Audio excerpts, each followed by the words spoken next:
Good morning, everybody. Anyone new to the channel, please like and subscribe. We should be starting momentarily.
Affaires courantes ordinaires. Dépôt de documents. Il est mon devoir de déposer sur le bureau, conformément au paragraphe 7.5 de la loi sur le vérificateur général, les rapports du printemps 2024 du commissaire à l'environnement et au développement durable. Conformément à l'article 32.5 du règlement, ces rapports sont réputés renvoyés en permanence au Comité permanent de l'environnement et du développement durable. The Honourable Minister of Finance. Mr. Speaker, pursuant to Standing Order 83-1, I have the honour to table a Notice of Ways and Means motion to introduce a bill entitled An Act to Implement Certain Provisions of the Budget, tabled in Parliament on April 16, 2024. Pursuant to Standing Order 83-2, I ask that an order of the day be designated for consideration of the motion. Yeah.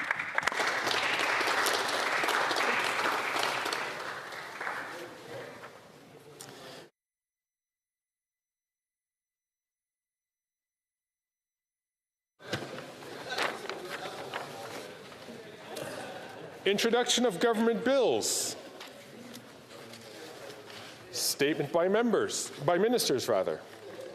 Reports from interparliamentary delegations. Presenting reports from committee, the Honourable Parliamentary Secretary to the Minister of Canadian Heritage. Mr. Speaker, I have the honor to present in both official languages the 9th report of the Standing Committee on Canadian Heritage in relation to Bill C-316, an act to amend the Department of Canadian Heritage Act Court Challenges Program. The committee has studied the bill and, pursuant to Standing Order 9711, requests a 30-day extension to consider it. Pursuant to Standing Order 9713A, a motion to concur in the report is deemed moved, the question deemed put, and a recorded division deemed demanded and deferred until Wednesday, May 1st, 2024, at the expiry of the time provided for oral questions.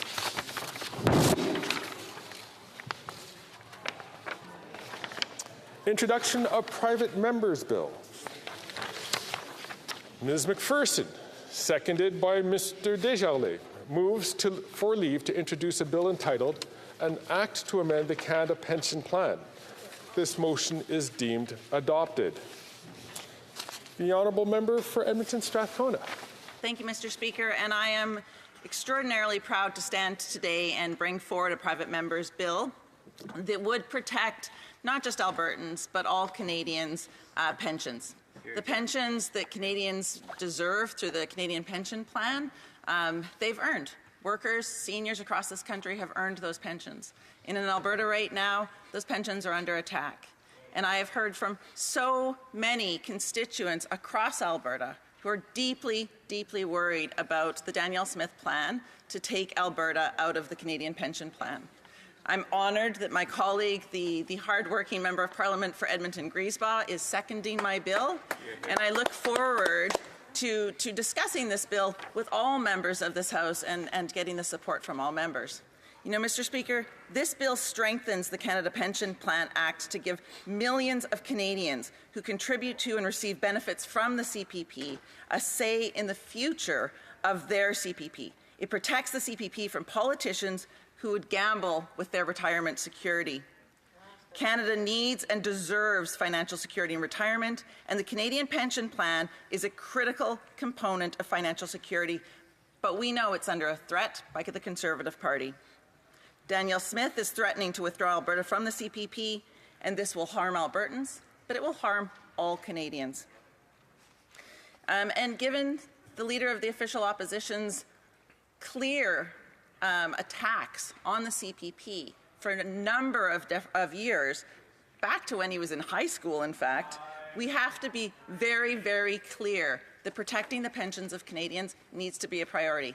Mr. Speaker, what this bill does is it allows every province to have a say in the health and the security of the CPP, and it will, in fact, give the power back to Canadians to protect their CPP. The NDP will continue to fight for pensions. I actually agree with you.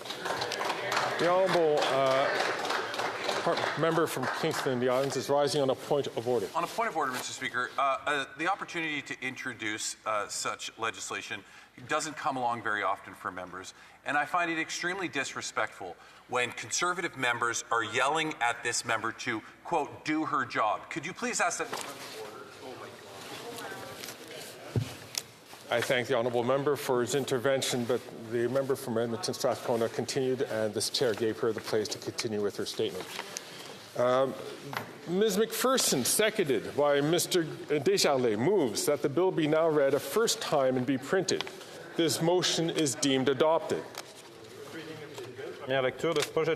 When shall this bill be debated a second time? At the next sitting of the House. I see the Honourable Member from Vancouver Granville is rising on his feet. Thank you, Mr. Speaker. I had risen earlier to table a document. The chair may have inadvertently not seen me. I would like consent to be able to table the document if the House would give that, and then table such document. All those opposed to the Honourable Member moving the motion will please say nay. Agreed. The House has heard the terms of the motion. All those opposed to the motion will please say nay.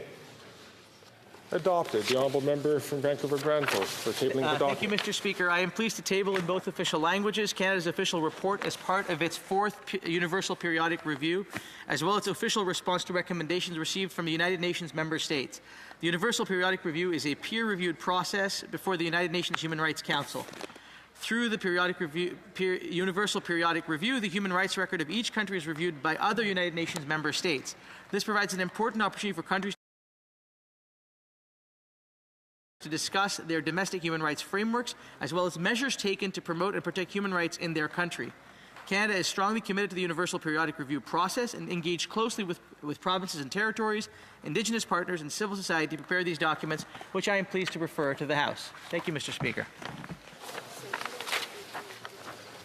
First reading of Senate public bills. Motions. Presenting petitions. The honourable member from Mashpee Fraser Canyon. Thank you, Mr. Speaker. I rise today to present a petition from constituents in Abbotsford and also in the broader Fraser Valley region of Surrey. Constituents in British Columbia are seeking a direct flight to Amritsar in India. Canada has a large diaspora population from the Punjab region. These petitioners are calling for a direct flight so that they can pursue business and see their family much more quickly than they currently can. Thank you, Mr. Speaker. The honourable member from Kamloops Thompson Caribou. It's always a pleasure to rise on behalf of the people from Kamloops Thompson Caribou. I rise to present a petition, and I'd like to recognize the member from Courtenay Alberni, my friend and colleague, who provided me this because it relates to people in Kamloops Thompson Caribou, and these are people who have requested an increase in tax credit from $3,000 to $10,000 for volunteer firefighters. So I appreciate him, the member from Courtenay Alberni, bringing this to me, and on the behalf of the people from Kamloops Thompson Caribou, I table this petition. Thank you. The honourable member presenting petitions. The honourable member from Courtenay. Speaking of which, the honourable member from Courtenay Alberni. Well, thank you. First, I want to thank my colleague for the kind words and for his advocacy. Mr. Speaker, it's an honour to table a petition on behalf of constituents of mine from Tofino and Howsett and Clackwood Sound. They're citing the concerns around migrating juvenile wild salmon stocks that are under serious threats from pathogens, pollutants, and sea lice originating from open net cage farms. They cite that wild salmon support First Nations cultural traditions and complex ecosystems, including contributing to coastal forests, which produce the oxygen we breathe. They're calling on the federal government to remove open pen fish farms from BC waters by 2025, to include with legislation aimed at immediately stopping the transfer of PRV-infected smolts into open net pen fish farms and completing the transition of open pen fish farms to land-based closed containment by 2025. They're also calling for a transition plan, Mr. Speaker, that includes a conservation financing package that compensates First Nations and businesses that would be impacted by the removal of open net salmon farms in their territories, and as well as the local businesses that would be impacted, Mr. Speaker. Pacific salmon runs on British Columbia coast are in a state of emergency, and this is very important that the federal government listen to these petitioners. Thank you, Mr. Speaker. Honourable member from Kingston and the Islands. Thank you, Mr. Speaker. I have two petitions to present today. The first is actually from constituents from Lanark, Frontenac, Kingston. I'm not sure why they've asked me to present it, but in any event, it calls to the attention of the government that there is an abattoir located at Joyceville Institution. These are farmers who have signed this petition, and what they're concerned about, Mr. Speaker, is that that they used to bring their livestock to this abattoir at Joyceville Institution, but since the abattoir has been closed because the last individual who was running it had canceled their contract, they now have to bring their product out of a local area. So what they're asking is that the federal government open up the RFP process to allow individuals to access this abattoir so that it can continue to be used and to support local options so that they don't have. I ask all honourable members, please, to only take the floor when they are recognized by the chair of doing so. I invite the honourable member from Kingston the Island to please continue with the presentation. So we're asking the government to reopen that abattoir. I don't know why the member from Lanark, Frontenac, Kingston didn't present this, but I'll do it on behalf of his constituents. The honourable member from Kingston Islands is very much aware that when we're presenting petitions, we make no comments about any other members, and precisely for the reason because members aren't in a position to defend themselves, and so it's important. I'll ask the honourable member just to withdraw that part of the comments. I will withdraw my reference to the member. Thank you, Mr. Speaker. Thank the honourable member. Is the honourable member from Kingston Islands finished? No, I have one more petition, Mr. Speaker, signed by Canadians. This one is an issue that's already been dealt with, but nonetheless, I see the need for their voices to be tabled, and they call to the attention of the government that the Canada-Ukraine Free Trade Agreement will assist Ukraine in rebuilding after they defeat the illegal invasion by Vladimir Putin. They bring to the attention of the government that the Conservative Party of Canada is not supportive of Ukraine, and they are therefore asking, I'm just representing the words in the petition, therefore asking that the government of Canada and all parliamentarians to reaffirm our unwavering commitment to Ukraine by swiftly adopting the updated Canada-Ukraine Free Trade Agreement, of which we know has already occurred. Thank you, Mr. Speaker. And the Conservatives vote. The honourable member from Thunder Bay, Rainy River. Mr. Speaker, I'm truly blessed in life to being able to have had 6 children. They're absolutely one of the best parts of my life, but unfortunately, all Canadians don't have the same good fortune. In fact, 1 in 6 Canadians at some point in their lives have some sort of fertility problems. So I'd like to present a petition on behalf of Fertility Matters Canada with 5,300 signatures. The petition calls on the government to develop a national fertility strategy and in collaboration with provinces to build a more equitable future for fertility care in Canada. Thank you. Presenting petitions. Questions on the order paper. The Honourable Parliamentary Secretary to the Government House Leader. Thank you. Mr. Speaker, I would ask that all questions be allowed to stand at this time, please. Orders of the day. Ordre émanant du gouvernement, Voies et moyens, resuming debate on motion number 20 on the budgetary policy and on the amendment of Mr. Poilievre. Resuming debate, the honourable member from Carlton Trail, Eagle Creek. Hear, hear. Thank you, Mr. Speaker. I am grateful for the opportunity to rise and speak today to the Ways and Means motion, budgetary policy. More specifically, I appreciate this opportunity to comment publicly on yet another awful budget, tabled in this place by the Liberals, which shows just how out of touch they really are. We've had 9 years of deficit budgets, which have led us to the mess Canadians are facing today. Budget 2024 also shows that this Prime Minister has learned nothing from his mistakes over those past 9 years. He continues to push inflationary deficits, which drive up interest rates and make life more expensive for Canadians. By continuing to add to his massive debt, he is endangering jobs and social programs like healthcare and education. In fact, after 9 years of disastrous governance, Canada will now be spending more on its debt than on healthcare for Canadians. The failures of this Liberal government are clear in this budget. They pushed off issues, kicking the can down the road, and now those issues have come home to roost.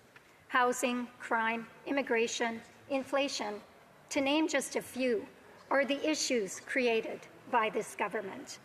These issues did not materialize overnight. They were well known to this government years ago, yet they stuck their heads in the sand, content to spend more and more money on their pointless policies to support their divisive and destructive ideology. Now that these issues have become full-blown crises, they've conceded that there may be a problem. But rather than address the problem, they've decided to repackage their old policies in an attempt to fool Canadians into believing that they are taking action.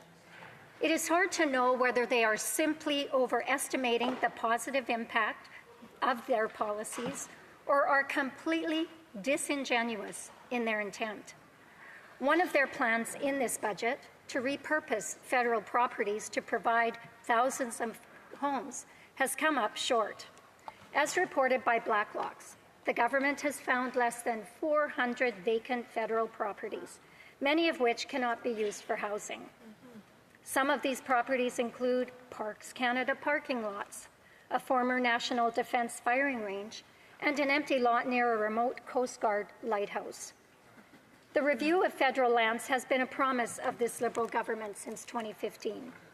In that election, their platform stated, and I quote, "We will conduct an inventory of all available federal lands and buildings that could be repurposed and make some of these lands available at low cost for affordable housing in communities where there is a pressing need," unquote.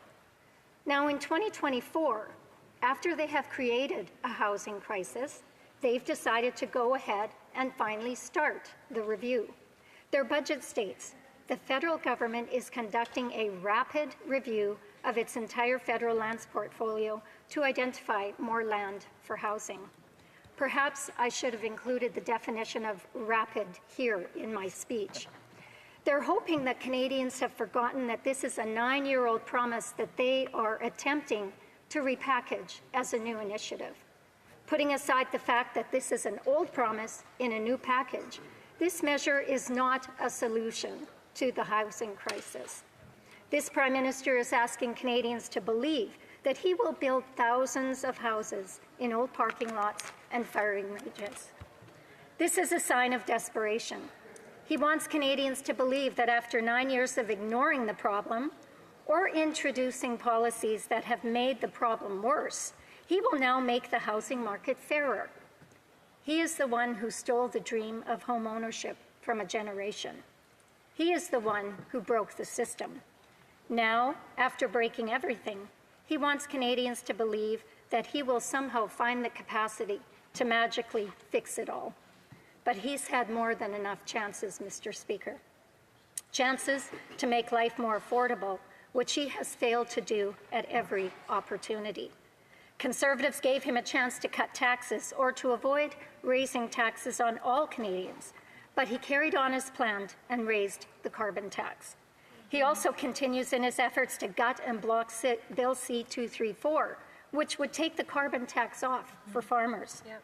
And he continues to ramp up spending in the hopes that Canadians will not see it for the pitiful attempt at buying votes that it is. But Canadians are not fooled and are fed up with the irresponsible spending of this NDP Liberal coalition that is driving inflation. Instead of using this budget to demonstrate that they understand the effect their disastrous policies have had on Canadians, they are doubling down on those same failed policies. Adding $40 billion in new spending will only add more fuel to the inflationary fire. The repeated promises from this government for fiscal restraint have gone by the wayside as they continue to spend unsustainably, trading away Canadians' futures for their own short-term political gain. Like many of my colleagues, I had the opportunity this past week to speak with constituents. 3 main themes were raised following this budget.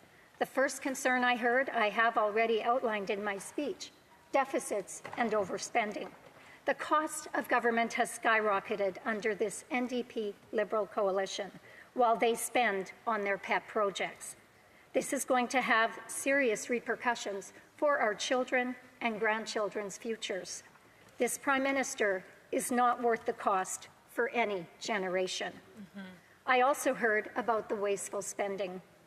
Many are watching what is happening in parliamentary committees, and more specifically, the Government Operations and Estimates Committee, of which I am a member. Canadians are shocked at the massive outsourcing contracts for Liberal insiders and the historic levels of corruption being uncovered by Conservatives, all while the NDP Liberal government tries to cover it up. Favoritism by this government is rampant, with their funneling of tens of millions of dollars to Liberal insiders and their companies. This is particularly insulting to Canadians, as they are struggling with a cost of living crisis created by this Prime Minister. But while Canadians are asking for too much, it is clear his friends can never get enough. Finally, a major concern brought up to me is this government's underlying commitment to the carbon tax, a tax which does nothing for the environment but adds to the cost of everything. As we enter spring, my constituents are seeing the full cost of the carbon tax across a winter on the prairies. The carbon tax drives up the cost of gas and home heating, which are vital for Canadians living in rural Canada. These increased costs also extend to food and other goods, which businesses pass on to the consumer. This passing on of the cost of the carbon tax from businesses to consumers is a simple idea to understand, but it seems only those outside of the government benches can wrap their heads around it. These added costs are putting more pressure on Canadians who are struggling with the Liberals' cost of living crisis, and this budget does nothing to alleviate that pressure. In conclusion, Mr. Speaker, it will come as no surprise that I cannot support this budget. It is more of the same failed policies from this NDP Liberal coalition, which refuses to acknowledge its failures.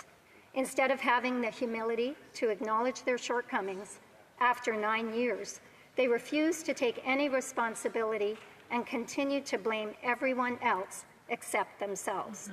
Canadians are suffering, and this government is refusing to help them.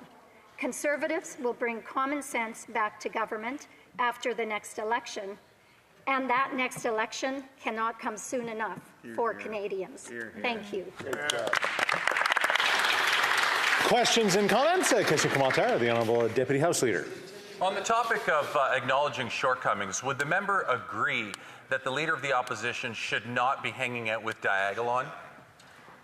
The Honourable Member for Carlton Trail, Eagle Creek.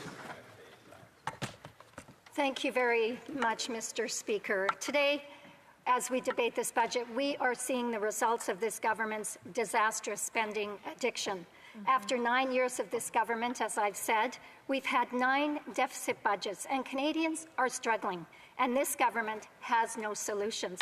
That member and his party should start listening to Canadians to understand what they need. Thank you. Question et commentaire, l'honorable député de Saint-Jean. Lac-Saint-Jean, oui, merci, Monsieur le Président. Je sais que c'est presque pareil. Non, j'ai apprécié le discours de ma collègue. Bien sûr, on ne s'entend pas sur beaucoup de choses. Par contre, on nous avait dit que le Parti conservateur serait un parti décentralisateur. Or, hier, lorsqu'il a eu la chance de le prouver, le Parti conservateur a malheureusement voté contre un amendement qui venait tout simplement demander à cette Chambre de respecter la Constitution canadienne, Monsieur le Président. Oui, c'est le Bloc québécois qui a demandé ça, respecter les champs de compétences du Québec et des provinces. Et pourtant, le Parti voted against this amendment. My question is very simple, Mr. Speaker. Why did they vote against an amendment from the Bloc québécois that just asked that the Canadian Constitution be respected? Carlton, Eagle Creek. Thank you very much, Mr. Speaker, and I do appreciate the question from my colleague. Conservatives do believe that the federal government should respect the jurisdiction of provinces. What we have seen from this current government is repeated attempts to override provincial jurisdiction. We know that Canadians deserve a government does not overextend themselves in an attempt to micromanage their lives. Thank you, Mr. Speaker. Questions and comments? The Honourable Member for New Westminster, Burnaby. Thank you, Mr. Speaker. I like the Honourable Member, but of course she lived through the dismal decade, as all Canadians did, of the Harper government, where the fiscal management was basically thrown out the window. $116 billion in liquidity supports for the banking sector to prop up their profits. $30 billion a year, according to the PBO. $30 billion a year given to overseas tax havens because of the notorious Harper tax haven treaties that basically eliminated the fiscal capacity of the federal government. That's $300 billion over a decade. I mean, the Conservatives have no lessons to give anybody in terms of fiscal management. They were terrible. But I wanted to ask my colleague a very simple question about pharmacare. There's 17,000 people in her riding that have diabetes, that are paying up to $1,000 a month for medication. Now, Mr. Speaker, as you know, the risk of stroke or heart attack or death is 4 times greater for people with diabetes than for other Canadians. And yet Conservatives are blocking at every single step the pharmacare supports that would mean a difference of up to $1,000 a month in supports for people in her riding, 17,000 in her riding. And my simple question is, why are the Conservatives blocking this life-saving medication that would make such a difference in the lives of her constituents? Here. Carlton Trail, Eagle Creek. Thank you very much, Mr. Speaker, and I do thank my honourable colleague for the question, but I will simply say this. The NDP, in my estimation, have sold their souls in the desperation for power. They have abandoned their constituents for the vanity of their leader. The NDP have a big decision to make when the time comes to vote on this particular budget. Will they stand up for Canadians and be an opposition party, finally holding this government to account for their abysmal record, or will they continue on with their coalition? Thank you, Mr. Speaker. Questions and comments? Question commentaire. The Honourable Member for Caribou, Prince George. Thank you, Mr. Speaker. I want to ask our honourable colleague if perhaps she could tell the House and tell Canadians, and hopefully those on the other side that might be listening, chances are after 9 years they still are not listening, but just the pain that her constituents are going through because of the insane policies that this government has levied against hardworking Canadians in her riding. Thank you. The Honourable Member for Carlton Trail, Eagle Creek, with a quick answer. Thank you very much, Mr. Speaker, and I appreciate the opportunity to perhaps repeat some of the things that I noted in my speech. As I said, today we are seeing the results of this government's disastrous spending addiction, and after 9 years of this Liberal government and 9 deficit budgets, Canadians are struggling, and this government has no solutions. We see millions of Canadians going to food banks, housing costs have doubled, rent has doubled, and Canadians are desperate for change. Thank you very much, Mr. Speaker. Reprise du débat, continuing debate. The Honourable Member for Medicine Hat, Carson Warner. Thank you, Mr. Speaker. Spending last week in and around my riding of Medicine Hat, Carson Warner, 2 things were abundantly clear. The first, that spring has finally sprung. People are out enjoying outdoor activities, raiding their lawns and gardens. Farmers and ranchers are busy seeding and calving. The second thing was that despite the spring bloom, the economic outlook for most people was absolute gloom. And the reason for that gloom, Mr. Speaker, the state of our nation's finances after 9 years of these Liberals and the troubling path of wasteful spending and ever-increasing debt. Let's talk about deficit spending. And that means that it's when this government spends more money than it brings in revenue from Canadian taxpayers. Remember, governments have nothing unless they've taken it from you first. Exactly. This government's insatiable appetite for spending means they seek to tax and increase taxes on most everything, even your carbon footprint. And that footprint got 23% more expensive this year, as we know. And the Prime Minister and his radical environment minister are hell-bent on continuing to make it even more expensive. Even with all of these extra taxes, the Liberals still overspend. Under this Prime Minister's leadership, Canada has seen its deficit spending increase significantly. In 2015, our federal debt was $616 billion, accumulated since the country was formed in 1867. Today, it has doubled to $1.2 trillion. That's over $30,000 per Canadian, thanks to this Prime Minister borrowing more than all of Canada's previous Prime Ministers combined. In fact, it will cost Canadian taxpayers $54.1 billion in interest just to service our national debt this year. That interest payment is more than the government spends on the annual provincial health care transfers. It's also about the same amount as the government collects in the GST. And maybe the GST name should be changed to the DST, the debt servicing tax. The alleged intentions behind this spending was to create sunny ways, to grow the middle class, to create fairness for all generations. These are all nice-sounding words, Mr. Speaker. But in reality, when a Prime Minister does not think about monetary policy, nice words quickly get replaced by nasty results. Housing costs have doubled. Interest rates have risen faster than any time in our history. Mortgage payments have doubled. Down payments have doubled. Rents have doubled. The cost of gas, groceries, and home heating have skyrocketed, and people can't afford to eat, heat, or house themselves. This growing debt means that future generations of Canadians will be burdened with higher taxes and higher interest payments. And that is why I, along with most Canadians, shook our heads when the title page of this mess of a budget reads, "Fairness for all generations." There's absolutely nothing fair about the Liberals wasting Canadians' money to buy the support of the NDP as a way of spending their way in their own way to feed their addiction to power. There's nothing fair about running up scandal-ridden bills, changing an election date to secure pensions on your way out, and then leaving that bill for our children and grandchildren to pay. It's not just Conservatives who are critical of this Prime Minister's years of deficit spending. Economists and the banking sector have warned, or the financial sector, have warned the Liberals that their spending is the major contributor to Canada's high inflation.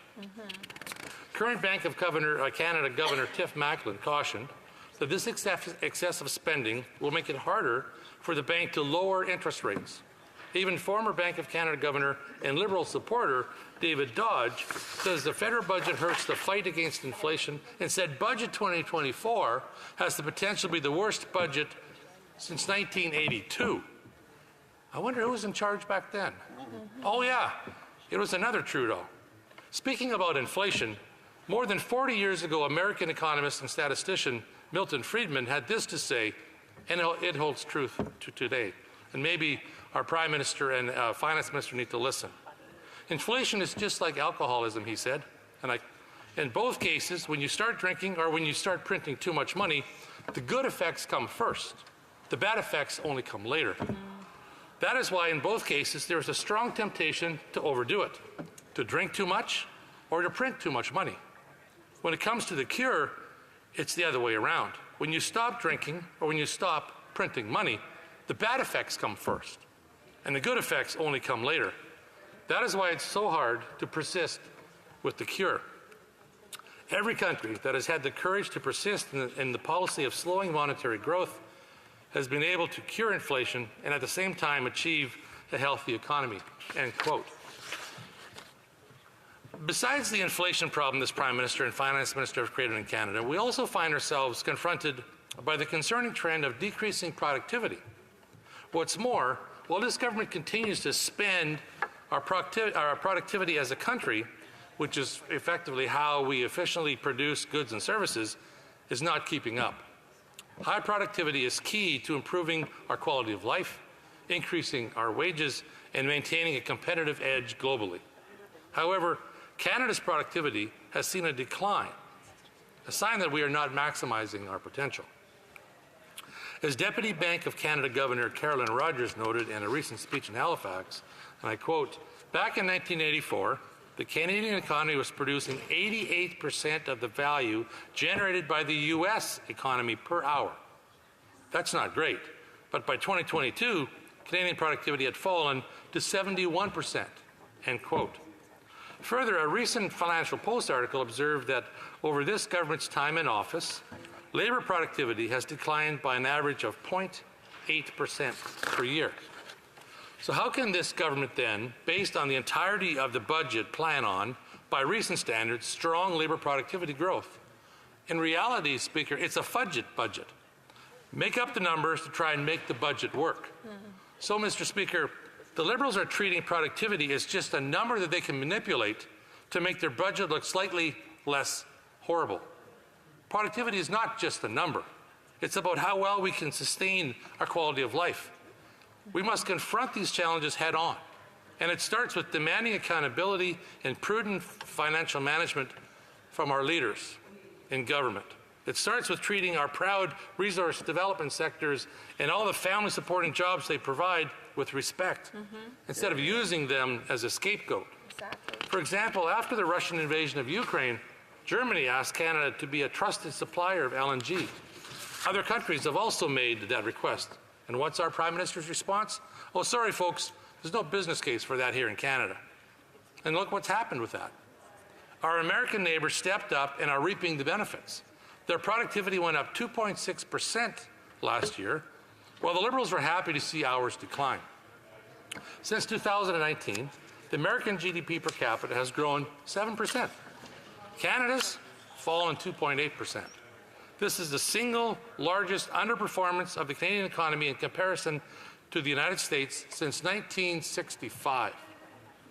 Stats Canada recently published a report which confirmed that Canadians have gotten poorer under this government. Our GDP per capita is now 7% lower than it should be, meaning Canadians are $4,200 poorer per person. Well, these Liberals, with these Liberals in charge, we should not be surprised by these numbers. We also need to be investing efficiently in areas that genuinely boost productivity, like skills training, technology, and innovation. We need to ensure that spending will bring about real sustainable growth, not just a temporary quick fix. It's about finding a balance between supporting our current needs without compromising the ability of future generations and Canadians to meet theirs. A balance between investing in our country and ensuring we're not reckless and recklessly adding to a mountain of debt that would be impossible to climb down from. Mr. Speaker, the path forward requires courage, leadership, and discipline. By advocating for responsible spending, investing wisely in our future, and boosting our productivity, we can ensure that Canada remains a prosperous, vibrant place for generations to come. The time to act is now. The time to fix the budget is now, to ensure that Canada's financial health, productivity, and the hope of Canadians is not just restored, but allowed to flourish. Conservatives are ready, Mr. Speaker, and able to make that happen. Thank you very much. Questions and comments? Question commentaire. The Honourable Deputy House Leader. I know that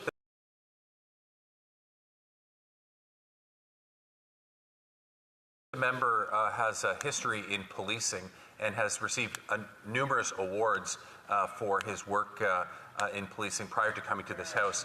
I'm wondering how, yes, I think that's a great accomplishment, and I applaud him on that too. I'm wondering how he feels about the fact that the Leader of the Opposition associates with Diagolon. The Honourable Member for Medicine Hat, Carson Warner. Well, quite honestly, the answer doesn't deserve, or the question doesn't deserve an answer because it's not true. And secondly, I think that to spread the misinformation and disinformation that seems to happen on this side, on the other side a lot, is not helping our dialogue, and it's certainly not answering the questions that Canadians have about what's this government doing with the economy and how are we going to climb out of the hole and the mess that they've created for the rest of Canadians. Questions and comments? Question commentaire. The Honourable Member for Montcalm. Thank you very much, Mr. Speaker. The Bloc, since 2019, has always voted against the budget, will continue to do so for this one, notably because in this budget there is no plan to reduce financing of industries that are making incredible profits, unprecedented profits, namely the oil industry. Will my colleague vote against the budget because he is, like us, against funding of oil companies with the people's money? The Honourable Member for Medicine Hat. Thank you very much, Mr. Speaker. I can confirm that I will be, and my colleagues, I'm sure, will be voting against this budget unequivocally, but it won't be because of what the member suggests. Anybody in Canada has to do is look at the amount of revenue that the energy sector creates for this country and sustains our growth for infrastructure and spending that we need to do to keep our country going. So, no, the reason he's suggesting is a fallacy. And the truth of the matter is that the energy sector is a major contributor to our GDP, and it's a major contributor to the revenues that our government currently enjoys spending. Questions and comments? The Honourable Member Courtney Alberni. First, I also know that my colleague was an esteemed police officer, and we heard from the BC chiefs of police and chiefs of police across this country when it comes to the toxic drug crisis that they see it as a health issue. They don't want to go back to criminalizing people in my home province, Mr. Speaker. They asked for tools to deal with public use. They cited that diversion is not what's killing people, but it's actually toxic fentanyl. They've called on more safe consumption sites, and we look at Alberta, Mr. Speaker, where we're seeing deaths skyrocketing, 17% increase in toxic overdose deaths, over 5% in British Columbia, Mr. Speaker. So my question is also, Mr. Speaker, we had Petra Schultz from Mom Stop the Harm here in Ottawa yesterday, again asking for a meeting with the leader of the Conservative Party. She lost her son, Danny, Mr. Speaker, 10 years ago today. So through you, Mr. Speaker, will my colleague urge his leader, the only leader in this country that won't meet with Mom Stop the Harm, to meet with the mothers of lost loved ones due to the toxic drug crisis? And does he support the chiefs of police in British Columbia? Member for Medicine Hat, Carson Warner. What I do support, Mr. Speaker, is a plan, an effective plan that actually makes a difference for the well-being of Canadians. And it doesn't include the term safe consumption sites. There is no such thing as a safe consumption site. There is no such thing. I spent time in the Lower East Side and Hastings some time ago, and East Hastings, and talked to addicts as they're killing themselves in front of you, and you ask them the questions, and they say that, you know, people don't want us to get us healthy. The system doesn't want us to get healthy. They call the people driving around looking after them poverty pimps. Why? Because you don't care. They say we don't go to consumption sites. They're not what they are taught to be, or thought to be. The reality is this: we have an overdose crisis in this country. 2,511 people died in BC alone last year. Unacceptable. Why? Because of drug policies. You know, and so we need a balanced approach. We need treatment. We need addiction services. We need all those things that happen. And wasteful spending on a budget like this government is doing doesn't allow us to spend that kind of money, and we misdirect it in services that they think help, but safe supply is not the answer to this problem. Thank you. Reprise du débat. Resuming debate, the honourable member for Richmond Centre. Thank you, Mr. Speaker. I'm very pleased to rise today to share with Canadians, and especially my constituents of Richmond Centre, the significance of Budget 2024. And with this, Mr. Speaker, I'll be also sharing my time with the member of Vancouver Granville. Budget 2024 is a roadmap that outlines the path towards a more prosperous, fair, and sustainable future. A future that is not only for our young adults, but for our future generation. This budget has four main focuses: building more homes faster, lowering cost of living, being fair to every generation, and building a climate-resilient generational economy. Through Budget 2024, our government is introducing a bold, fiscally responsible Canada housing plan to unlock 3.87 million homes by 2031. Housing is a necessity, and it is the foundation of stability and well-being of individuals and families. As our communities in British Columbia and across Canada are growing, Canada is expected to experience the most growth amongst the G7 countries in 2025. Our federal government is taking concrete steps to support the growth of our community and economy. In Budget 2024, our federal government is unlocking home buildings on public lands to utilize our federal resources and address Canadians' housing priority. We're proposing a $1.1 billion federal funding to convert these underused public land into homes. We're also proposing an additional $15 billion in new loan funding for the apartment construction loan program, bringing the program's total to over $55 billion. This investment would help build more than 30,000 additional new homes across Canada, bringing the program's total contribution to over 131,000 new homes by 2032. While we are spurring housing construction across Canada, we are providing over $6 billion to launch a new Canada Housing Infrastructure Fund. This fund would not only accelerate construction, but also upgrading of infrastructures, enabling water, wastewater, stormwater, and solid waste infrastructure that will directly enable housing supplies and help improve densification. That means also more housing near transit equivalent to accessibility. Through Budget 2024, we're leveraging the federal public Transit Fund to take action that directly unlocks the housing supply where it is needed most. And to build all this, we propose to increase the number of construction workers by creating new opportunities for apprentice and recognizing foreign credentials.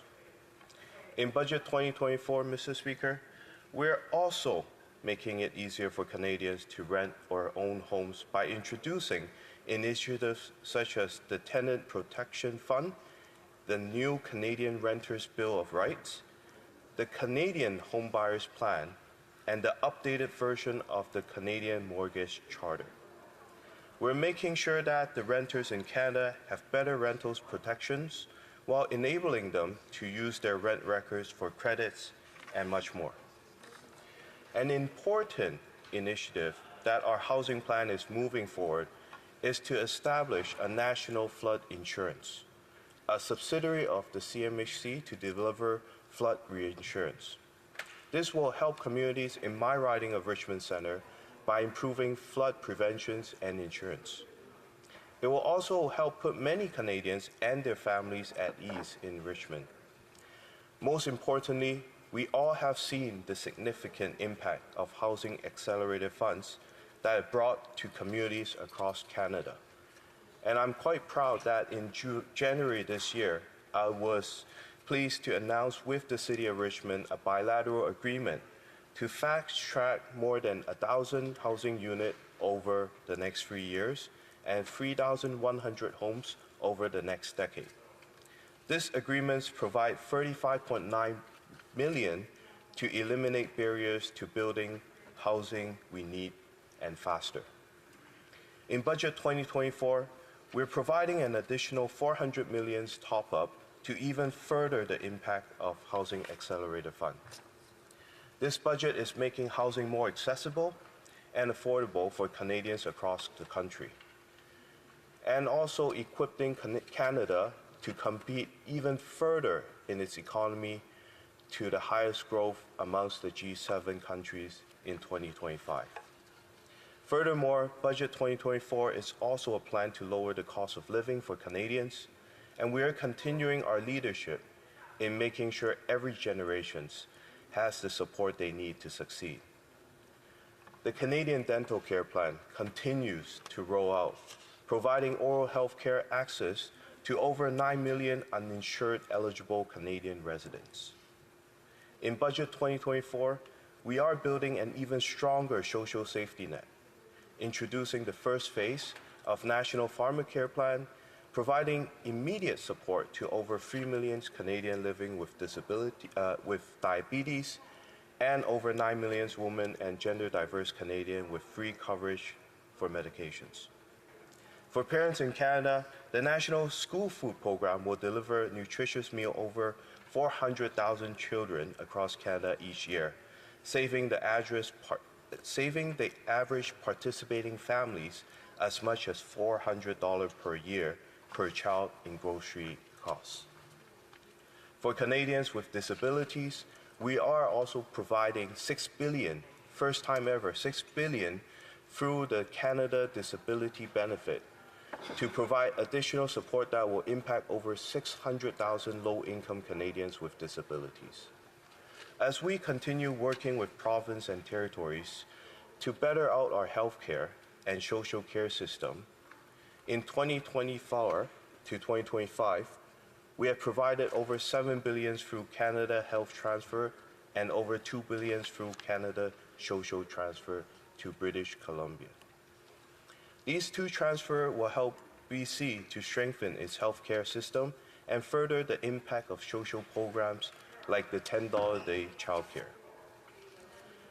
Budget 2024 is about fairness for every generation.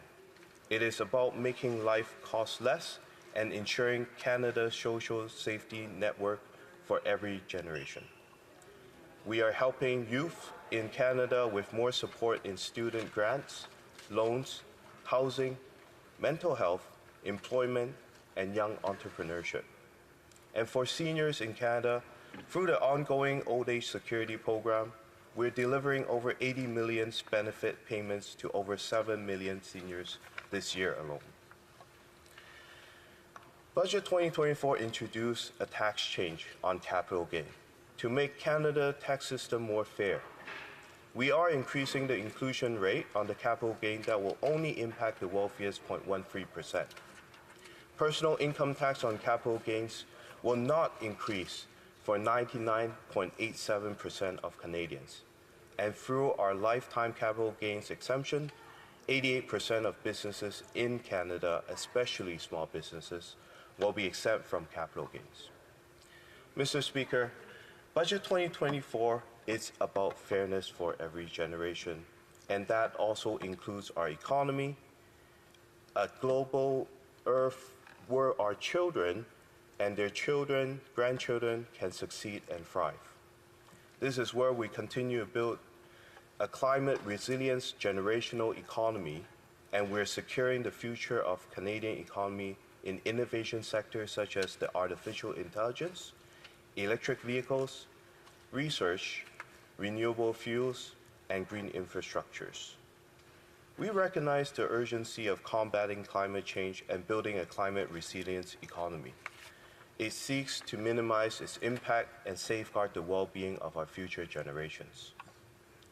Budget 2024 takes a Team Canada approach, which has always been a core belief of our Liberal government. We will work together with provinces, territories, municipalities, private sectors, and Indigenous communities. We will not marginalize anyone who wants to do the right thing for Canadians. Rather, we'll be there to support them. As we continue on this transformative journey, let us seize the opportunities and work together to build a better future for all Canadians. And thank you, Mr. Speaker.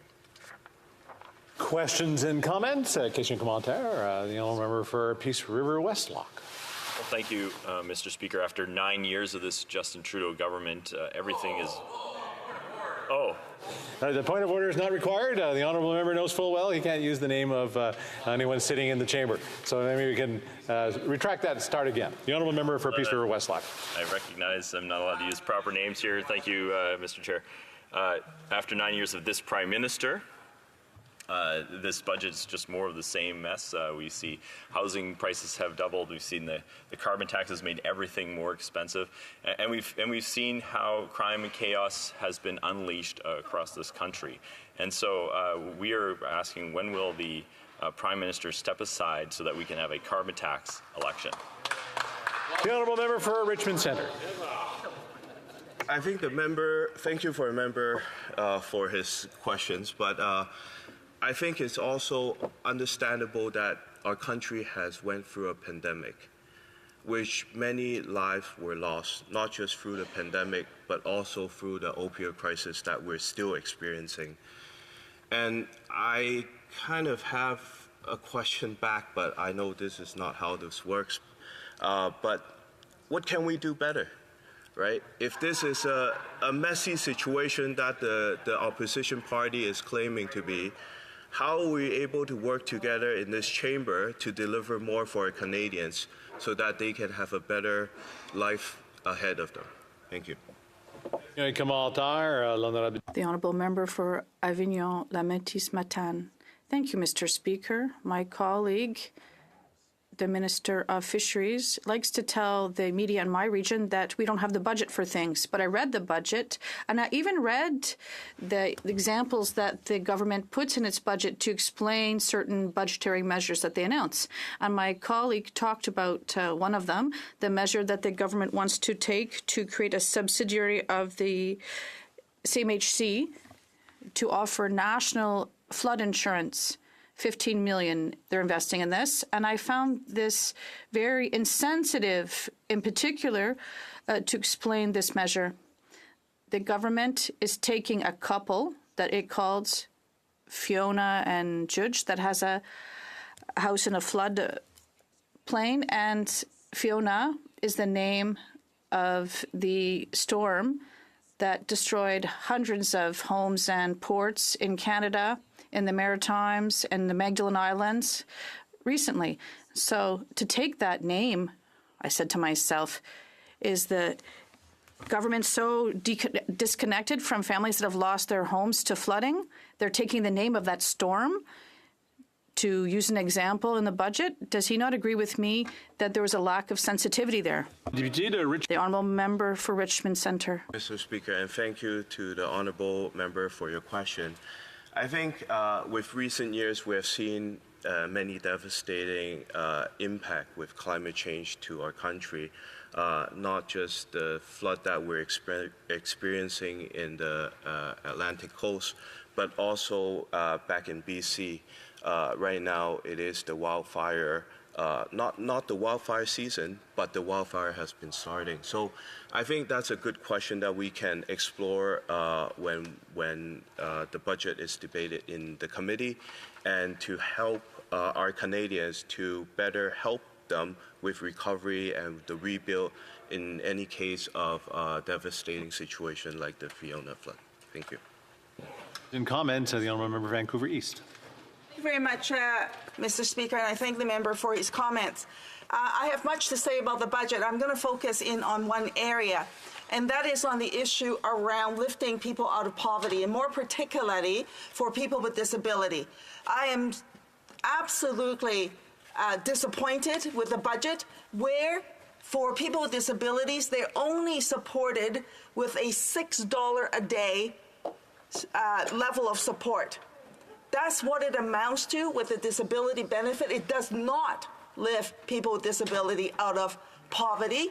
It marginally makes them less poor. Meanwhile, the government does not take on big corporations, does not put forward an excess windfall tax so that they can take those resources and ensure the people who are most vulnerable in our community is supported. So my question to the member is this: will he tell his own government to step up for people with disability and make sure that they are indeed lifted out of poverty and not just with a $6 support with Budget 2024?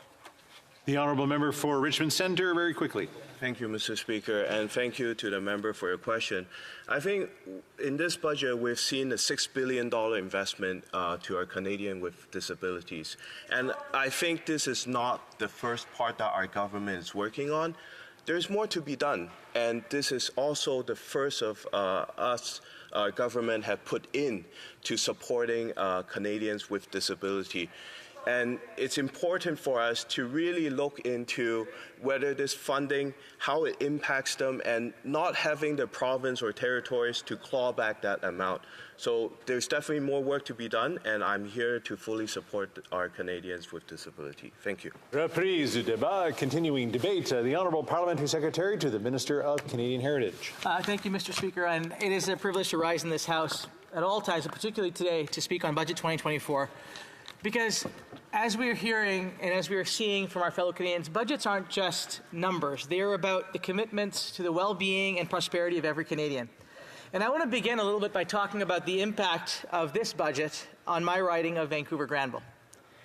You know, we all know that Vancouver stands as a beacon of diversity, innovation, and opportunity, and that's heartening to see reflected in this budget and the commitments that are being made for Vancouver-Granville and indeed for Vancouver and for British Columbia. You know, when I was first elected, Mr. Speaker, I received a phone call from a board member of the Hellenic Community Centre in my riding.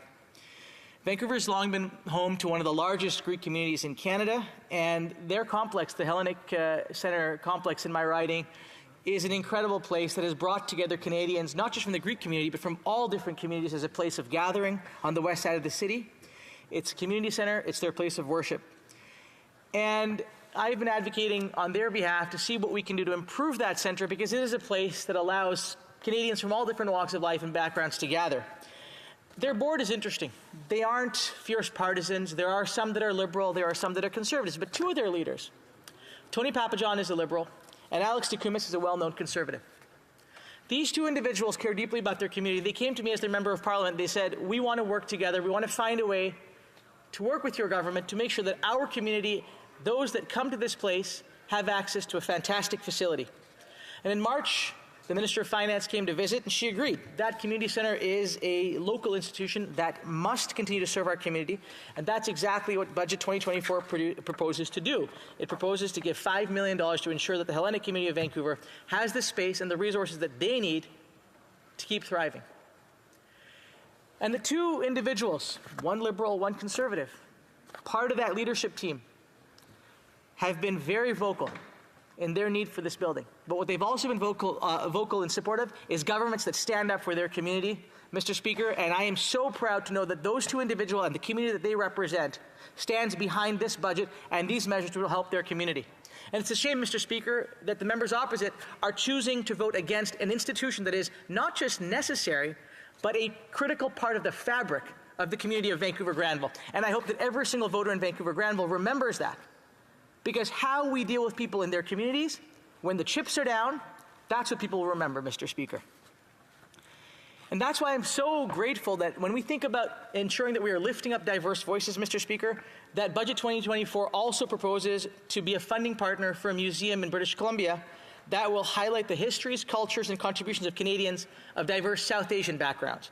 The South Asian community in British Columbia and in my riding of Vancouver Granville is an important part of the fabric of our community. And to have those stories told, to have those voices heard, to have that history told as a part of the history of this country is critically important to the story that our young people and generations thereafter will come to understand about the communities around whom and with whom they live. We're also committing, Mr. Speaker, in this budget to being a funding partner of the Filipino Cultural Center. The Filipino community is a vibrant, thriving part of Vancouver's ecosystem. And they, for too long, have not had a voice at the table. And I want to thank the advocacy of the member for Vancouver Kingsway as well, because he's been a big part of this conversation for many years. But our government is stepping up to make sure that that community has a place that it can gather, that it can come together, and that it can celebrate and tell its story to the rest of us in a way that lets their story be told in their voice as a part of the story of this country. And the arts, Mr. Speaker, are a big part of the story of Vancouver Granville and of Vancouver. And the Fringe Festival is a great, great part of that story of culture in our city. Earlier this year, I met with the executive director of the Fringe Festival, and he told me about the challenges that they're facing in trying to ensure that they can keep their operations going. And I'm so pleased that this budget is going to step up and help that organization and organizations like it maintain and thrive and advance the critical work that they do in bringing incredible theater to our citizens. Now, Mr. Speaker, Vancouver is also an innovation hub, and as somebody who grew up in the tech industry, it's important to know that our government continues to invest in that innovation, not just in Vancouver Granville, but across the country. And our commitment of $2.4 billion towards AI, research in AI, building companies in AI, supporting startups that are going to be there for the future, maintaining and growing Canada's advantage in AI, and ensuring that workers that are affected by AI have that support, that's what Budget 2024 is going to do. And it was important for me, and I think a lot of Canadians, to hear the former leader of the opposition, Erin O'Toole, stand up and talk about how this measure is a critically important part of maintaining and growing Canada's lead in the field of AI. And these are the things, Mr. Speaker, that members opposite intend to vote against. So far, they're voting against communities, they're voting against diverse communities, they're voting against technology, they're voting against growth in leadership of Canadian technology sectors, and they're voting against the interests of Canadians. Why do I say that, Mr. Speaker? Because one of the most important issues facing Vancouver and many cities across this country is housing affordability. Housing affordability is not just a matter of shelter, it's a foundation for stability, well-being, and dignity for individuals and families. And current and future generations need to have that stability. Mr. Speaker, our work on housing has been working, and it continues to work. Since I was elected, I have seen 5,500 units of housing funded in Vancouver Granville alone. Think about that, 5,000 plus units of housing in Vancouver Granville alone. Contrast that to the 6 units of housing that the current leader of the opposition had built when he was the leader, when he was the Minister of Housing during his time. 5,000 plus versus 6. And that's just one riding, Mr. Speaker. And we want all of our kids to have a level playing field. So the investments that we are making in housing, in working with nonprofits, with other community organizations to ensure that affordable housing is built, not just in Vancouver Granville, but across this country, that's what members opposite intend to vote against. And I don't know how they look their constituents in the eye, Mr. Speaker, and say that we are going to vote against things that actually support the well-being and the health of their citizens, the security of their citizens to have a home.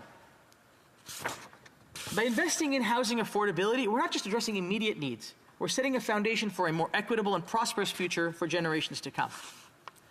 But, Mr. Speaker, I want to talk about the issue of hate as well.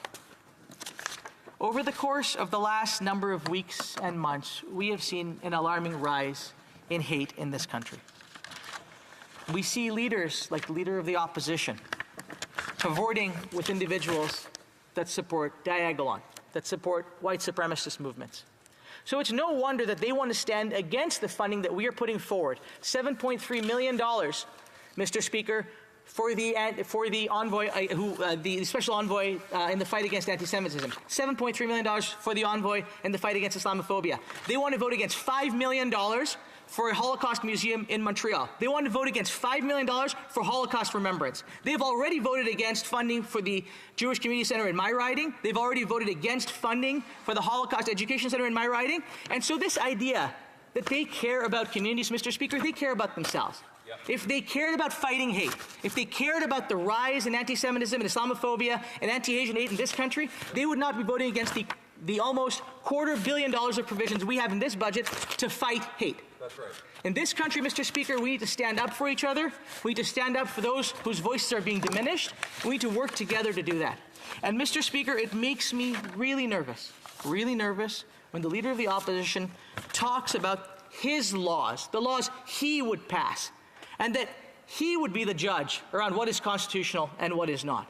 Mr. Speaker, this is a country that depends on the rule of law, that trusts in our Constitution, that trusts in our institutions. Canadians from across this country, from coast to coast to coast, value and care about our institutions. They care about public safety. They care about making sure that communities feel safe. When we have budget provisions that are there to make this country safe, around the fight against hate, around supporting our military, around funding to ensure that we are strong players within NATO in the fight against the Ukraine, in the fight against Russia in support of Ukraine. When we are standing up for those types of measures at the same time as we are putting money in the pockets of average Canadians, when we are funding school lunch programs, when we are working on building more homes, I don't understand, Mr. Speaker, how Conservatives can stand up and vote against a budget that really is about fairness for all. And I would encourage all members of this House to really take a look at whether they are voting in the interest of Canadians or voting to support a leader that cares nothing about Canadians. And instead, I would encourage members across all parties to look at the budget that we have put forward and vote for a budget that is about fairness for all Canadians. Thank you, Mr. Speaker. Questions and comments? Question commentaire. The honourable member for Chatham-Kent-Leamington. Thank you for the speech from my colleague across the way. How does he feel about the GST being now dubbed the DST, with that every time a Canadian goes to the till to buy anything, every cent that the GST that comes to this government now pays for debt servicing? The honourable member for Richmond Centre. Well, I thank the honourable member for his question, and I remind the honourable member that it was his government, when they were in power, they chose to reduce the GST as a popular measure rather than thinking about the financial consequences.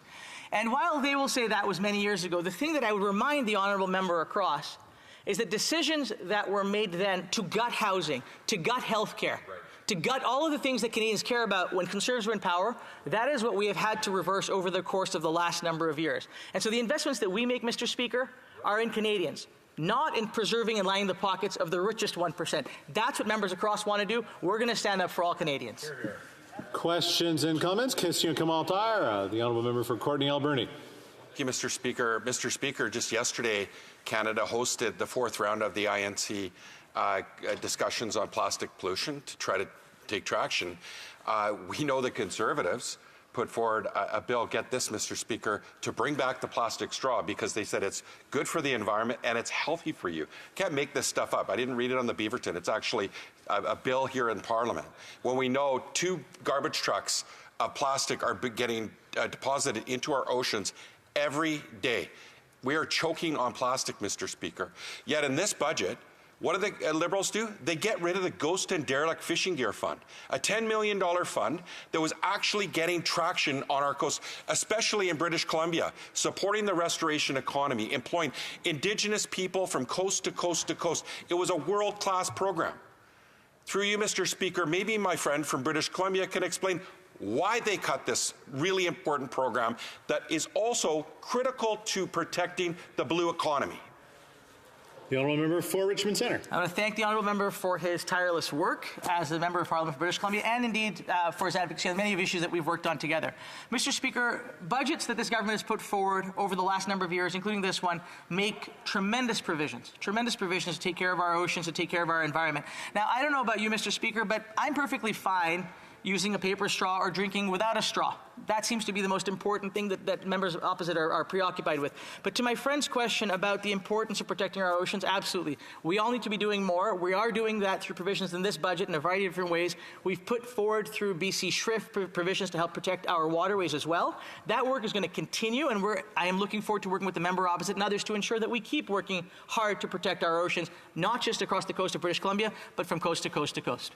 Questions and comments? Question commentaire. The honourable member for Nepean. Thank you, Mr. Speaker. I thank my honourable colleague for his excellent speech. He has covered many important points that are there in this budget.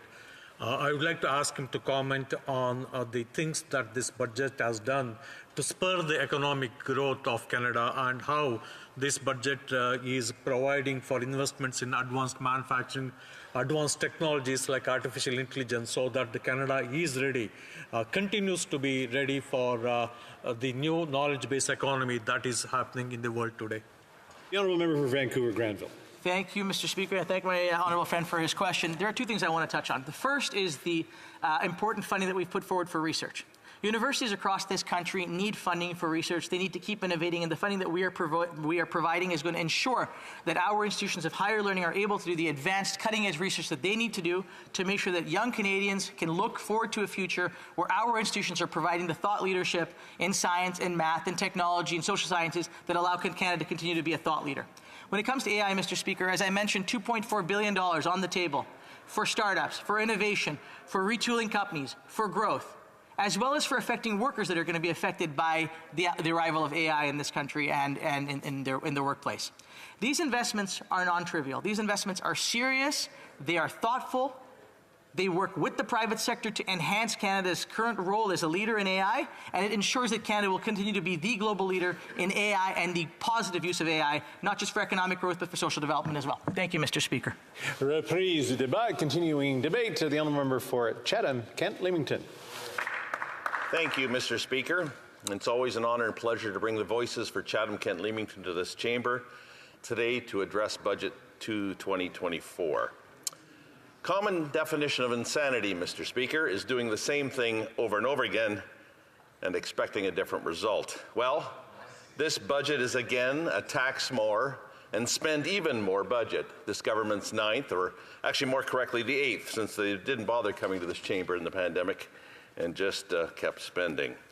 I don't personally claim to be a financial expert, but I have run and been part of businesses.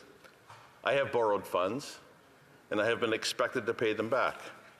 I've also had the privilege to be involved with and chair several organizations, and so have had the experience of being accountable to others for their money and stewarding organizations to their collective goal. Responsible stewardship of one's own funds, but even more importantly of others' funds, leads to growth and prosperity of one's business, one's organization, or, as we're discussing today, of one's country. But please don't take my word for it on this budget that it's evidence of insanity. Let's look at what others say. Across the country, many people are sounding the alarm bells over this budget. Aaron Woodrick and John Hartley from the Macdonald-Laurier Institute state that the growth expectations, projections for Canada are anemic, their word. 1.2% for Canada versus 2.7% for the U.S., largely driven by declines in the level of business investment. The OECD supports the severe prognosis as it projects Canada will have the lowest real per capita GDP growth among advanced economies between now and 2060. Yes, 2060. Our very own Parliamentary Budget Office has projected that economic growth will remain, quote, sluggish through 2024 due to restrictive monetary policy resulting from rising budgetary deficits. Furthermore, Yves Giroux, the Public Budget Officer, states that the math simply doesn't add up on the expectation that the federal public service will shrink due to natural attrition by 5,000 FTEs over 4 years. He says that these Liberals have made too many promises, pledged too many things, made too many announcements for that to even have a shred of credibility. He says that we can expect the public service to grow, not shrink. Here's another perspective. The former Liberal Bank of Canada Governor David Dodge has warned that he believes that this budget will be the worst since 1982, and I won't say who was in this chamber then. Canada will not reach par growth with other developed countries until 2060. Why? Because this government's out-of-control spending has created an economic black hole that we won't be able to dig out of for 36 years, according to others' words. Again, don't take my word for it. Let's move more to a more recent Bank of Canada representative statement. Carolyn Rogers, Senior Deputy Governor of the Bank of Canada, has noted in a recent speech in Halifax that, quote, "You've seen those signs that say, in case of emergency, break glass." Well, it's time to break glass, end quote.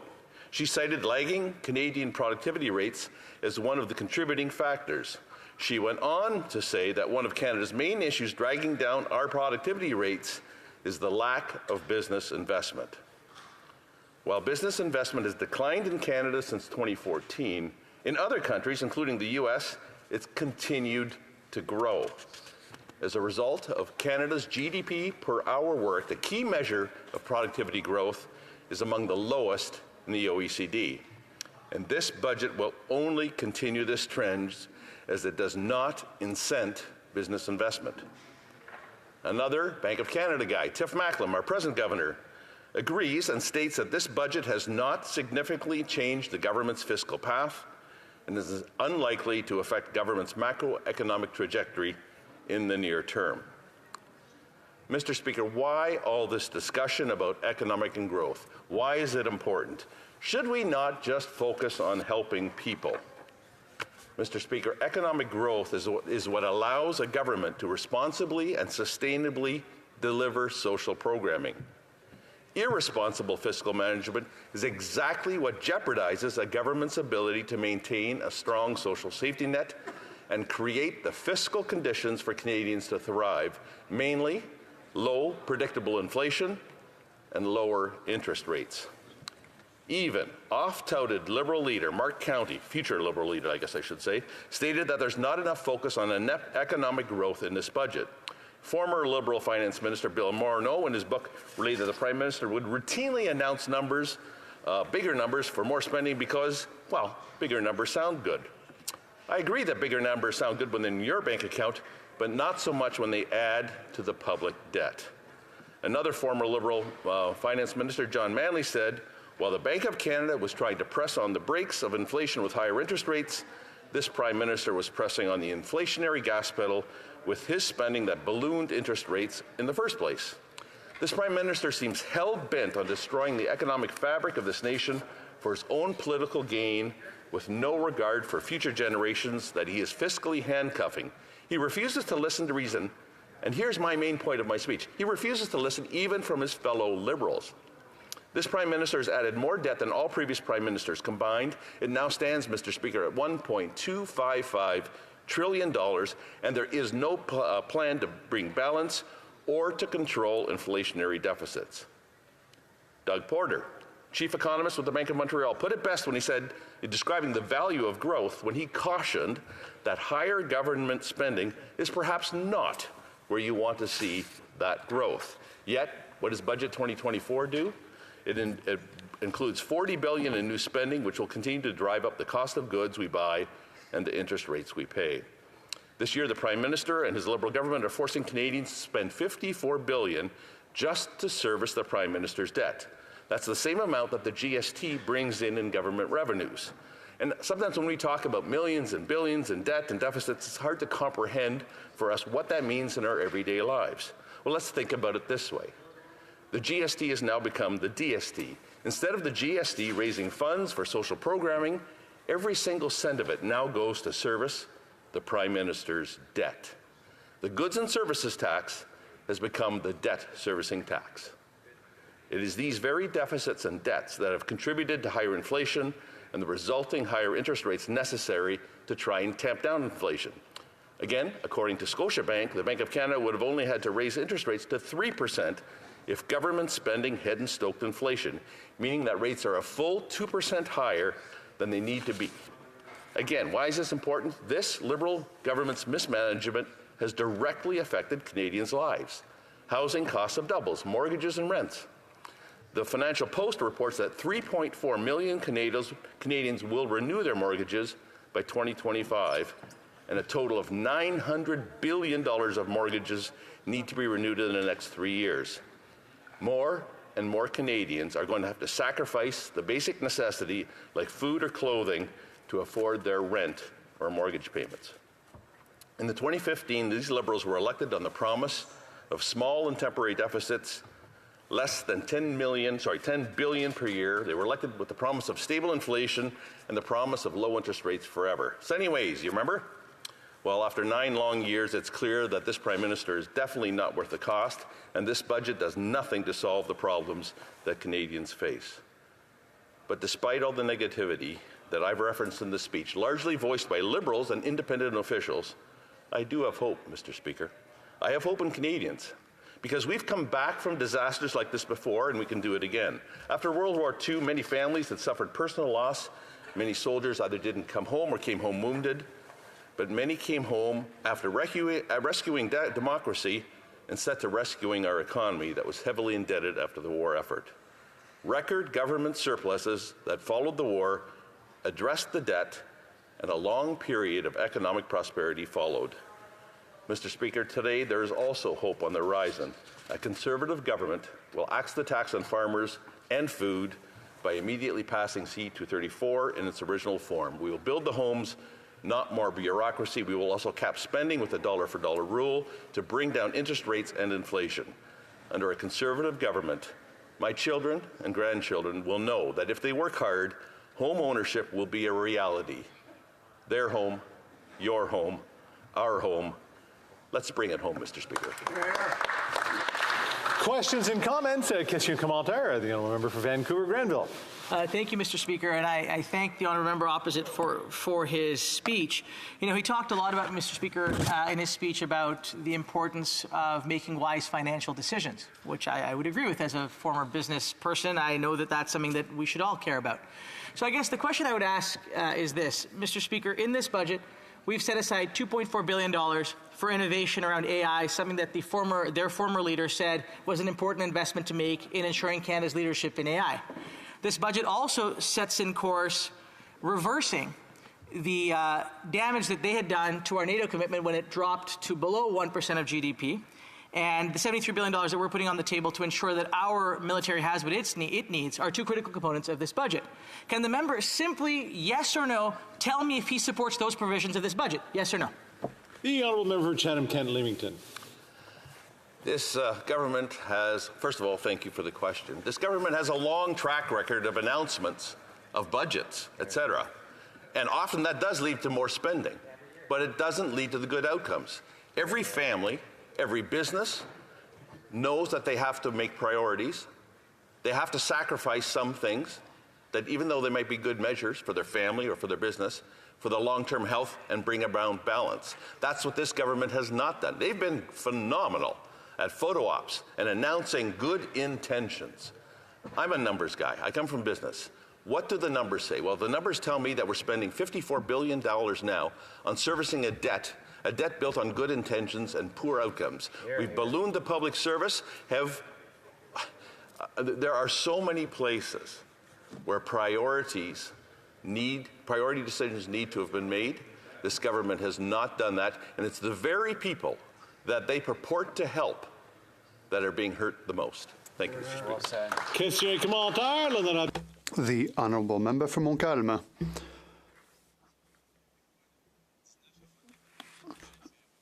The Bloc Québécois has voted against all budgets and economic updates.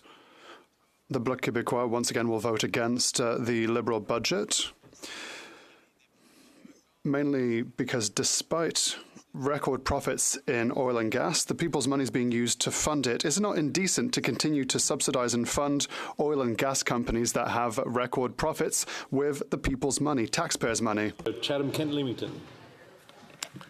I want to thank my colleague from the bloc for the question. Mr. Speaker, I'm a Conservative. I believe that the market mechanism is the most efficient way of transferring the values of goods and services. But markets only work when there's a balance of power. I come from the ag sector, but that accounts for a whole host of sectors. The best way to have proper levels of profit, which drive further innovation, is having a functioning market system that incents competition.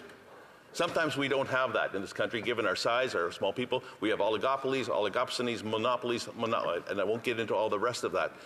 But there are structures that are needed to keep a functioning market going. And we need to do more work in some areas on that in country, particularly in the sector that I come from, agriculture and food. Thank you. We already almost played Monopoly there. The questions and comments, the Honourable Member for New Westminster Burnaby. Thanks very much, Mr. Speaker. I like the member. He speaks well, but he's, of course, challenged by the fact that he's carrying the party's record, the dismal Harper decade, where we saw record deficits every single year, $116 billion given to the banks, the $30 billion every year that were given to overseas tax havens through the infamous Harper tax haven treaties. And so the reality is Conservatives can't give fiscal lessons to anybody. Their record is absolutely deplorable. The issue around the pharmacare and the supports that will go to people with diabetes in his region, 17,000 in his riding, are Canadians who suffer from diabetes and are paying up to $1,000 a month for diabetes medication, $1,000 a month, struggling to make ends meet. If they can't pay for the medication, they have 4 times greater risk of heart attack or stroke. And the Conservatives are blocking this important life-saving medication that the NDP, of course, has pushed the government to put into place. And my simple question to my colleague, who I respect a lot, is why are Conservatives blocking this important life-saving medication that can make such a difference in the lives of 17,000 of his constituents? We are almost out of time. The Honourable Member for Chatham-Kent-Leamington. Thank the member for the question. I was actually at breakfast this morning with the insurance industry, and they actually outlined exactly their view of this pharmacare program. And they said that the monies committed just in this budget alone would provide the full formulary for all the drugs missing by those that are not covered under other drug plans. And then they outlined all of the risks of people dropping their other plans and switching to a public plan. The dollars that are going to go onto the public purse, as opposed to actually helping the people that don't have coverage. And if the definition of deplorable is handing this government a balanced budget when they took power, I'll take deplorable every day. Reprise du débat, continuing debate, the Honourable Member for Edmonton Manning. Thank you, Mr. Speaker. The people of Edmonton Manning have been very clear in the emails I received the past 2 weeks. Frank says, and I quote, "Stop spending our money like a drunk sailor. We cannot afford the debt," end quote. Trevor tells me, quote, "It is absolutely ridiculous as to how much tax is being charged. Where does it stop?" End quote. David asked me to please put a pressure on the PM to start cutting Canada's debt and balancing the budget. Marriott said this budget put our kids further into debt. Michael writes of his utter disgust with the latest federal budget. The feelings are unanimous. This budget is a disaster. I can only conclude that no one in the government actually considered the contents. Maybe they were too busy watching television to think about managing the country. I must confess, I don't watch much television. When I do, I watch documentaries or live sports events. 2 of the things that I avoid completely are what they call reality television and game shows. To me, there is very little reality involved, and the games don't seem to be all real to me. As a result, I have to admit I've never watched the show Are You Smarter Than Canadian Fifth Grader, which aired more than 15 years ago. It was a short-lived program with only 5 episodes made. The idea was to have a panel asking questions from elementary school textbooks to see if indeed they were smarter than a fifth grader. Top prize was $1 million, tax-free. The idea probably offends the Liberal members opposite. They don't believe anything should be tax-free ever. Contestants on the show had to answer questions about Canadian history, Canadian geography, and Canadian culture. But history, geography, and culture weren't the only categories covered on the show. There was also mathematics. That may be the reason no Liberal MP ever appeared on the program. When it comes to math, Budget 2024 shows very clearly that the Liberals are nowhere near as smart as a fifth grader. When you are in fifth grade, math is pretty simple. Addition, subtraction, multiplication, and division. It isn't a rocket science. A fifth grader knows that if they are receive a weekly allowance from their parents, they must spend that money wisely. Common sense tells them they can't spend more than they have. There's no such thing as deficit spending to a 10-year-old. If you spend all your money, mom and dad tell you that you have to wait until next week to get any more. They aren't made of money. They have to live within their means, and they expect you to learn how to do that also, especially as they feel financially stressed by all the extra taxes this government has piled on them. If you want some shiny toy that costs more than your weekly allowance, then you have to learn to save until you can afford to buy it. Stores are reluctant to extend the credit to a 10-year-old, especially one who hasn't learned the value of saving. As I look at this budget, I wish the Minister of Finance could go back in time and become a fifth grader once again. It is apparent that she and the Liberal Party failed to learn some important lessons in childhood, and now it is all Canadians who are paying for their inability to understand basic math. A fifth grader could tell you that money doesn't magically appear. It doesn't grow on trees. You can't just pick up loose bills on the sidewalk.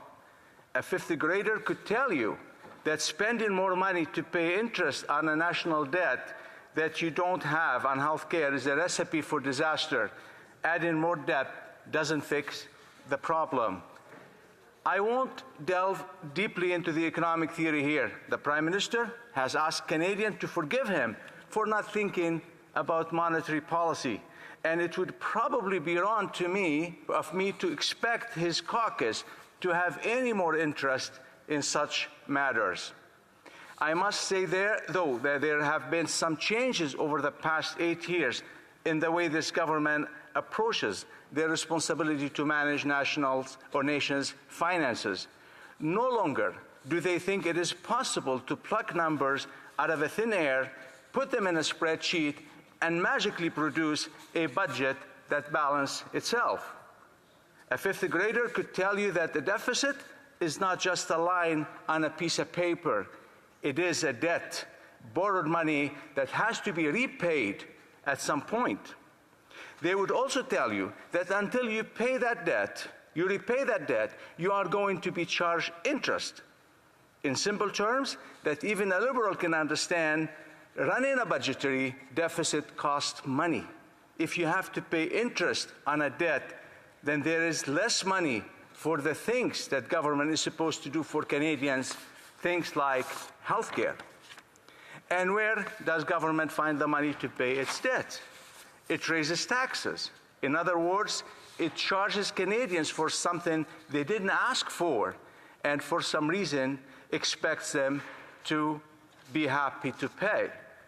Parents who explain to their fifth graders how important it is for the individuals and families to live within their means are being undermined by a government that spent, and spent, while expecting someone else to pay its bills. This budget increases government spending and taxes, and brings us no closer to a balanced budget than we have been at any time in almost 9 years of Liberal fiscal mismanagement. Apparently, their coalition partner in the NDP approve of this highway of economic ruin. This budget brings us $40 billion of costly new spending that Canadians cannot afford. In 2022, the finance minister said the budget would be balanced by the year 2027. In 2023, the number was revised to 2028. Why don't the Liberals just admit that they have no idea how to balance the budget since magic isn't working? Before the Liberals were elected in 2015, their leader suggested that perhaps his government would run modest deficits, about $10 billion annually, before returning to balanced books he inherited from the previous Conservative government. We all know what happened. Record deficit follow record deficit to create a national debt never seen before in the history of Canada. With this latest budget, the Liberal NDP government farther than ever from doing so. What we have now is a government that will spend more money next year servicing the debt than on health care. There's no sense in that except perhaps to the members opposite. Canada's per capita GDP is now lower than it was 6 years ago. While other countries have governed their economies, Canadians are poorer. While other countries have grown their economies, Canadians are poorer. And this government's solution is inflationary spending and more taxes. They need to go back to 5th grade. There's a glimmer of hope, though, Mr. Speaker. Soon we will have a Conservative government with members who are indeed smarter than a 5th grader. A Conservative government will balance the books, making the spendthrift finance minister and her fiscally unaware boss will be only a bad memory. The common sense Conservative plan will axe the tax, the carbon tax, balance the budget, and build homes and not bureaucracy to bring lower prices for Canadians. Even a 5th grader knows that this Liberal government is not worth the cost. Thank you, Mr. Speaker. Question commentaire, the Honourable Parliamentary Secretary to the Minister of Environment and Climate Change. Thank you very much, Mr. Speaker. And like most members of Parliament, when I'm home for the week, I usually get out and do a couple of school visits, and last week I was lucky enough to go to Martin Street Public School, and I heard from some really smart 5th graders. So to hear the member opposite suggest that 5th graders, you know, are not intelligent or don't have any business suggesting that we, you know, should engage with them, I strongly disagree. But you know, 5th graders not only. Point of order from the Deputy House Leader. The Conservatives seem to have taken offense to that and are now heckling the member over his assertion that 5th graders do understand a lot and can contribute. Perhaps you could ask the Conservatives to keep down the heckling so that the member can properly ask his question. We're getting into debate now on Prince George, Peace River, Northern Rockies. Thank you, Mr. Speaker. The point made by my colleague was that the 5th graders were smarter at financial decisions than the government. That was the point. Okay, well, we are descending into debate, but I will, the Honourable Member for Courtenay Alberni on the same point of order that I'm... Mr. Speaker, I mean, it is so hard to actually speak at this end of the House without getting heckled by Conservatives. It's next to impossible to actually even be able to hear someone next to you. Like, it's something that really needs to be addressed. I appreciate that, but I'm also hearing lots of heckling from lots of corners from this chamber. So I will remind everyone who happened to be in the chamber, including Conservatives, including NDP, including Liberals, including Greens, including Bloc Québécois, and Bloc Québécois on occasion. Listen, I'm just getting into this. I'm just getting in. We want to talk about heckling in the House. I will also remind people that they shouldn't be heckling the Speaker at the time. So I just want to remind people to be judicious in their discussions, and of course to keep the chatter down in the chamber. The Honourable Parliamentary Secretary in his question. Thank you very much, Mr. Speaker. And my point is that your average fifth grader knows that it's unproductive to heckle and name call and denigrate people on the basis of how much one person knows or how much another person knows. So my question to the member is, doesn't he know that it's actually the job of the Bank of Canada and the Governor of the Bank of Canada to think about and consider monetary policy?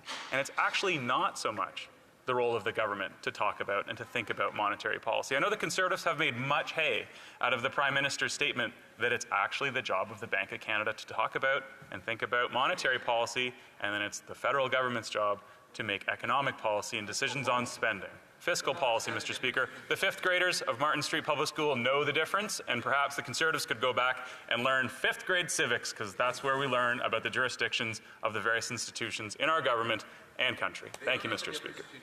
The Honourable Member for Edmonton Manning. I would excuse the honourable member on the opposite side that if his Prime Minister asked him to sell a radish as a strawberry, this is what's happening, for them to try to convince Canadians of their mismanagement and their inability to balance the budgets whatsoever. So this is the situation here. Getting into philosophy, if a government doesn't think, if a Prime Minister doesn't think about fiscal responsibility and fiscal policy or monetary policy, what does he think? What does he think about? What does he think about? And this. No. The problem is that we still have people heckling everybody all the time. I'm gonna stand for a moment. The Honourable Member for Edmonton Manning. They were complaining about us heckling. They're heckling because they don't accept any logic or reality or truth. This is the shape of a government we're dealing with, and if their Prime Minister doesn't think about the monetary policy, that means we are in trouble, and we are indeed in trouble because of that type of thinking. Questions and comments? The Honourable Member for Edmonton Griesbach. Thank you very much, Mr. Speaker. And grade 5 students certainly know a lot. And what they asked me, actually in that member's riding of Edmonton Manning, was some simple math. And here's a math question they asked me, which I'll ask the member. The carbon tax. He said he's going to axe the tax. Now let's do the math on some of this tax in Alberta when it comes to fuel. 3 cents is the Government of Canada's carbon tax. 4 cents is the United Conservative Party of Alberta's fuel tax. But gas went up 20 cents. So who gets rich from the 13 cents that member never talks about? Who is it? Who's getting the 13 cents? Can you do the math on that? The Honourable Member Edmonton Manning. I don't think we speak into two types of residents. I receive so many complaints from Canadians, from Albertans, from my riding, from his riding, which is my neighbour riding, about the carbon tax. So this honourable member needs to convince his own constituents over the carbon tax and how crazy life has become since the carbon tax being increases with the support, that 23% increase that him and his party have supported this government to increase life and cost of living for Canadians and cost of grocery. If he can convince his own people in Alberta, that I'll be satisfied. Questions and comments? Question Kamal-Tar, the Honourable Member for Souris Moose Mountain. Thank you, Mr. Speaker, and I thank my colleague for his presentation. And I, too, have received many of those letters, and I could read them myself here today from my constituents about the same issues that my constituents consider and how disgusted they are with this budget. And then the reality is how they see it as unfair, not a fair way. And part of what they talk about is where this government is promoting fairness, and yet they fail to mention the fact that the national debt was, when they came into power, was $600 billion, and now it's $1.2 trillion. And when in 5 years, if you look at the budget, says it'll be up another $280 billion. That's not fair to those Gen Zs and those millennials as they progress to 5 years down the road, because they're going to have to pay for it. I'm wondering if my colleague would comment on that. With almost out of time, the honourable member for Edmonton Manning. I thank my honourable colleague for this question. There's no fairness in making people's life miserable. There's no fairness in making people's life unaffordable. There's no fairness when people cannot buy food to feed their kids. There's no fairness in what this government is doing, and they must stop. This is what Canadians are asking us for. This is what my constituents are asking me for. Reprise du débat, continuing debate. The honourable member for Humber River Black Creek. Thank you very much, Mr. Speaker, and I'm very glad to stand today and to give some comments on this very important budget, which really is a framework as we're moving forward in the future.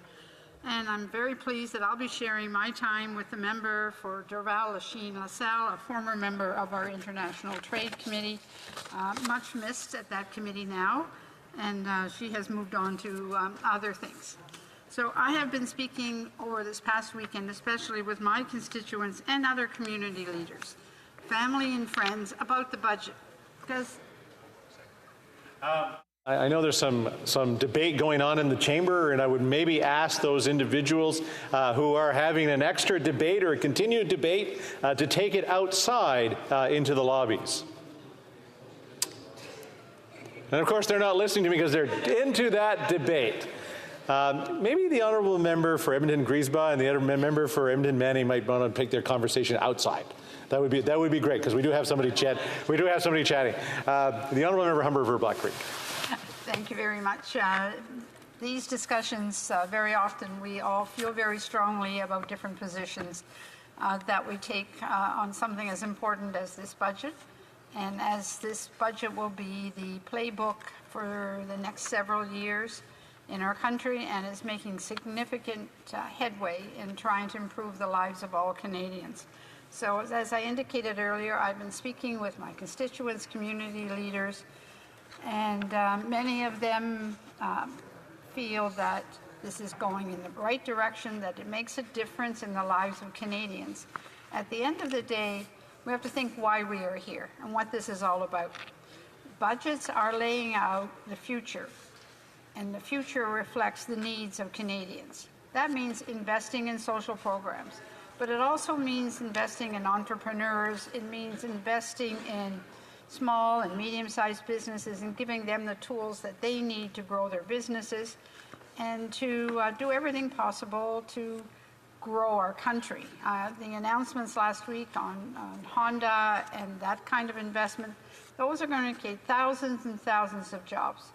And then if we reflect back on years when things were very tough and people were out of work and just begging to find jobs and to be able to contribute to their families and not having to go on to unemployment insurance.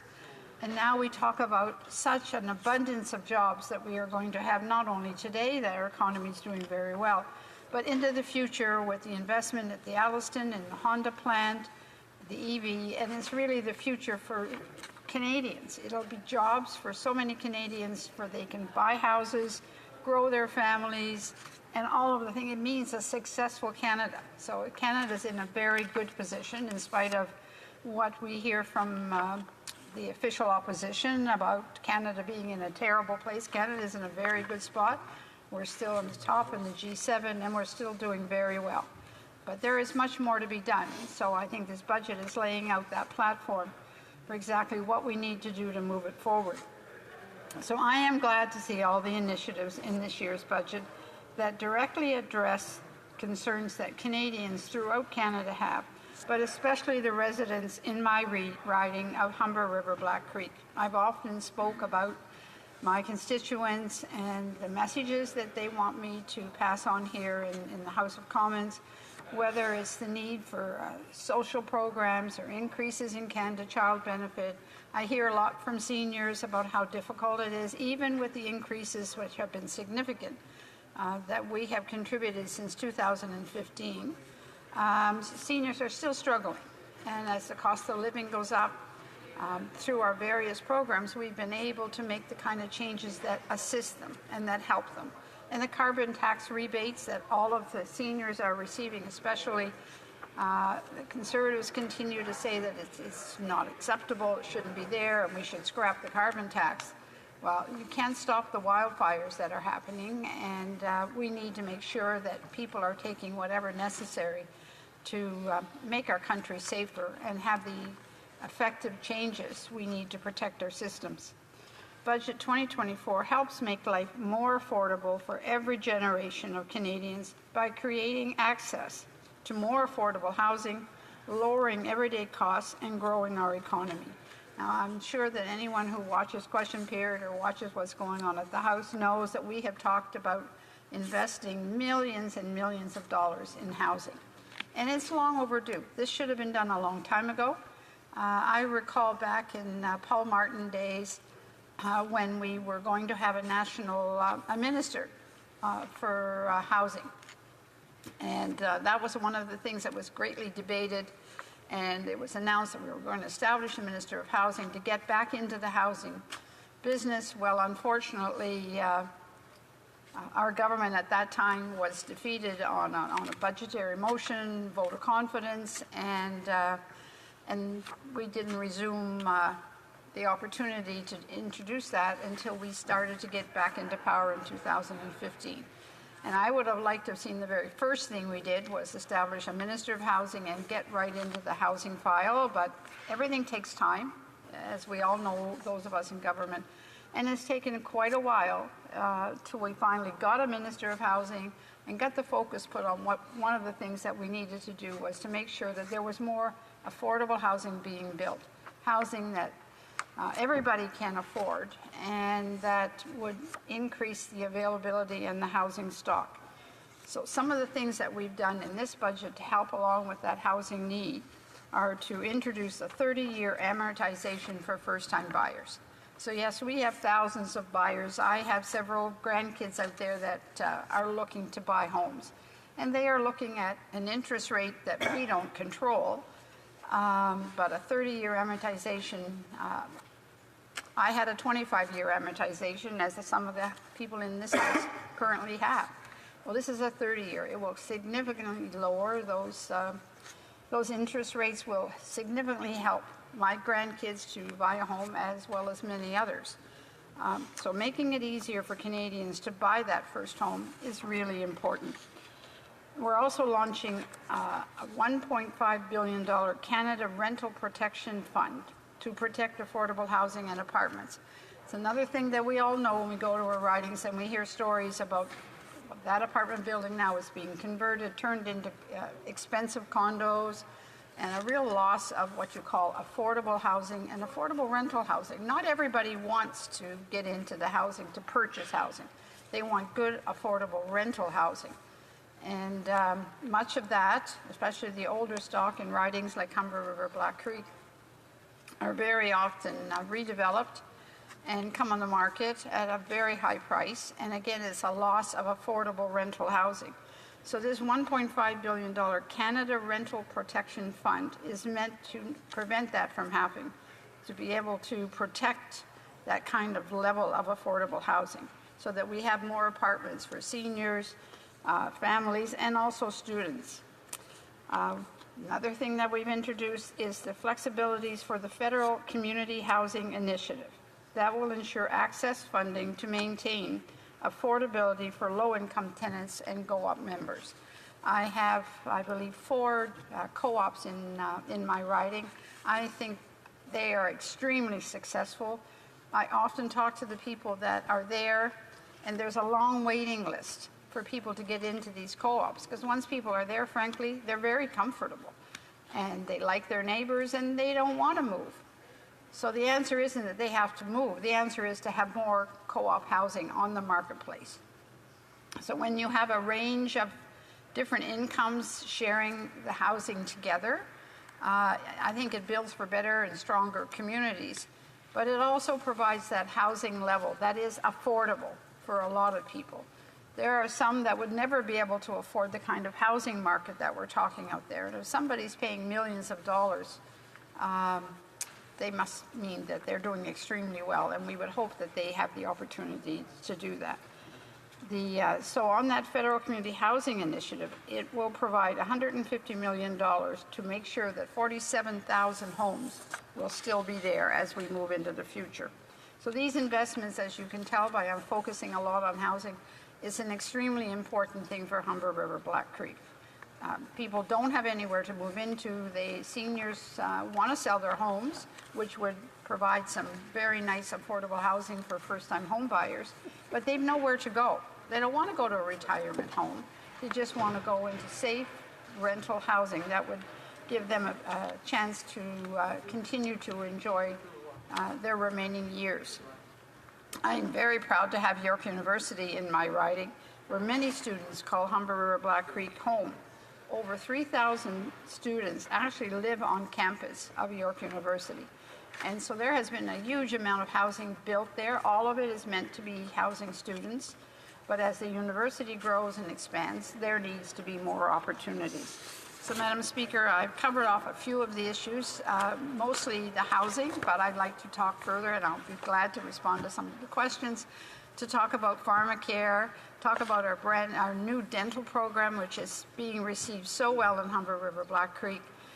It's an exciting time. It's a challenging time for the government to maneuver the proper way, but I believe that this budget is a good step forward, and I'm looking forward to having a few questions.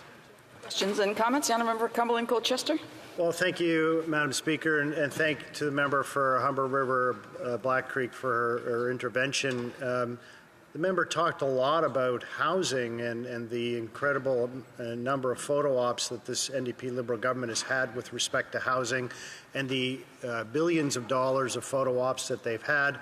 I have a really simple question for the member, and I'm sure she can provide an answer to the House and to all Canadians, is as of today, how many houses has the NDP Liberal government actually built for their billions of dollars of photo ops? Thank you. The honourable member for Humber River Black Creek. I want to thank my honourable colleague for that question, and I also want to thank him for his support for the National Eye Strategy that the member was very supportive of, which is now in the Senate, and I would urge him, if he could talk to his Conservative members in the Senate, if they would please pass Bill C-284 for the National Eye Strategy. Now on to the question he asked me about housing. It's no secret. Housing takes years to build, but we have been building housing for several years. There is about 1,000 units in the west end of Toronto that has gone up in the last 2 years, is up now and available, but there will be much more. But you all know that it takes time to build housing.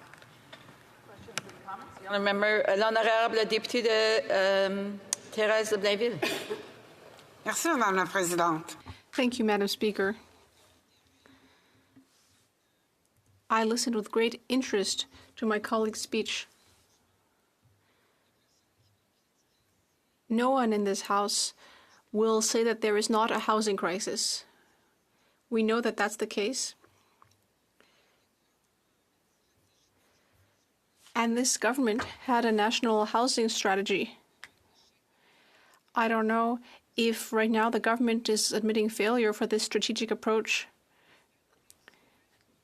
because we know that it is our towns and municipalities that should be leaders on housing. Now, the budget, even after listing all of its measures, it's not doing well in the polls. It hasn't wowed Canadians. And another thing that is upsetting people is the interference in the provinces and in Quebec. Whereas in the federal government's own field of jurisdiction, like old age security and EI, there's nothing on that. This government is not making any commitments to finally end discrimination against seniors of under 75. And the government's not doing anything to reform the EI system, which is letting thousands of people fall through the cracks. What does the government have to say about its complete lack of investment in its own programs? The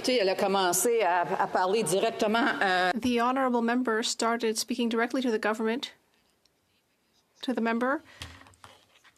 I would just remind her that she needs to direct her comments through the chair. Le fauteuil. L'honorable député de Humber River Black Creek. Very much, Madam Clerk.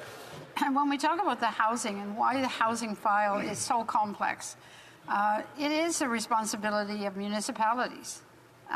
It's their job to work with developers and to see that the housing gets built. But I have to say, for far too long, too many municipalities have put up as many roadblocks as possible to much of this housing because they didn't. People say, well, I don't want it in my backyard. I don't want additional apartment buildings in my backyard and condos and the rest of it. They want to keep the same kind of community they've always had, which is admirable to want that. But the world is expanding. Immigration is a huge tool for Canada, and we need it to happen. We need to have housing built, and that takes the municipalities to do that. Got time for a brief question. The Honourable Member for New Westminster, Burnaby. The Harper Conservative government was terrible fiscal managers. They gave away $30 billion a year to overseas tax havens, massive subsidies to oil and gas CEOs, bank bailouts. Unfortunately, this Liberal government has continued many of the bad financial management practices that we saw under the Harper government. And my simple question is, why won't the Liberals actually rein in these massive corporate subsidies that are going out, that started under the Conservatives and seem to be continuing under the Liberals? That's right. The Honourable Member for Humber River Black Creek, a brief answer. Well, thank you to my honourable colleague, and thank him again for supporting the National Eye Strategy Bill. I have to say, we all know that corporations need to do well in this country. They are the ones who employ thousands and thousands of people, and they need to do well. They need to make money. And I'm glad they do, because that's the money that we use for all of the programs we talk about and all of the investments that go into Canada. It comes through corporations. It's not coming from the government. Resuming debate. The Honourable Member for Dorval-Lachine-LaSalle. Thank you, Madam Speaker. It is an honour for me to rise today to discuss Budget 2024, our plan for an equal opportunity for every generation. Our government strongly believes that everyone deserves to succeed, including youth. Unfortunately, we can see that it is hard for too many young Canadians to succeed as much as their parents did. Young people are not being appropriately compensated for their hard work, like earlier generations. Their paychecks are simply not enough to enable them to face the current cost of living. In this context, our youth have more and more trouble saving enough to fulfill their dreams. And of course, this greatly concerns our government. That is why, in Budget 2024, we are bringing forward a number of measures to ensure that our youth have a fair chance of success and to give them what they need to fulfill their dreams.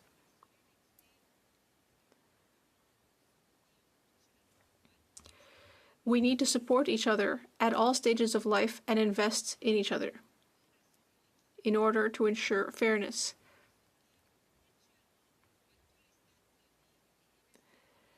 We need to make sure that we're all supporting each other. We believe that children deserve the best possible start in life. Today, nearly 1 out of 4 children in Canada does not have enough to eat, which harms their health, learning, and overall ability to thrive. You will all agree that this is very problematic.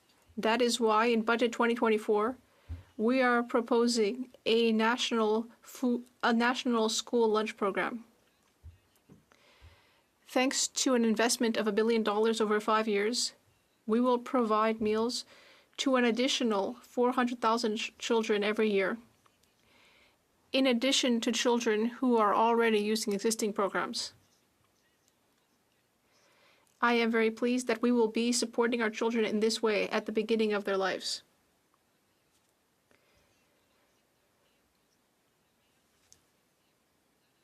Again, to help our children start out in life, we have also created a pan-Canadian childcare and early childhood learning system. At the moment, provinces and territories already offer or will soon be offering $10 a day childcare. Before this system, child care costs were as high as rent or even a mortgage. It was therefore harder to start or support a family. This led many parents, especially mothers, to have to make impossible choices between their career and childcare costs, which was a heart-rending choice. And we see that women's participation in the labor market has reached record levels after implementing our new system. However, still today, too few families can access childcare spaces at an affordable price. That is why we are creating more spots and are bringing forward measures to promote creating these spots. For example, in the budget, the government proposes a new loan program for expanding childcare services. With $1 billion in low-cost loans and $60 million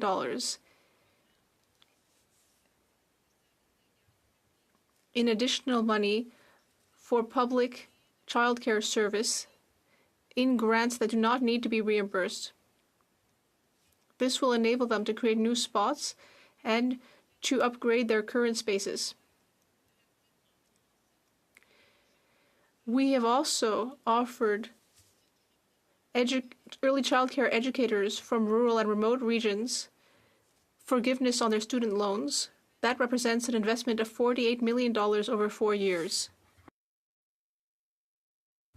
Once again, to increase fairness for our youth, we are proposing in Budget 2024 measures for young Canadians training. We will also encourage them to acquire useful work experience. For example, we will be extending by 1 year the increase in the Canadian full-time student grant. It will go from $3,000 to $4,200 a year. We will also increase the Canadian interest-free student loan program from $210 to $300 a week. We will also be investing more than $207.6 million in 2025-26. We will be investing this money in the Student Practical Internship Program in order to create more workplace internships for our students. This is a great way for post-secondary students to start their careers and acquire early experience in the workplace.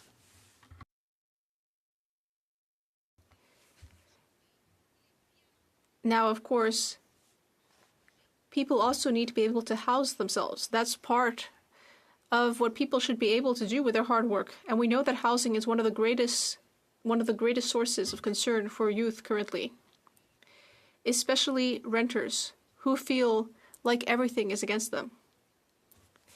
That is why, in Budget 2024, we are proposing measures to support and protect renters.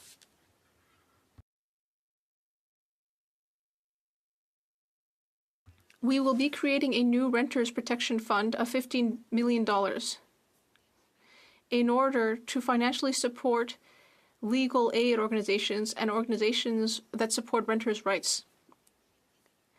We will also ensure that renters' credit ratings consider on-time rent payments. Renters deserve to have their credit score consider the money that they've used for their rent over the years, especially when they are applying for a mortgage to buy their first home. And this leads me to the topic of many young Canadians' dream of acquiring their first home. Currently, that dream might seem out of reach for too many young Canadians. We know that many young Canadians have trouble saving up for a deposit or have trouble getting an affordable mortgage. This is one of the biggest pressures for youth at the moment. This is why we want to improve the Canadian Mortgage Charter to make it easier to access housing. In the budget, we will increase from $35,000 to $60,000 the current cap for the property access plan withdrawal limit for people who are saving up to make a deposit on their first property. So for people buying a first home, they will be able to take advantage of the tax advantages of contributing to an RSP in order to save up to $25,000 more for their deposit. This improved version of the plan will also be in parallel to the tax-free savings account for purchasing a first home, which will enable people to contribute up to $8,000 per year to save for their first deposit. I am very pleased to see that more than 750,000 Canadians have opened this kind of TFSA since it was launched just a year ago. Thanks to this first home savings account and the differences to the RRSP withdrawal rules, it will be easier to save for a first home. We will also authorize a 30-year amortization period for mortgages for people buying a first home starting on August 1st, 2024 for newly built homes. And we will improve the Canadian Mortgage Charter, including methods to reduce the mortgage burden in order to help people who are facing difficulties with their mortgage. Again, to help people buying a first home, Budget 2024 will help people who are withdrawing amounts from their account between, or who withdrew money from their account between January 1st, 2022 and December 31st, 2025, who will get a grace period extended by 3 years. They will now have 5 years to start the process of reimbursing the money. Our government has a plan to build more housing, make it more affordable and accessible, develop community housing, and make renting or buying a home easier. Thank you very much. Member for Caribou, Prince George. Thank you, Madam Speaker. Thank you to our honourable colleague for her intervention today. Madam Speaker, through you to our honourable colleague, this government will now spend more money servicing our debt than it does on health care transfers. Our honourable colleague spent a lot of time talking about youth in her speech. Leading cause of death for youth in my province of British Columbia is overdose. So through you to our honourable colleague, wouldn't this government be better served fighting the overdose and the opioid crisis than spending billions upon billions of dollars on their failed drug policies? Thank you, Madam Speaker. Our government is investing in Canadians. We are investing in our youth. We are investing in the future for everybody. And part of this investment is also to fight against these drug overdoses. And our government has given much funds to help fight this scourge on our society, we can say. And we will continue to fight and provide for Canadians as far and as much as we can. Thank you so much. The Honourable Member for Lac-Saint-Jean. Thank you, Madam Speaker. I appreciated my colleague's speech. And we see that most of this budget involves interfering with provincial and Quebec jurisdiction. Now there's another topic that is important, tax evasion.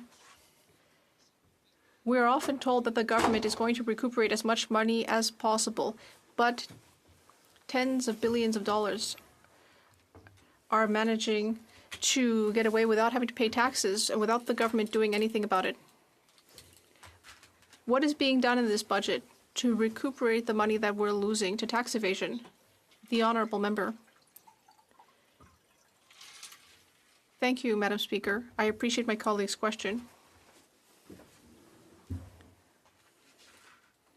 In order to do something about this problem, as my colleague knows, a number of programs have been brought in to counter tax evasion. We will continue to fight tax evasion and to ensure that everyone pays their fair share in order to ensure that they all contribute to our society. Here we are here we are, Madam Speaker, on the eve of the day of mourning every year where we honor those that have died at work or been injured at work, Madam Speaker. And I want to give a shout out to United Steelworkers in Port Alberni who hosted Sunday's event in my riding, and as well as the others that hosted from Labour in communities in Courtenay and Parksville. But Madam Speaker, as we honor those workers, it's critical that we support workers that are injured. And we know that workers that have been injured in the workplace, if they don't return to work within 12 months, they have a 1% chance of ever returning to work, Madam Speaker. 1.2 million Canadian workers right now are not working. We need to unlock their potential and support them by accommodating them when they're injured at work to get them back to work immediately. So my question through you, Madam Speaker, to my colleague is that we have a historic program for return to work through Pacific Coast University, a disability management program that this government started, and it was historic, but they didn't renew it. Is this government going to renew the disability management program with Pacific Coast University, or are they going to abandon workers? Thank you, Madam Speaker, and I thank my honourable colleague for his question. As I mentioned in my speech, Budget 2024 is proposing a new Canada disability benefit to supplement provincial and territorial benefits to increase the financial well-being of over 600,000 working-age persons with disabilities. And this is just the start. We will continue to put more programs in place so that we can help workers in this situation and people with disabilities so that they too can have an equitable chance at life in Canada and in their futures as well. Thank you. Resuming debate, the honourable member Cumberland Colchester. Well, thank you very much, Madam Speaker. It's a pleasure to rise and talk about Budget 2024. It's interesting, you know, what we often hear from our colleagues across the aisle is, who made this mess? Whose fault is all of this? What is the problem here? When we figure out who did all this, there is going to be big trouble. And we know clearly that after 9 years of this NDP Liberal coalition, that it's their fault. They're the ones who did this. And it often reminds me, you know, I have 3 children. They're grown now, and 2 grandchildren. But when my children were growing up, there was a kids show, and maybe this is where they get their ideas. It was called The Big Comfy Couch, and the female character on there would say, "Who made this big mess?" and look around and wonder who did it. And of course, we all know who made the big mess.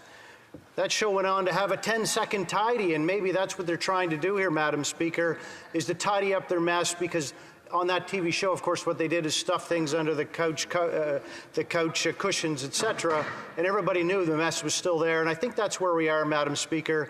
On behalf of Canadians, the Canadians know who made the mess, and Canadians know that there's still a mess, even though they've just hidden things here and there. Canadians know that the debt is now over $1.2 trillion, and that's a number that's even hard to understand for most of us. What is $1 trillion? What does it look like? And one of my great colleagues from Peace River Northern Rockies made a fantastic video. I'd encourage everyone in the House to have a look at it, to put it in perspective. You know, what's $100,000? What's $1 million? What's $1 billion? What does it look like? And what's $1 trillion? And what's the difference? Perhaps it's easier, Madam Speaker, to understand that the debt on a per Canadian basis is almost $31,000 per Canadian. We've heard this multiple times this morning from many of the eloquent speeches that have been given here, but we know that the cost to service the debt now is $54 billion. And I said this morning on a radio show, that of course that's more than $1 billion a week. And you know, people often think that you're saying it's 54 million with an M, but no, it's B as in billion with a B, bravo. That's more than we spend as the federal government in Canada Health transfers to the province to attempt to pay for health care, but we'll talk about that more.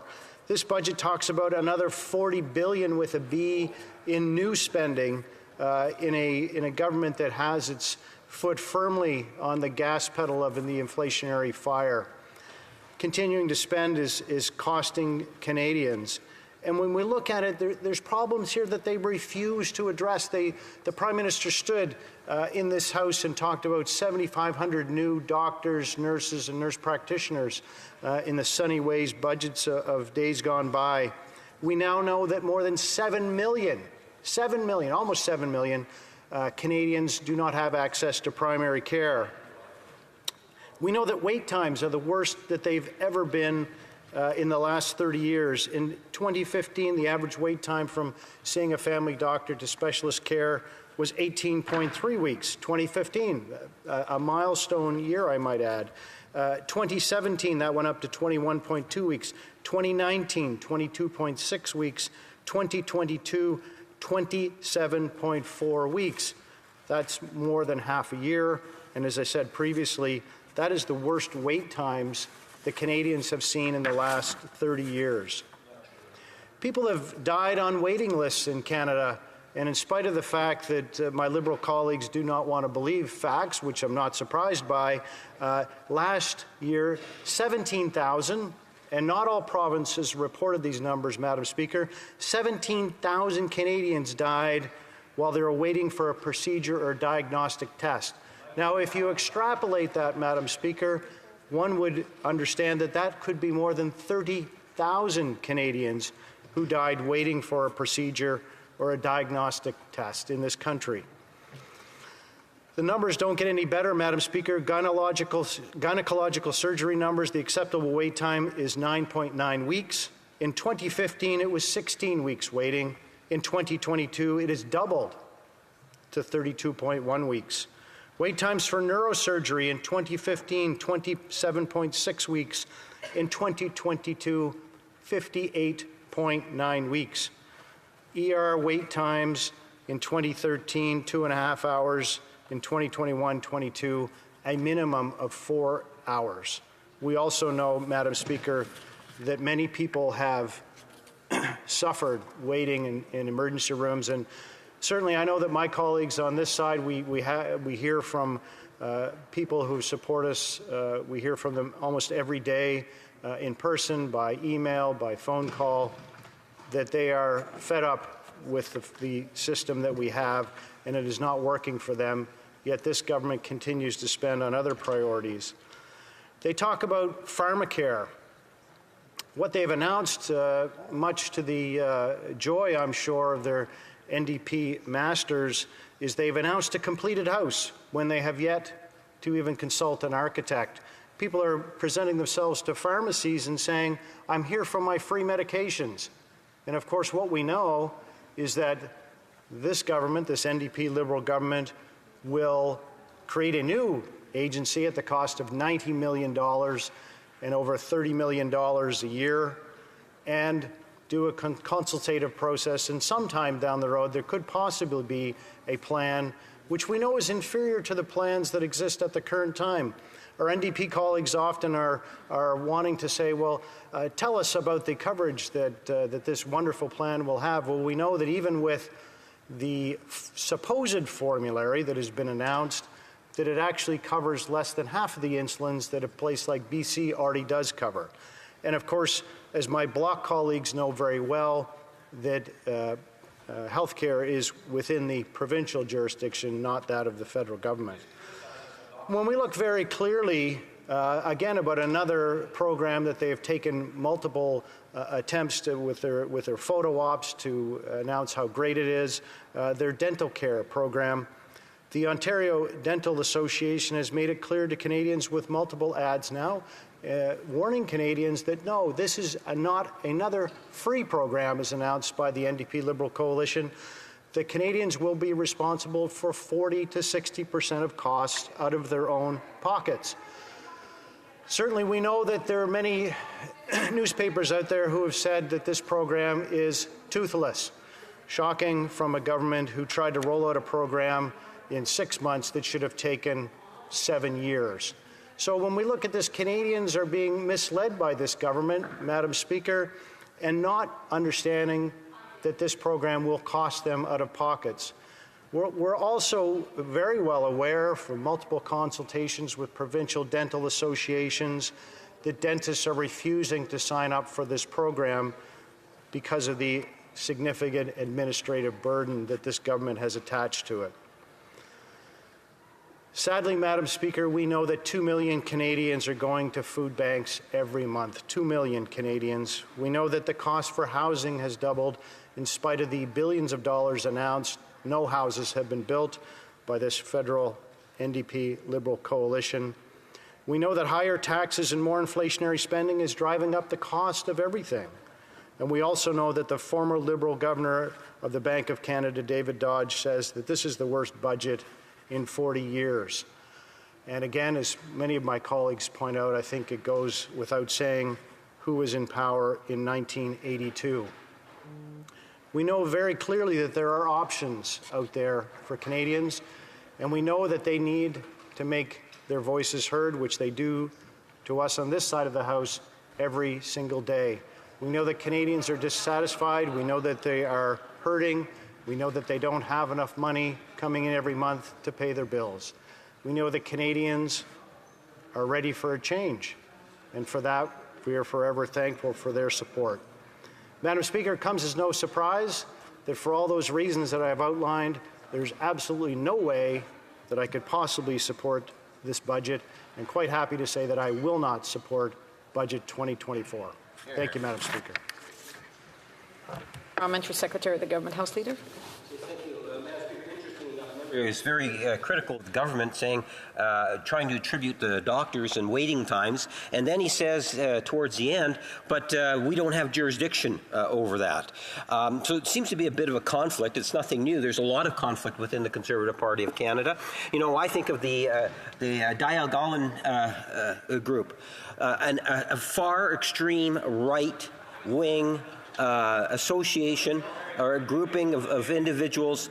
And the Diagallan is something in which the leader of the Conservative Party goes and meets with, and then they wonder why it is that Canadians see the Conservative Party going so far to the right.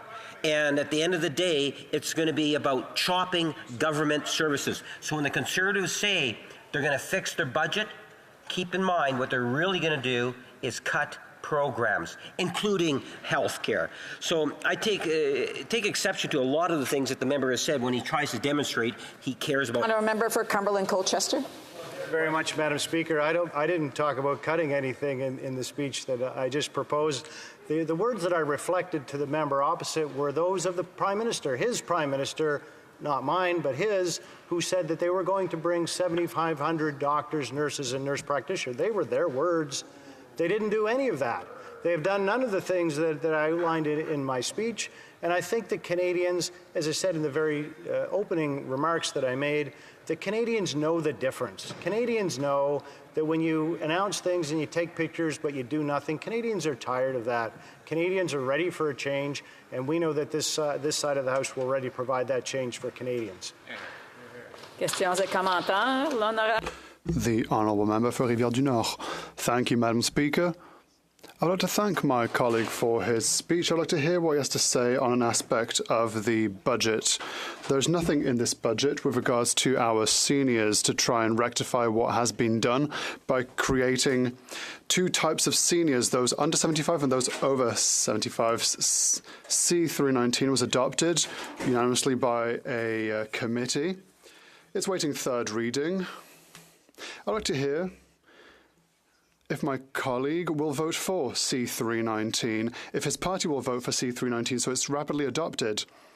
If a Conservative government is the next one, what would its position be with regards to seniors? Colchester. Well, Madam Speaker, I'd like to thank my honourable colleague for the question. You know, one of the things that has happened on this side of the House multiple times is that when Conservative put out fantastic ideas, we know that this NDP Liberal coalition is out of time and out of ideas, that they want to take those ideas and incorporate them into their own budgets. Exactly what we happened in the fall economic statement of last year, when an idea that I had that they took and incorporated into the fall economic statement. Now, granted, it was a great idea, But to go ahead and suggest what we're going to do in the future, we know that this NDP Liberal government, as I said, is out of ideas and out of time, and there would be a very good likelihood that they will co-opt the wonderful ideas that we have to help support Canadians on this side of the House. Thank you. Questions and comments? The Honourable Courtney Albany. Madam Speaker, we continue to hear Conservatives rise in this House and tell us that people in British Columbia are covered for diabetes medication, Madam Speaker. Becky from my riding, she wrote, quote, "Our out-of-pocket cost for my son's insulin and devices comes to just over $11,000 per year. It is so expensive, sometimes the pharmacy calls me to give me a heads up about how much an order will be, as if we have an option. Without it, he will die. So something like National Pharmacare would be a game changer for us." So why are the Conservatives trying to block pharmacare and insulin for Becky and her kid? Why? The Honourable Member Cumberland Colchester. Well, Madam Speaker, what Conservatives are doing here is pointing out to voters that the NDP Liberal coalition, and specifically the NDP part of that coalition, has sold itself out to help support its leader. That all they've done is continued to support this Liberal government over the last 9 years, and ongoing there's difficulties. Point of order, the Honourable for New Westminster Burnaby. Thank you very much, Madam Speaker. As the Speaker has already ruled, that the false titles, like the member is trying to put forward, is something that is not appropriate for this House of Commons. There is no coalition, and he certainly understands. So I understand that the honourable member.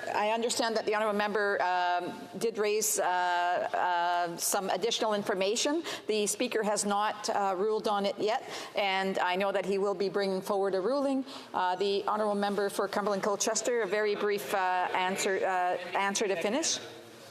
So, Madam Speaker, I think it is very clear by the interventions attempted by the NDP of the NDP Liberal coalition that all they're doing is trying to support their own political futures in Canada. And once again, Canadian voters know better than that. They can see clearly through the thin veil that the ND part of the coalition has presented, and that they're not going to fall for their shady tactics anymore. Yeah, just there was a word in there that I would just be mindful what the honourable member used. So I would just ask him to be very, very, very careful on the words that he uses in the House here. At point of order, the honourable member for New Westminster Burnaby. Yeah, see, the members should have withdrawn and apologize. I would just ask the honourable member to withdraw. Yeah, that word that he used. Speaker, I'm unsure which word you're referring to, but... the one that started with the S. I'm sorry? The one that started with the S. The S word? Yes. I'm not sure what the S word is, Madam Speaker. I apologize for not knowing to which... Well, maybe the honourable member can approach the chair. I'm not going to repeat that word, but he can approach the chair. I can tell him, and then he can go back and apologize. The honourable member for Cypress Hills Grasslands, resuming debate. Thank you very much, Madam Chair. It's always an honor and a privilege to rise in this House on behalf of the great people of Southwest Saskatchewan. Again, point of order, the honourable for New Westminster Burnaby. You've directed a member of Parliament to approach the chair. I would hope that he would do that. I'll give him a couple of minutes to get over here. Point of order, the honourable member for Central Okanagan, Similkameen Nicola. Madam Speaker, as a member from British Columbia, I wanted to let you know that I support you in your role, and I believe that you can run the House as Speaker, and you don't need to have multiple reminders from other members from British Columbia. Appreciate that. I'll ask the honourable member for Cumberland Colchester to come and see me for a few minutes. The honourable member for Cypress Hills Grasslands.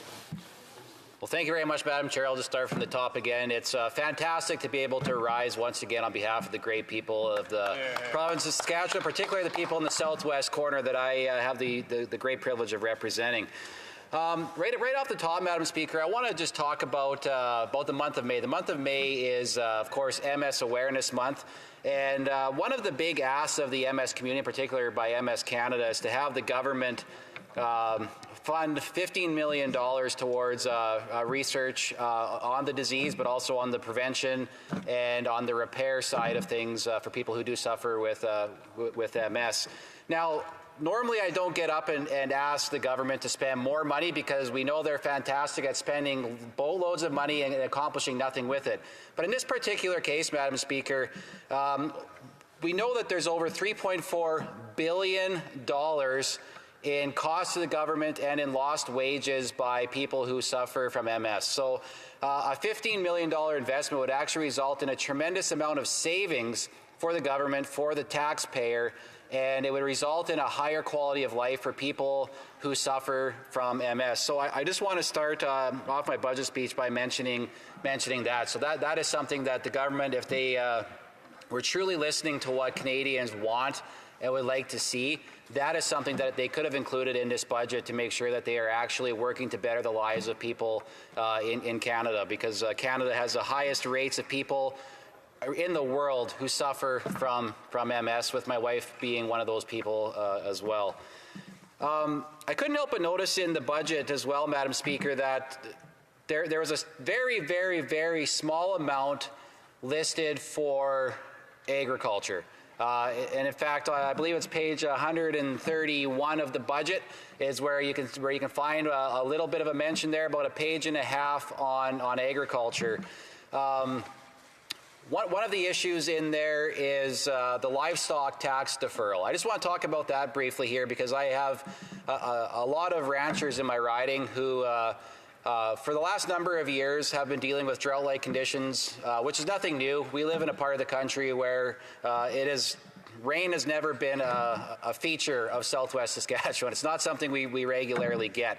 So it's not new that we have drought-like conditions. But there is a government program out there called the Livestock Tax Deferral. And what happens is the local RM has to declare a state of disaster. Then the government takes a look at rainfall. They take a look at the forage percentages of the year to see if it's fallen below, I believe it's 50%. There's quite a process that's involved in implementing or triggering the livestock tax deferral. And clarification and certainty around that would go a long way in helping our producers to be able to have more certainty in their industry. Part of that too, Madam Speaker, though, would be the livestock tax deferral. You only have 1 year to use it. And as we know out in Saskatchewan, sometimes it takes more than 1 year for your pasture to regenerate. What a lot of the producers and what a lot of the organizations like the Canadian Cattle Association, the Saskatchewan Cattle Association, what they're saying is allowing the livestock tax deferral to be used over a period of 3 years would actually be a lot more beneficial, because what it would do, it would allow for better environmental protection. It would allow for pastures to be able to regenerate. Now, my riding name is Cypress Hills Grasslands, and the grasslands part comes from the fact that we have some of the largest amounts of native prairie grass, untouched native prairie grass still in my part of the country here. It hasn't been broken up. It's been grazed for years. Buffalo used to be the keystone species there, and buffalo has since been reintroduced to the grasslands, but cattle have done a tremendous job of being the keystone species in the grasslands. And for farmers that have native prairie grass on their, for ranchers who have native prairie grass on their ranch, in their rotation, it's of huge value to them to be able to preserve that grass. Now, when you force somebody to have to, if they sold their herd, they get the 1 year livestock tax deferral. If you force them to rebuy in and spend on their cattle and get them back on the land, what you're going to see is a degradation of that land.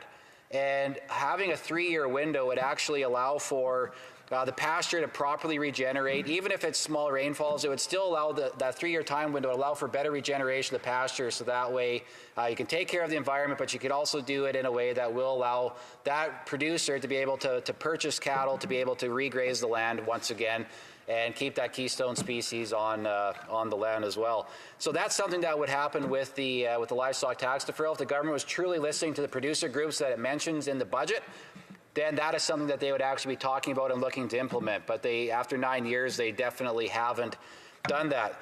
One of the other parts about it actually took up about a page of the page and a half in that is the government's commitment to starting consultations once again on interoperability. And it's really funny that that's in there, Madam Speaker, because I had the privilege to sponsor Bill C-294, which is an act to amend the Copyright Act for interoperability. Now, there are many fantastic short line manufacturers in Saskatchewan and quite frankly all across this country that make great agricultural products. They also make products for other industries as well too, but I'm going to focus on the agricultural side of it here. And it's funny that this section, it's actually included in the affordable groceries section of the budget. Because the government's actually finally realizing that when you treat agriculture with respect, that you allow producers to be able to grow food in the most economical way, and if you let them have choice, they will be able to grow food in a more efficient manner, which in the long run is going to have a positive impact on the price of groceries, which will hopefully lead to groceries being more affordable. However, Bill C-294 was tabled over 2 years ago. It still has not received royal assent. It did pass this House over about a year ago now, and nothing's been done with it so far. So what the government's done in the 2023 budget, they said they were going to start consultations then. They still haven't done it. And in 2024, once again, they are again committing to starting consultations in June. Now, they actually have a specific time frame where they want to start consultations, but given their previous track record of not doing it, we'll wait and see what actually happens. But what would be even better, Madam Speaker, is if Bill C-294 were able to get royal assent. Now, my bill actually did... It passed the House of Commons unanimously. When it went through committee stage, we were able to accept a friendly government amendment to the bill, which put a little bit more in line with some of their priorities, but also with, I guess, with the law as well, which is important because we want as much certainty as we can possibly get, even though we had done some legal work in the build-up to the bill. But we accepted that friendly amendment. So this is a bill. It's non-controversial, but it is something that will get things done. It'll have a whole of economy effect and impact. But if the government wants to go through consultations, Madam Speaker, I'm going to make it even simpler for them even yet. What they can do is they can go back and they can read a report that was done by a government branch. That was, it used to be called Western Economic Diversification, which now is Prairie Can. They can go back and read the report that was released in, I think, in 2020 on this very issue. And what they will find in that report is they will see the economic impact that agricultural manufacturing has across the entire country. This is not just simply a southern Saskatchewan issue. This is a whole of Canada issue. So the government can read that report. They can see the dollar value assigned to it. They can see how each and every single province benefits from it. It's a nation-building exercise. So they don't even have to do the consultations. It's already been done. The government department already did the report. They can read it. The consultations are done. What would be helpful is to be able to we're counting on the Senate passing and giving royal assent as quickly as possible to Bill C-294. Now, if the government also wants to impact groceries and the price of groceries, what they could also do is have this House pass Bill C-234 in its original form. It came back from the Senate with a huge amendment that gutted the original intent of the bill, which was to put that exemption in place for all on-farm buildings for all types of fuel, which is important when you consider greenhouses, when you consider dairy barns, when you consider chicken barns, when you consider pig barns. There's a huge level of cost that goes into running those facilities with the carbon tax. So passing Bill C-234 in its original form would have a huge impact on the Canadian economy. It'd have a huge impact on the price of food. And removing the carbon tax in its entirety would actually be beneficial as well, too, because we look at the transportation costs, we look at the cost of the grocery stores that have it. It's a huge detriment. So scrapping the carbon tax altogether would also be of huge benefit, and I don't see any of that in the budget either, Madam Speaker. So before I go to questions and comments, I do want to apologize to the Honourable Member of Cumberland Colchester. I asked him to withdraw a word, but it was the sound of that word that came over here, and I thought he had said the S word, and it turned out that he said the word shady and not what I thought he had said. So I had that double checked, and I do apologize to the honourable member, and he doesn't have to withdraw that word. So thank you very much. Questions and comments. Questions et commentaires. The honourable member for the Honourable Parliamentary Secretary of the Government House Leader. Yes, thank you, Madam Speaker. You know, the Conservatives like to believe that they represent rural Canadians, and you know, it's interesting. We have the fall economic budget statement, and within that fall economic legislation, we have the doubling of the top up for the rural carbon rebate. Now, that's not passing because the Conservative Party continues to filibuster that legislation, the fall economic statement. Then, if you take a look at it, when you think of the legislation, the private members bill that they constantly make reference to with Senate amendments, it's the Conservative Party again that has the ability to bring that legislation before us and has chosen not to. So on the one hand, they're being critical of the government, and then on the other hand, they're preventing rural communities from getting more breaks from Ottawa. Honourable Member for Cypress Hills Grasslands. Well, thank you very much, Madam Speaker. Now, we actually asked for unanimous consent to pass the bill in its original form, but it was the Liberal member from Kitchener-Waterloo who actually denied that unanimous consent, so maybe he wants to talk to his colleague and find out why she would have done that. When it comes to the doubling of the rural top-up, I mean, sure, fantastic, more money going to people, but it still doesn't deal with the problem that you're taking that money away from people and then you're giving it back to them. And when you look at the buried-in costs of the carbon tax all throughout the economy, it still doesn't add up to the amount of money that people are paying, particularly people in rural Canada. It was actually an admission of failure on their part that they had to double it in the first place. The Honourable Member for Montcalm. Thank you, Madam Speaker. The Bloc, since 2019, and I would say even since 2015, has never voted for a Liberal budget or its updates. We'll continue, once again with this budget, to vote against it. And one of the reasons that we're going to vote against it is that they are still keeping subsidies to the oil industry, which makes record profits.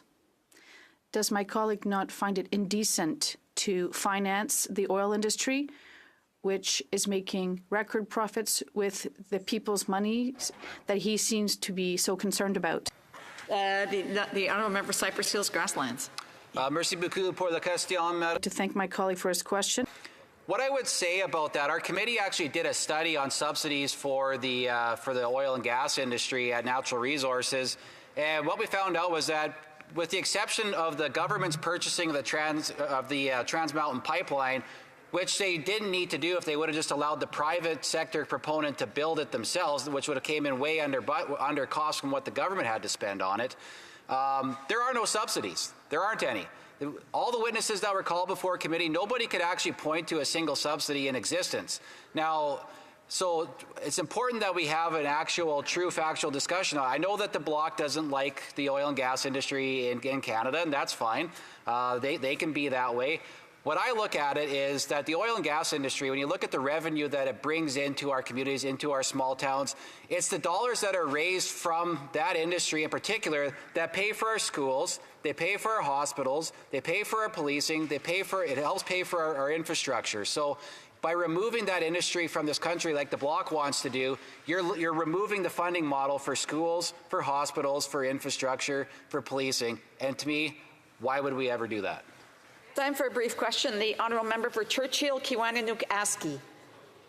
Thank you, Madam Speaker. Madam Speaker, First Nations across Canada are facing a housing crisis, a crisis that didn't just happen, but is the result of years of Conservative and Liberal underfunding of housing on reserve. The Auditor General recently revealed that First Nations in Manitoba, Saskatchewan, and Alberta have been underfunded based on incorrect census information. Does the member agree that significantly more money must be invested in housing by the federal government, housing on reserve in particular, and particularly in the prairies where chronic underfunding based on wrong census data has been identified? Answer from the Honourable Member for Cypress Hills Grasslands. Yeah, thank you, Madam Speaker, for the question. Now, I mean, we could spend months talking about that issue because it is actually a very important issue. But in my limited amount of time, what I will say is the fact that census data is incorrect shows that nobody trusts this government. Nobody wants to give the government accurate information on what they say because nobody trusts it. Maybe if the government spent more time trying to build trust rather than destroy it, then we would have more accurate information so that we could get programs like Housing on Reserve correct. Resuming debate. Yes, members have to stand if they want to be recognized. The Honourable Member Surrey Newton. Assent. Thank you, Madam Speaker. Madam Speaker, I will be sharing my time with a very passionate and hard-working member from Chateauguay-Lacolle. I rise today to speak on Budget 2024. This budget represents a significant step forward in achieving the goals set by our government to uplift Canadians and build stronger, safer nation. Our government's plan is to build a Canada that works better for everyone, but particularly for those from a young generation so they can have a fair chance at good middle-class life. Canada's net debt to GDP ratio is well below our G7 peers. Our deficits are declining, and we are one of the only two G7 countries rated AAA by at least 2 of 3 independent credit experts. In my speech today, I will touch on how our plan entails taking bold action to build more homes faster and help make life more affordable. The urgent need for more housing in our country cannot be overstated. Every Canadian, regardless of their background, should have the opportunity to find a safe and affordable place to call home. Every generation deserves fair, healthy future, from children to parents to grandparents. To make that future a reality, we are tackling a generational housing challenge. Madam Speaker, that is why we are providing a $400 million top-up to the $4 billion Housing Accelerator Fund, which is already fast-tracking the construction of over 750,000 new homes over the next 10 years, thanks to agreement with nearly 180 municipalities, provinces, and territories, including Surrey, British Columbia. We will build more rental apartments faster with an additional $15 billion in new loan funding for apartment construction loan program, bringing the program's total to overall 131,000 new homes within the next 8 years. In Budget 2024, our government is proposing a new secondary suite loan program which will enable homeowners access to over many homes with a $40,000 in low-interest loans to add secondary suites in their homes, whether it is be for a new tenant or a family member. Through the new Canada Housing Infrastructure Fund, our government will accelerate the construction and upgrading of infrastructure in support of building new homes. For those who are first-time home buyers, we will enhance the home buyers plan by increasing the withdrawal limit from $35,000 to $60,000, allowing individuals to use the tax benefit of RRSP to save up to $25,000 more for a down payment. We will provide incentives to Canada's educational institutions so they can build more student housing by ensuring they benefit from the removal of GST on new student residents. Madam Speaker, in order to build more homes, we must have the workforce in place and provide the human resources that are necessary.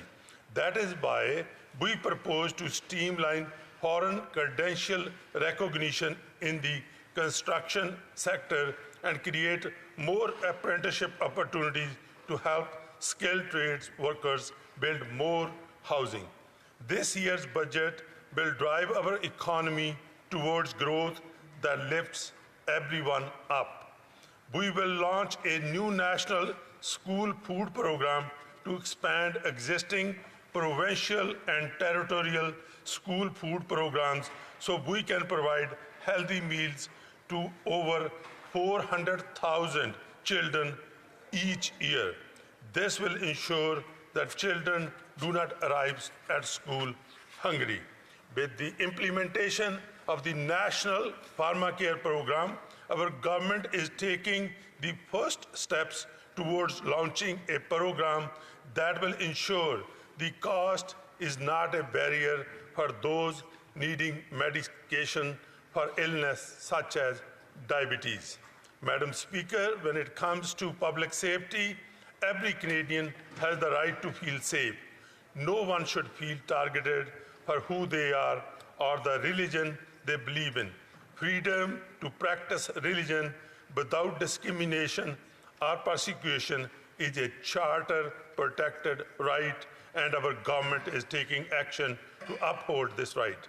To help people feel safe in practicing their faith, the Security Infrastructure Program provides funding to organizations to protect communities at risk of hate-motivated crime by enhancing physical security at their gathering places. As part of Canada's action plan on combating hate, Budget 2024 proposes $32 million over 6 years and $11 million ongoing for Public Safety Canada to further enhance the Security Infrastructure Program. We will cut red tape to make it easier and more efficient for organizations to access the security support that they need. Our government has been committed to investing in middle class, and the budget continues to show the commitment. Madam Speaker, today is the last day of April, which also means it is the last day of Sikh Heritage Month, an act which I introduced as private member's bill and received royal assent 5 years ago today. Canada is the only country in the world to have Sikh Heritage Month enshrined in law. With that being said, I'm extremely proud of work being done by the members from the Sikh caucus, and particularly I want to mention the honourable member from Steveston, Richmond East. The Liberal caucus has worked hard to secure funding for 3 projects across Canada that became the priority. This includes nearly $20 million in funding for these 3 important projects throughout Canada, including $1.8 million for Indus Media Foundation to complete their Canadian Heritage short film that highlights the shared military heritage in World War I and World War II, which sparked Sikh settlement in Canada. This project, led by Steve Purewal, will showcase the contributions to Canada's settlement history and establish a proud patriotic identity for the future generations to come. Madam Speaker, Budget 2024 stands as a testament to our unwavering commitment to the well-being and prosperity of all Canadians. It is a comprehensive roadmap that addresses the pressing needs of our nation in making life more affordable for individuals and families. Madam Speaker, when it comes to making life more affordable, when I go around, whether it was the annual Nagar Kirtan in Surrey or I go door knocking in Surrey Newton, the people are always appreciating, whether it is a $10 a day care, whether it is the dental care, whether it is the pharma care. All those policies that we are bringing in to help the middle class and the ones that they need the most are very well appreciated. Madam Speaker, I urge all members to support the timely implementation of this budget and work together to ensure that the transformation vision outlined in the budget 2024 is realized. Merci beaucoup. Thank you very much, Madam Speaker. Questions and comments? Questions et commentaires. L'honorable député d'Avignon-la-Métis. The Honourable Member for Avignon-la-Métis, Matane-Matapédia. Thank you, Madam Speaker. In the budget, the government says that in order to keep our streets safe, the federal government banned assault weapons in 2020. Well, that's not true. The government banned some assault weapons, but not all. There are still many models in circulation. And the budget also says that over 2 years, $30.4 million will be invested to implement a gun buyback program from both retailers and individuals. In 2021, the Parliamentary Budget Officer said that the Liberals' firearm buyback program would cost at least $750 million. And even then, he said that it's hard to estimate. Some experts have pointed to a $2 billion amount. So I would like my colleague to explain what the government is thinking with this mere $30 million. Newton. Thank you, Madam Speaker. Madam Speaker, when it comes to banning the military-style assault rifles, our government has shown or taken a leadership. And in fact, to the honourable member, through you, Madam Speaker, this issue is very, very important to my constituents as well, where it was much appreciated when we banned those assault rifles, even though the Conservative Party never supported this program and support the buyback program. But I can tell the honourable member through you, Madam Speaker, that we are committed to do that, and we are committed to buy those rifles back, to take them off our streets so that people can feel safe. Questions and comments? The honourable for Central Okanagan, Similkameen, Nicola. Thank you, Madam Speaker, and to my fellow British Columbian. First of all, I'd like to point out that military-style weapons were actually banned in they're only used by the military. So I have no idea what he's talking about on that. But one thing we absolutely do not support, Madam Speaker, is the budget provisions around safe supply in British Columbia. Now, the government of British Columbia has come to Ottawa to ask for changes to that particular agreement. We Conservatives do not believe that decriminalization is helping people. We see where there are families affected. Nurses have lodged complaints about drugs in our hospitals, putting their lives at risk. Madam Speaker, we are seeing disorder in our streets where people can't stop at a bus stop anymore because people are utilizing drugs. I would like to know the member's position. Does he support safe supply, and does he want to maintain the current decriminalization that we have exemption in the criminal code for British Columbia? The honourable for Surrey Newton. Thank you, Madam Speaker. Madam Speaker, through you, I would like to ask the honourable member from British Columbia whether he supports banning those assault rifles in our communities to make our communities safe, whether he supports the banning the handguns in our communities that keep our communities safe, because all the police forces have come together in my part of the neighborhood to support those initiatives that we took, Madam Speaker. But also, I would also like to ask you, through you, Madam Speaker, this honourable member, the safe consumption sites work, where people who have mental health issues, and they can go to those safe consumption sites and can use those so as their lives can be saved. These are the things that first responders tell me, and I'm sure that this member is not listening to those first responders. Questions and comments? A brief question. The honourable of Vancouver East. Thank you very much, Madam Speaker. Canada is faced with a housing crisis. I know that Budget 2024, because of the NDP, forced the government to take some action with respect to that. However, that's not good enough, because as the government gives on the one hand, they are taking with the left. The rent geared to income subsidies funded by CMHC to provinces and territories will end for many of those programs. That means we'll lose thousands of homes because of the ending of the rent geared to income. So my question to the member is this: will he call for the government to renew the rent geared for income subsidies from CMHC for all nonprofits? The honourable member for Surrey Newton, a brief answer, please.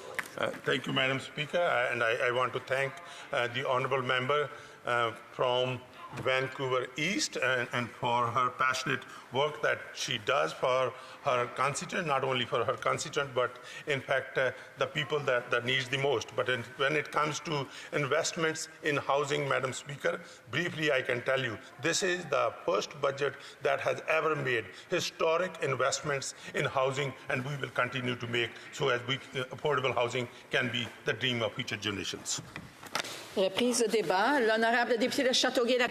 Resuming debate, the honourable member for Châteauguay-Lacolle. Thank you, Madam Speaker. I am very pleased to rise today in this House to represent my constituents in Châteauguay-Lacolle, which will soon be called Châteauguay-les-Jardins-Napierville, Madam Speaker.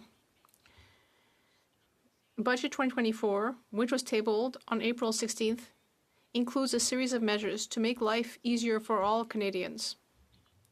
It meets the needs of today, but also looks to tomorrow. That is why it's a matter of a fairer chance for every generation. We have listened to people from throughout the country.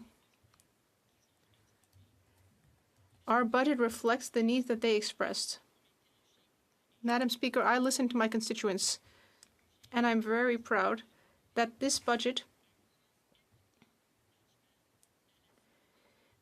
includes major policies on housing, health, and inclusion.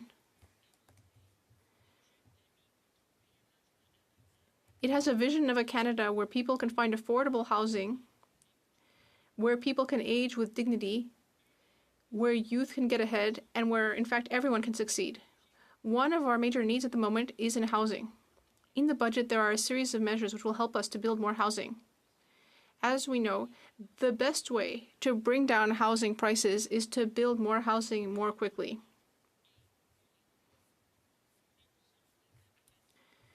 We will be reducing paperwork, accelerate development, we will convert public lands into housing, and use innovative technology to build more efficiently. In other words, we will change how housing is built in Canada.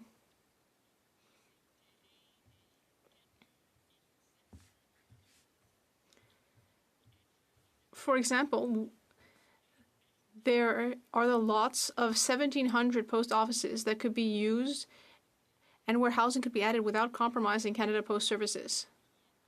For renters, especially millennials and Gen Z, we will make it easier to buy a home. We will help them to save up for their first deposit, tax-free. We will give renters a credit to help them qualify for their first mortgage loan. We will protect affordable housing and will create thousands of new affordable housing units throughout Canada. This is in addition to the First Home Savings Account, FHSA, which was created last year.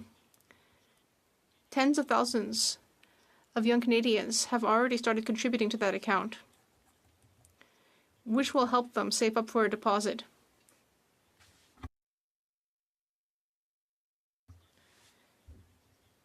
They can save up to $8,000 a year in that account.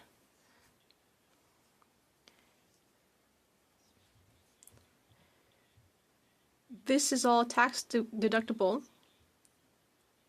tax-free, and after 5 years it can be withdrawn.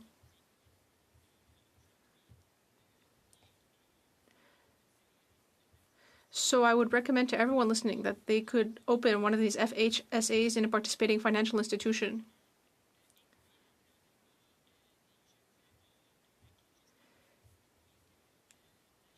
This program will make a huge difference for young families who up until now have found that this was an obstacle to buying their first home.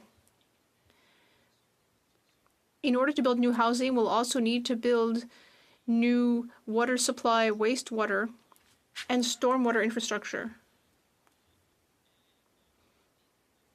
Municipalities will have to defray additional costs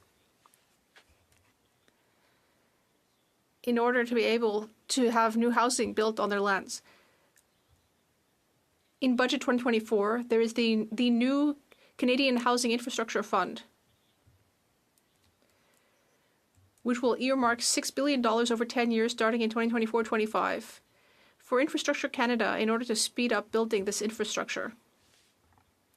That is great news. Our commitment to fairness for every generation is also in our fight against homelessness.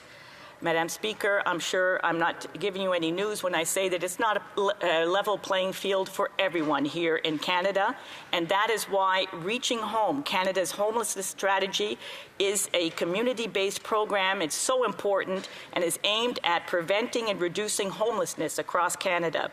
This program provides funding to urban, Indigenous, rural, and remote communities to help them address their local homelessness needs.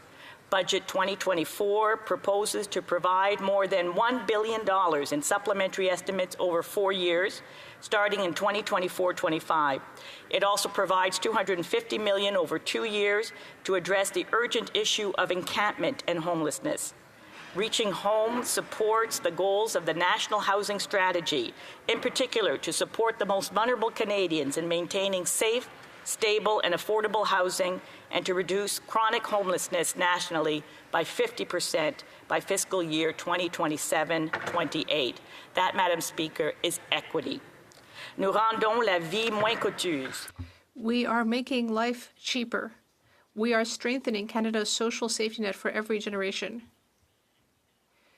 $10 a day childcare, which is already happening, which has already existed for some time in my riding in Quebec, but this program will enable parents to save thousands of dollars a year and will give Canadians, young Canadians, the security, the financial security they need to start their own family.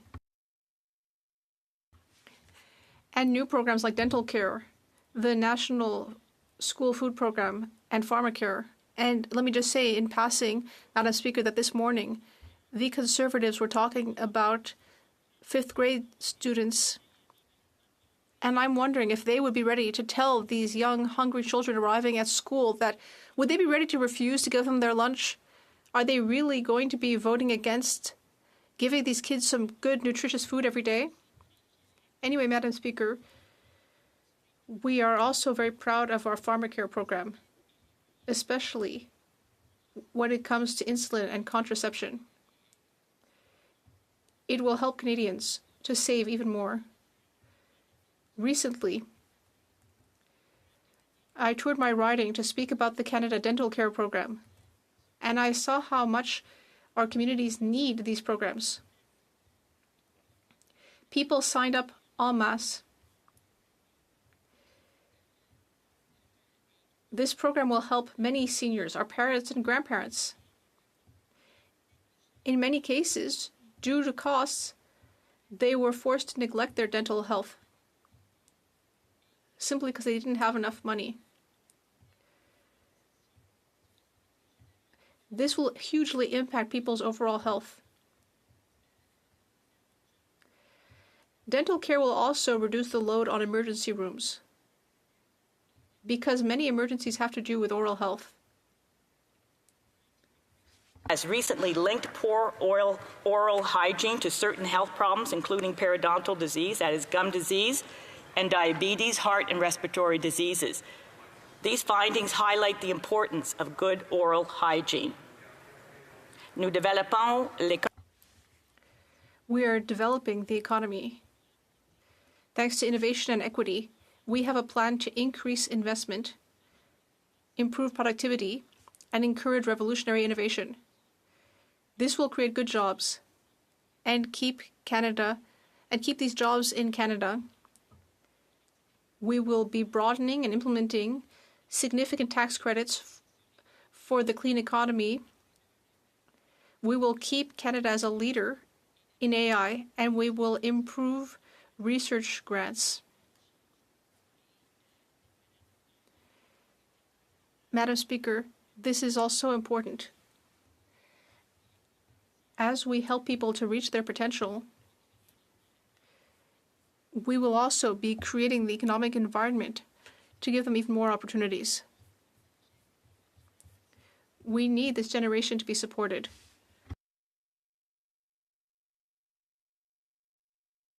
Madam Speaker, I see that my time is nearly up, but I would just like to say that in my riding, farming is also very important.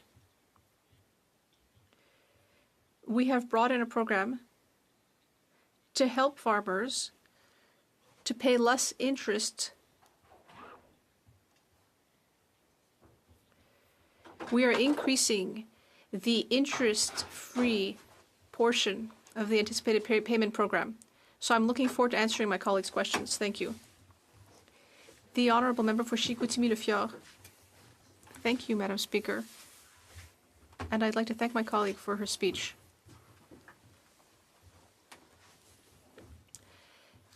Now, for years, this government has been spending, and the debt is skyrocketing, while productivity declines in the country. We spend more and more, and yet food banks are full. Housing costs have risen. People are struggling to pay their mortgage. So I would ask my colleague, when will we finally see some results? Thank you. The Honourable Member for Châteauguay-Lacolle. Thank you, Madam Speaker. I'd like to thank my colleague. I'm a little surprised to hear this from a member for Quebec. We've been through years of austerity, and we know what that leads to. It led to cuts to services. It led to additional costs for social programs, infrastructure, municipalities. It caused a very difficult period in Quebec. It is the role of a government, especially the federal government, to invest in the economy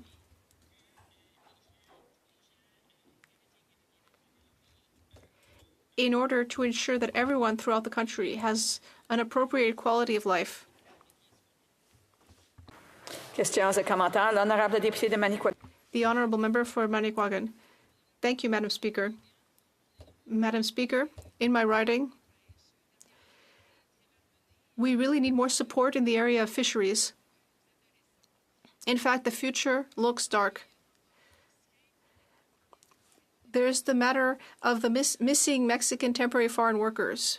Because this government doesn't seem to understand that we have a fishing industry. They didn't understand that this problem harmed our industry. Meanwhile, shrimp trawlers can't even go out. The minister doesn't want to offer any compensation. There's a very slim budget for fisheries. I'd like to hear from my colleagues on her government's fisheries plan. Perhaps she can tell us what good things this budget has offered to the fisheries sector. Does she really think this is a visionary approach? Because I think that we're only seeing half measures that are doing nothing to help fisheries. The Honourable Member for Châteauguay-Lacolle. Thank you very much, Madam Speaker. And I truly appreciate the question asked by my colleague from the Bloc Québécois. She asks how the federal government can help the Quebec fisheries industry, and indeed we are here to support that industry. We have invested through the budget in order to allow temporary foreign workers to arrive more easily. We know, of course, that there are still certain issues, and I trust in our minister, our fisheries minister, who is, by the way, someone who represents the Madeleine Islands. The Honourable Member for Courtenay Albany. Madam Speaker, the Liberals promised that their disability benefit would end poverty for people living with disabilities. Now, we've heard my good friend from Port Moody Coquitlam advocating very hard for the disability community. And as New Democrats, we were expecting a disability benefit that would actually lift people out of poverty. Instead, what they're offered, $200, Madam Speaker. This is, $6 a day. It's not even a bus pass, Madam Speaker, in many areas. Will my colleague maybe explain to people living with disabilities in this country why they couldn't even offer a disability benefit that would meet the poverty line in this country, to make sure that people living with disabilities could at least have a $2,000 minimum income a month to be able to try to make ends meet? L'honorable député de Châteauguay-Lacolle, une brève réponse. Brief answer. Thank you very much, Madam Speaker. And I just want to assure the honourable member that I am an avid advocate of the disability benefit. Having worked somewhat in this field, though, I am very painfully aware that just putting in a benefit at the federal level will not solve the problem. We need to work closely with the provinces, with the other plans that are in place, because the worst thing that we can do is to put in a federal benefit and then have provinces and other private plans then withdraw their support. But I'm confident that with this new plan, it's a start, it's a great start, and it's a great day for the disability community. Reprise de débat. L'honorable député de Mirabel. The Honourable Member from Mirabel. Thank you, Madam Speaker. First of all, I'd like to indicate that I will be sharing my time with my colleague for Pierre Boucher, Les Patriotes Verchères. Let us speak about this budget. A budget, Madam Speaker, that's a bit difficult to qualify, that's a bit difficult to describe, which, in my humble opinion, shows once and for all, well, the federal government gives us the opportunity to demonstrate it. It shows us that there is a deep divide between Quebec's expectations, Quebec's needs, and the respective Quebec's jurisdictions that Quebecers are attached to by the by.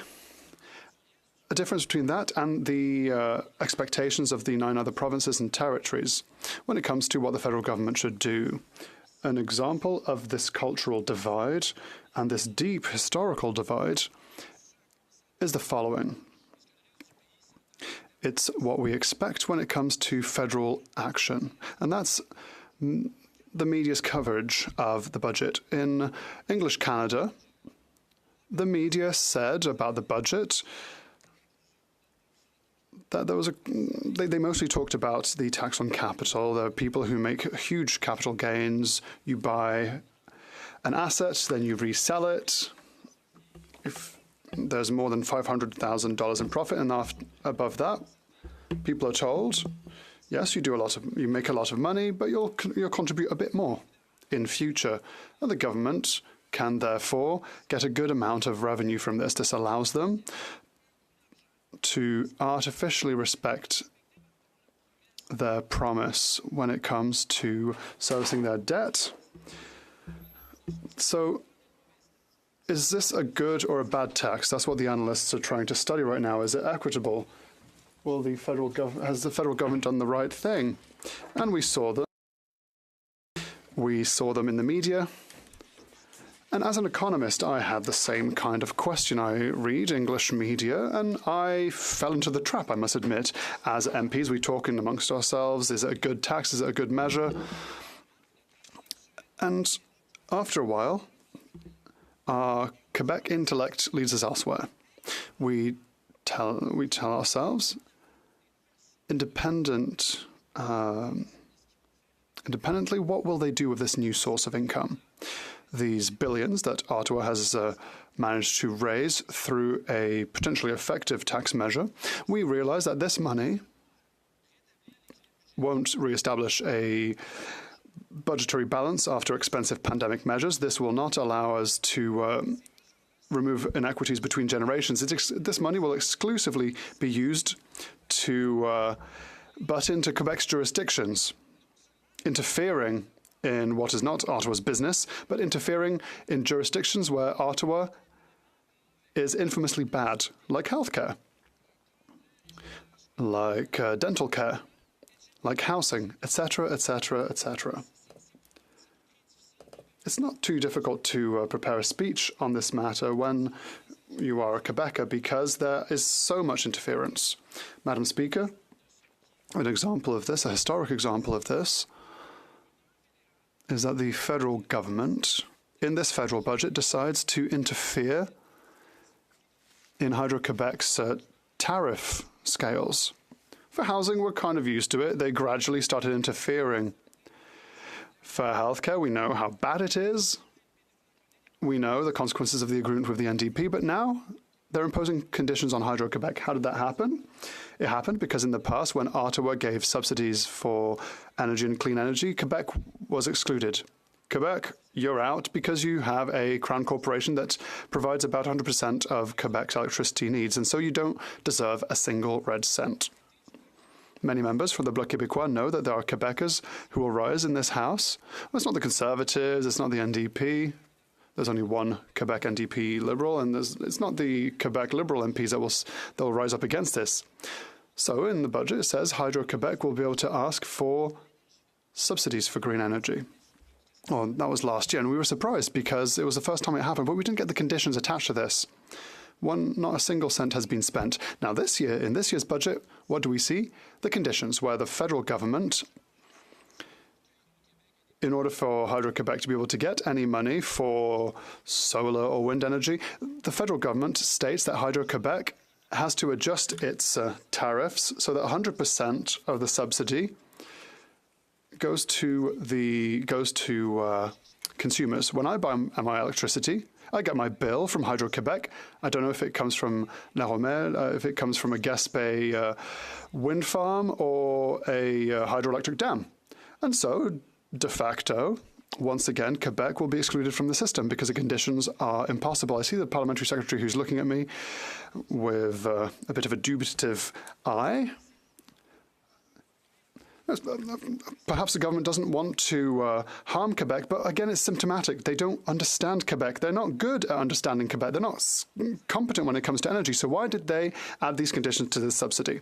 They said, well, we're going to ask the polluting provinces to add green projects to their province. There are many private companies that will do this, but we want to make sure that they don't put the money in their pockets. So what we'll force them to do is to develop products, green products and green energy generation, but it has to be cheaper than traditional energy. And they want this to be coast to coast to coast, and they don't realize that Quebec is a different place to the rest of Canada. What we have is a program that will be harmful to Quebec. That is quite literally a violation of Quebec's jurisdictions. But that's nothing. What is called clean elsewhere in Canada is nuclear energy. Nuclear energy is seen as clean.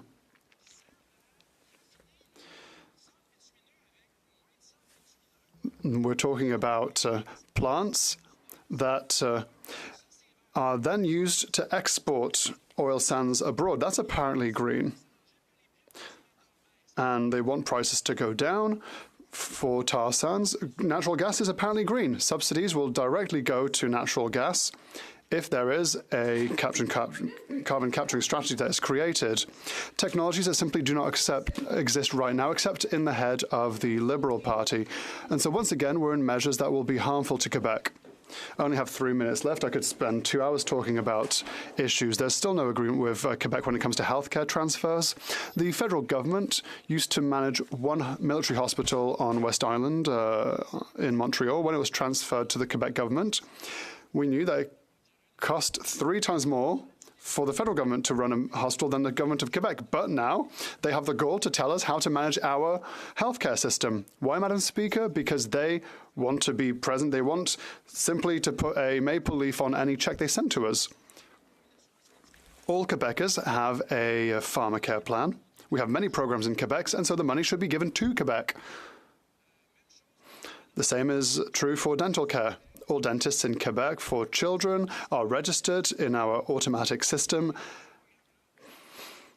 and we can already deliver this kind of program. If the federal government wanted the system to improve rapidly, then it would just give money to Quebec so that it could do what it's best in. But no, because the federal government always wants to have its name written on everything. Same thing for housing, Madam Speaker. Perhaps they have good intentions, but good intentions don't necessarily lead to good results. When they've meddled in housing, there's been fewer housing units at the end of things.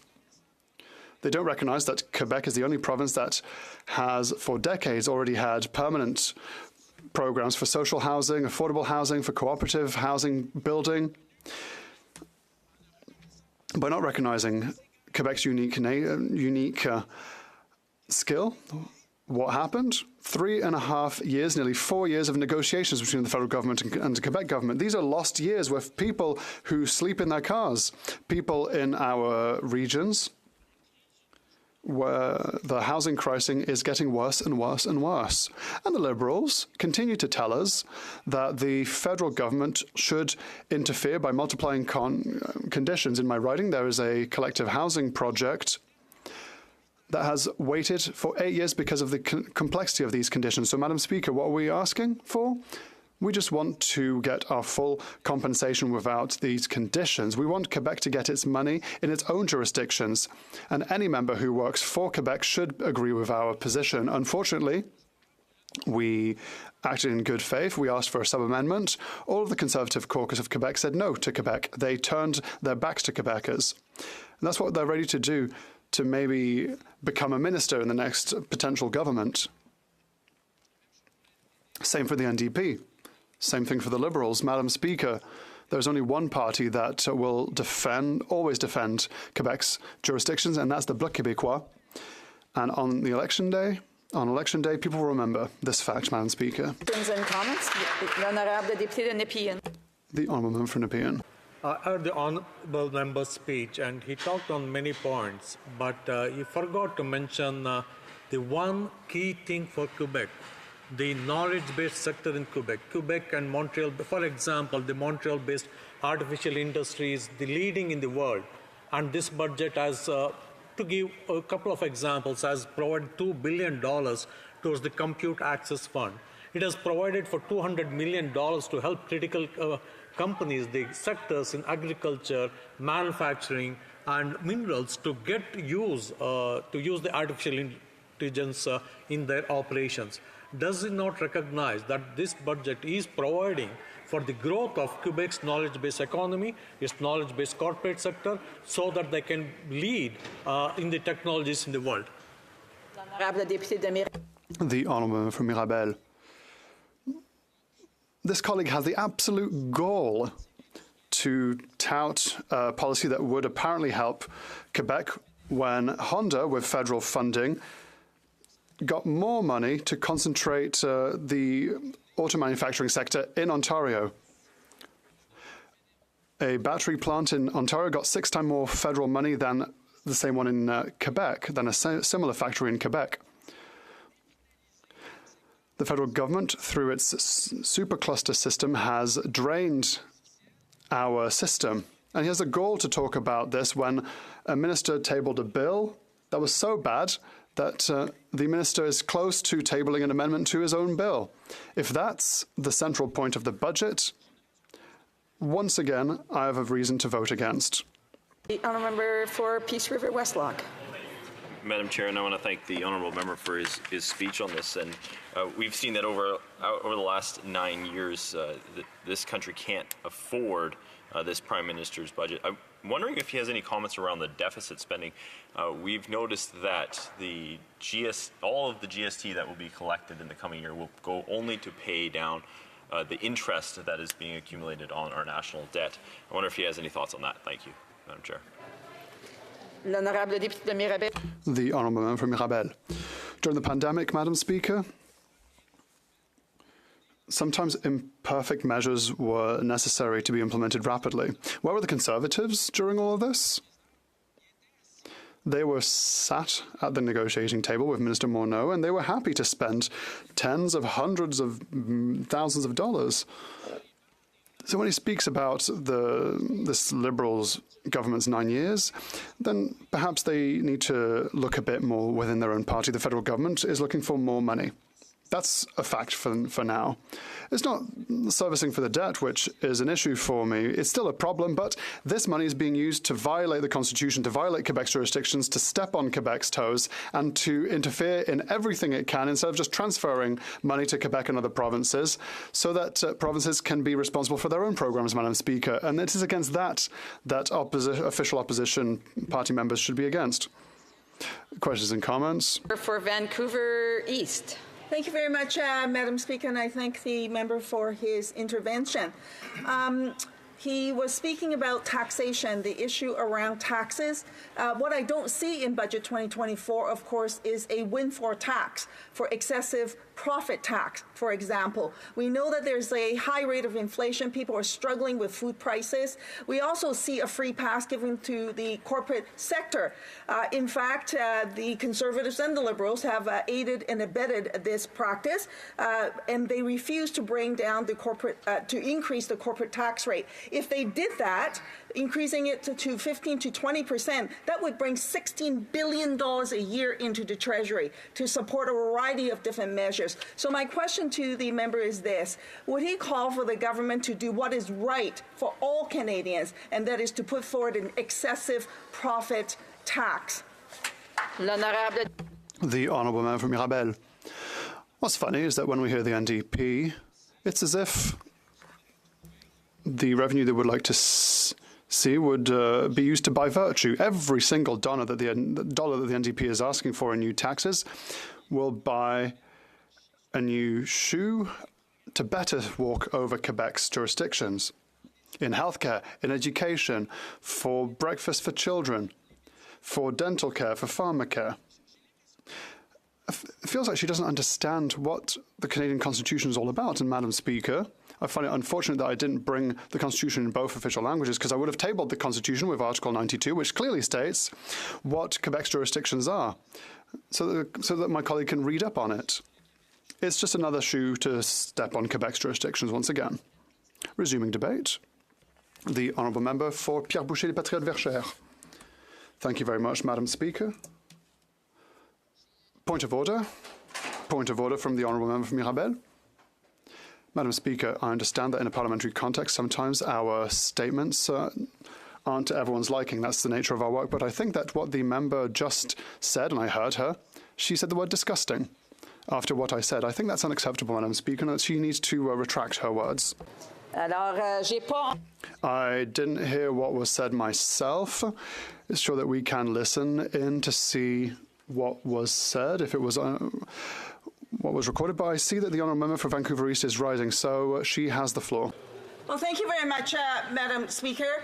I do actually find it offensive for the member to suggest that I don't know about the Constitution. I'm a Canadian. I've read the Constitution, and I'm proud of the Constitution. This is a point of debate. It's so again, it's a point of debate. I will certainly ask that we review the tape to see what was actually said, because I didn't hear it from this end, but I certainly will take it from here. Another point of order, the Honourable Member for Drummond.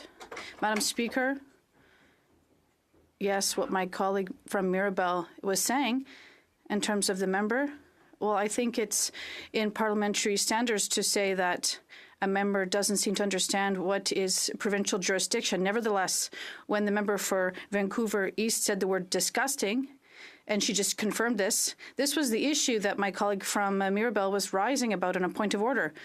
And the member needs to, she rose to defend her point and said the word disgusting, and she should present her apology.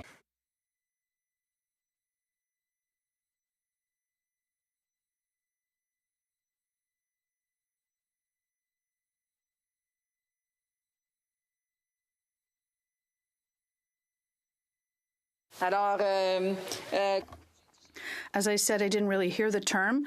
I understand what the member has mentioned. Of course, if it was the word that was used, I'd like to make sure that the people make sure they use acceptable terms in the House. And I could ask the honourable member to withdraw that term, and then we can continue with debate. I want to just take back the word that you had used. I'm just asking the honourable member if she's willing to do that.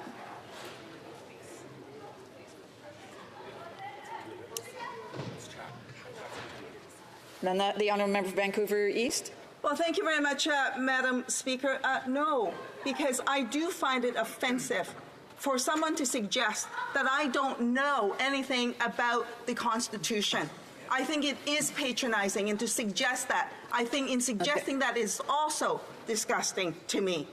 Okay. I just, again, want to remind members to be extremely careful. I will listen to, I will have the tape reviewed just to see how the word was used. Again, I just want to remind members to be very careful on what they use, the words that are being said. I don't know in what context, if it was that the member was discussing or just his, again. I understand what the word was. I don't know if the word was used that the member's discussing or whether it was used in the term that what he was proposing was discussing. And so I will listen to what was said, and then I will come back to the House. The honourable member for Rivière-du-Nord, would you like to add something? In all due respect, I don't think it's necessary to go back and listen to things. We all heard the member use the term. She repeated it 3 times. The question we're asking is that, in your opinion, is it an acceptable term to use in this House or not? If it's not acceptable, we can take action now. We gave the member a chance to explain. She said, yes, that's what I said, and I believe it, and it is appropriate in this circumstance. So I would ask you to decide, and if your opinion this is acceptable to use in this House or not, is disgusting appropriate or not. So I'd like to thank the honourable member and the other members who intervened. The term itself is not unacceptable. It's the manner that you use the term. So as I said, if we're talking about an event, that's different than if you're talking about a person. That's what I mentioned earlier. The term itself is not necessarily inappropriate for the House, but it's how you use the term. The honourable member for Pierre Boucher les Patriotes Verchères, I will have a look to see if we did hear the way the term was said, and I'll come back to the House if it's necessary. The honourable member for Pierre Boucher les Patriotes Verchères. Madam Speaker, like we were discussing the budget, and that is the topic at hand today, and that my speech will be on this, the government's budget, which was tabled 2 weeks ago today. Before I talk about the budget itself, I would like to take some time to take a step or two back to look at the context that this budget was tabled in. You can imagine, Madam Speaker, that the government was aware that polls were not in their favor in the period up to the budget, and they're also aware, well, the Liberals should be aware, that the Prime Minister's popularity is going down. Against this backdrop, people must have sat around in a room and wondered what to do with this. And they found a solution. Their solution is to say, the situation is so disastrous that we're going to allow people to forget this disaster that they're facing. So we're going to talk about other things. We don't want people to look at our track record or our situation and what we're going to announce and what we're going to propose. Well, the solution they found to this, because the Liberals don't want to reinvent the wheel, is to massively override Quebec's jurisdiction. It's quite simply not original, but we could say perhaps they were original in some respects because they never have gone as far as what they have done with this budget.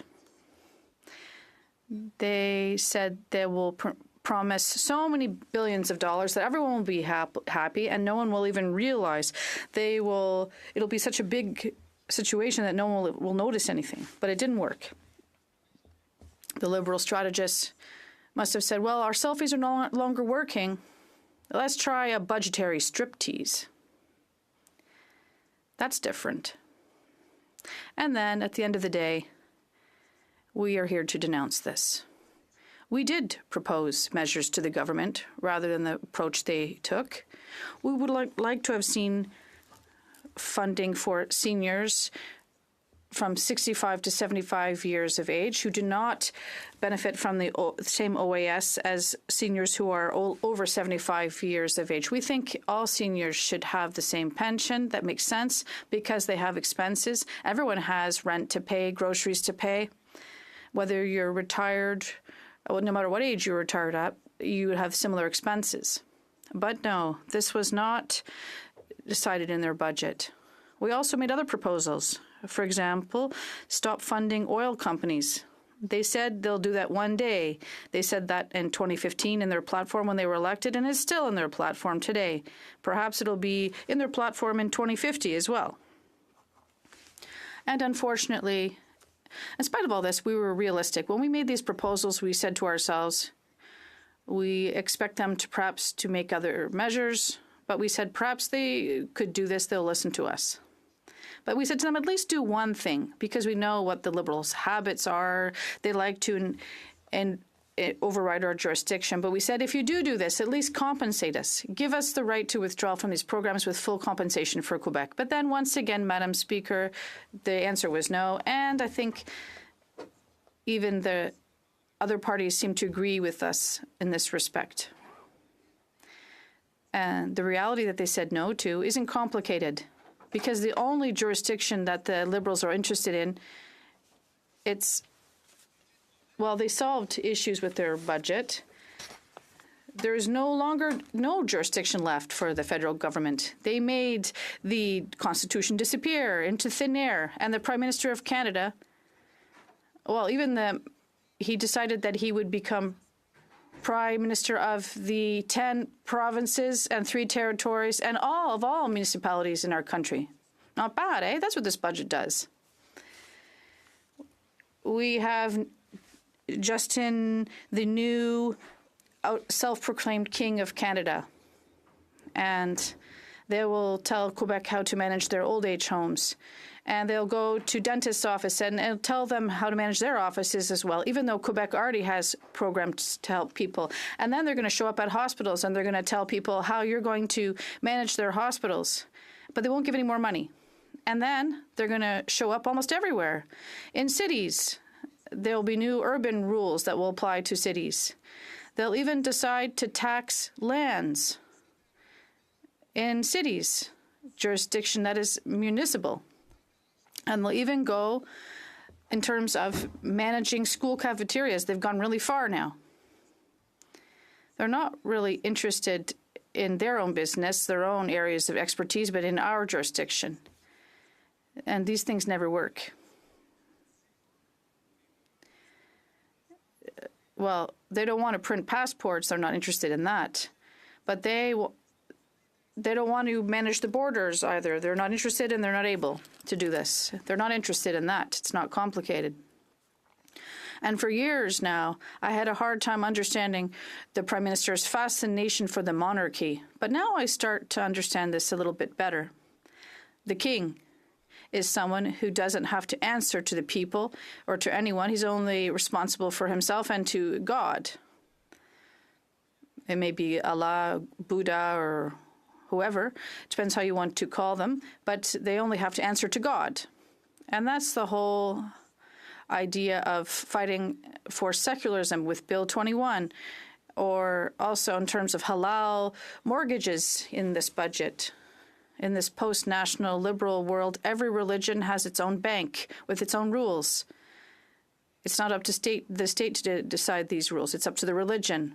If you're Christian, you go to the Christian bank. If you're Muslim, you go to the Islamic bank. If you're Jewish, you go to the Jewish bank. Could we not just live together? We call this positive segregation. It's this theocratic, monarchistic vision of society. And Madam Speaker, I'm just joking, as you can understand, although I don't find it very nice for this government to head in. But what is sad, Madam Speaker, is that these aren't jokes, because these are in the budget. That's the direction that this government is heading in. Almost any Quebecer who reads this budget and who looks at this will say, I want to get out of here. It doesn't make sense. It's just not logical, Madam Speaker. Of course, we need to be independent, because otherwise we'll no longer have provincial jurisdiction. There'll be no Quebec government or city governments left. Do people really care about jurisdiction? That's what we have to ask at the end of the day. That's what the Prime Minister is saying. People don't care about jurisdiction. But I'm not so sure about that, Madam Speaker. when, for example, you look at how the government manages its own business with ArriveCan. It was supposed to cost $80,000 to create this app. It cost $60 million, and we're not even sure if we have the right figure. 2 guys in a basement had $250 million in government contracts, and they filled their pockets with taxpayer money.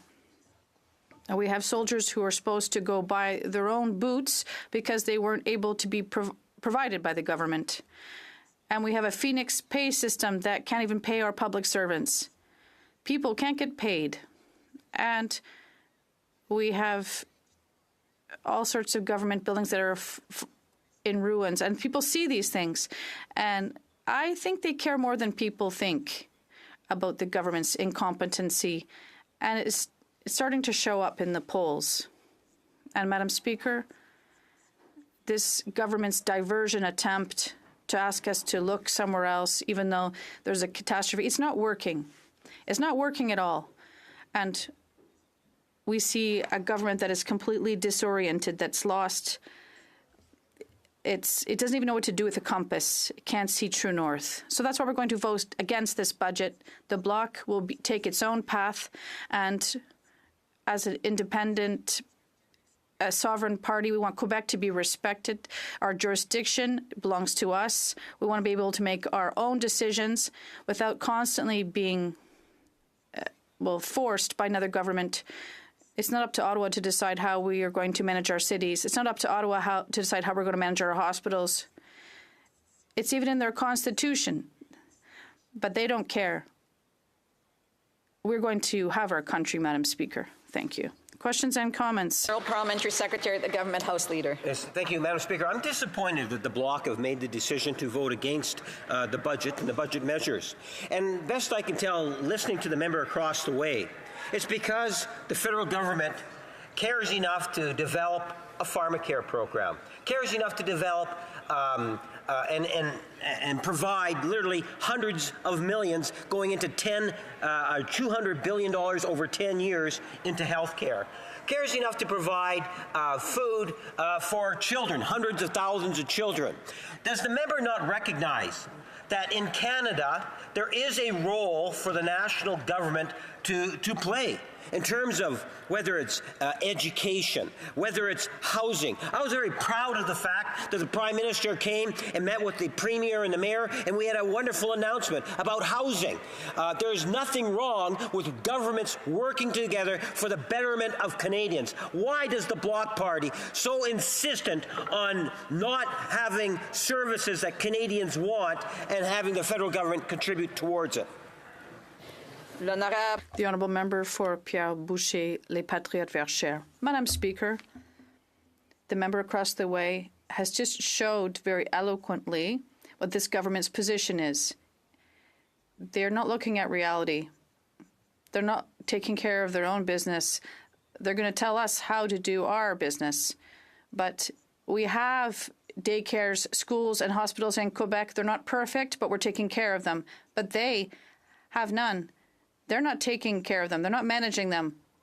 What role do they have to tell us how to manage things? Why would a Canadian be better than a Quebecer for managing these things? If the Honourable Parliamentary Secretary has another question, he should wait until it's appropriate time. Questions and comments? The Honourable Member for Courtenay Alberni. Madam Speaker, my good friend Joshua Charlson from Heshquit Nation, the former elected chief of Heshquit Nation, who works for Coastal Restoration Society, is here in town to talk about the importance of, Madam Speaker, a restoration economy when it comes to cleaning up our waterways and our oceans. We had a historic program, Madam Speaker, a ghost gear fund that was world class, and this government cut it out of the budget. It was critical in removing things like polystyrene, fishing gear that infect and impact our ecosystem.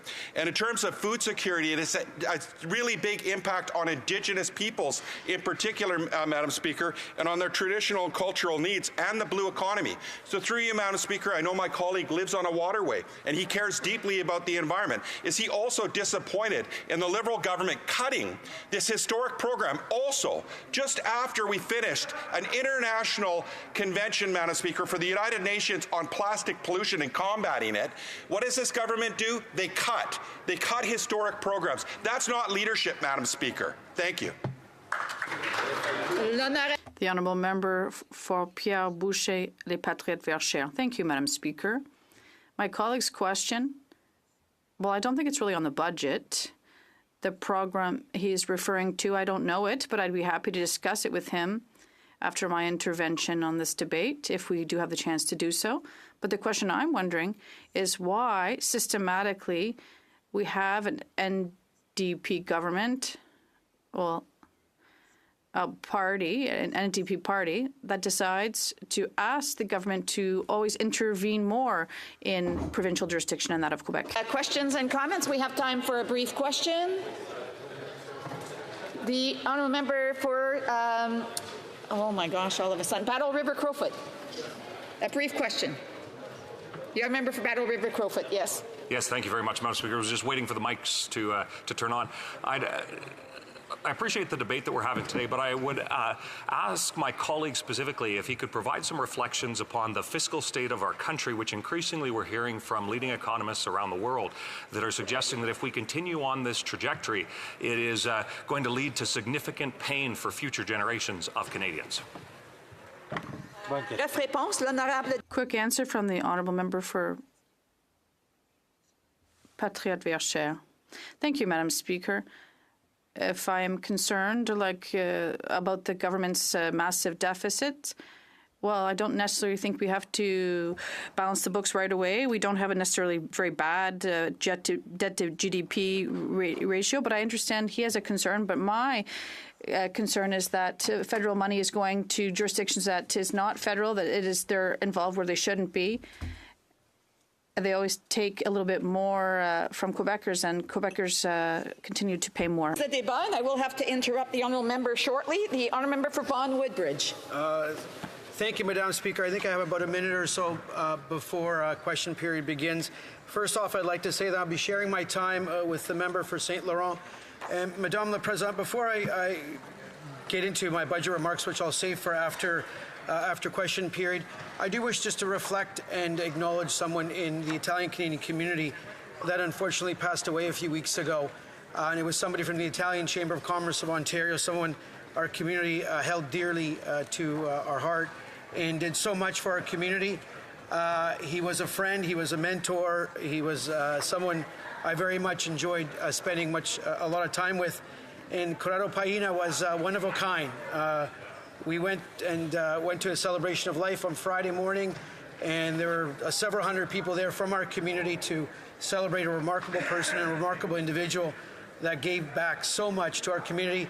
In 2017, he helped organize the G7 trip for Italian-Canadian businesses to Italy, which I was a part of during when the Prime Minister went over to Italy for the G7.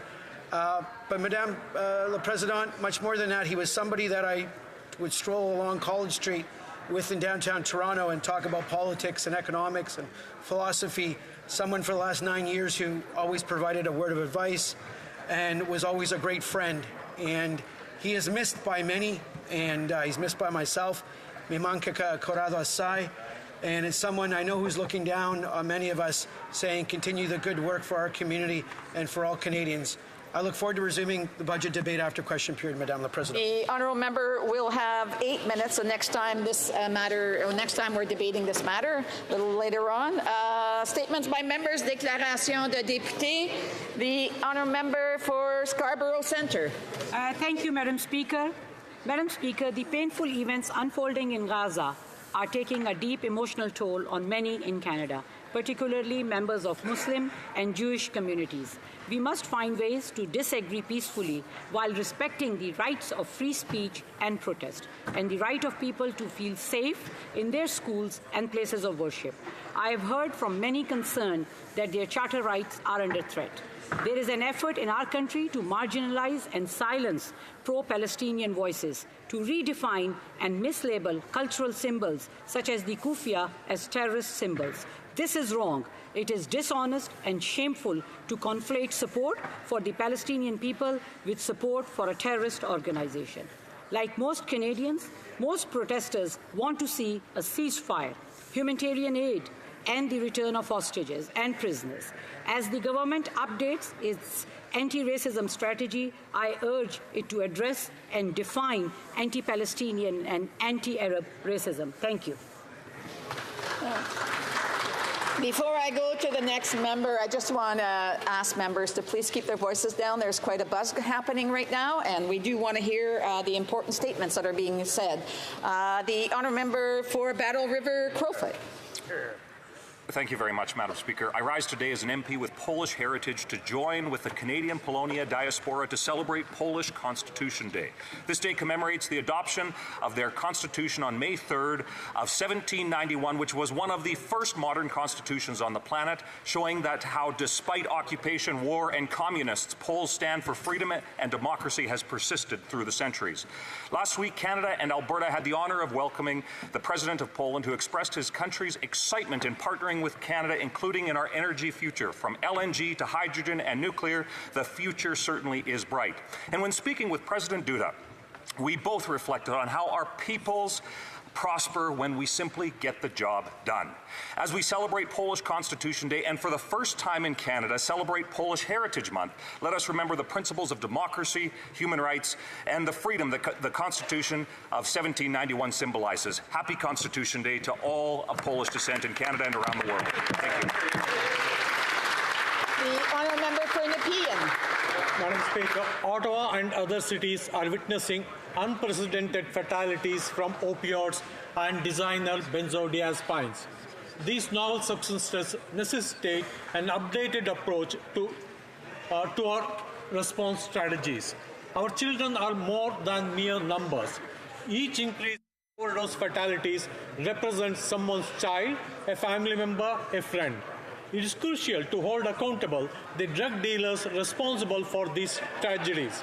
Without facing consequences, they will persist in flooding our streets and endangering our youth. I would like to recognize Natalie Bergin, Jane Egan, and Janet Tonks for taking the lead and organizing on this important issue. They have set up an organization, Trace the Lace, to find justice for the children who have died from laced drugs. Let us do our part to support Trace the Lace. Thank you, Mr. Speaker. L'honorable député de Trois-Rivières. The honourable member for Trois-Rivières. Thank you, Mr. Speaker. My school, École Chavigny, is celebrating its 50th anniversary this year. The school brought in its first students in 1974 when it was called Polyvalente Chavigny. At the time, the school was located in a field far from everything at the end of what was still called Trois-Rivières West. Today, some 2,000 students attend the school every year, and one area of the city goes by the same name. One of the school's distinguishing features is its drama program, in which students develop their skills in appreciating, creating, and performing a variety of theatrical works. Graduating drama students have the honor of representing Quebec at an annual international theatre festival abroad. In the same spirit, the school, a member of the Art Drala Network, also hosts the AQEFT International Festival of Francophone Theatre. A major celebration will be held on May 4th to mark the school's 50th anniversary. I salute Jonathan Bradley, the school principal, and hope he never finds my disciplinary file. The honourable member for Sherbrooke. Thank you, Mr. Speaker. Engaged and energetic are the words that best describe Louise Bourgault. As head of the Sherbrooke Chamber of Commerce and Industry for 18 years, when you saw her at a professional event, you never got the feeling she was only there because she had to be. Her obvious enjoyment of her work spoke volumes about the importance she placed on her mission, which was Sherbrooke's economic development. We worked together on various projects, and she was always so professional and open to suggestions. I remember in particular her involvement in the Economic Recovery Forum we organized together after the early months of the pandemic. Last December, she stepped down to enjoy a well-deserved retirement.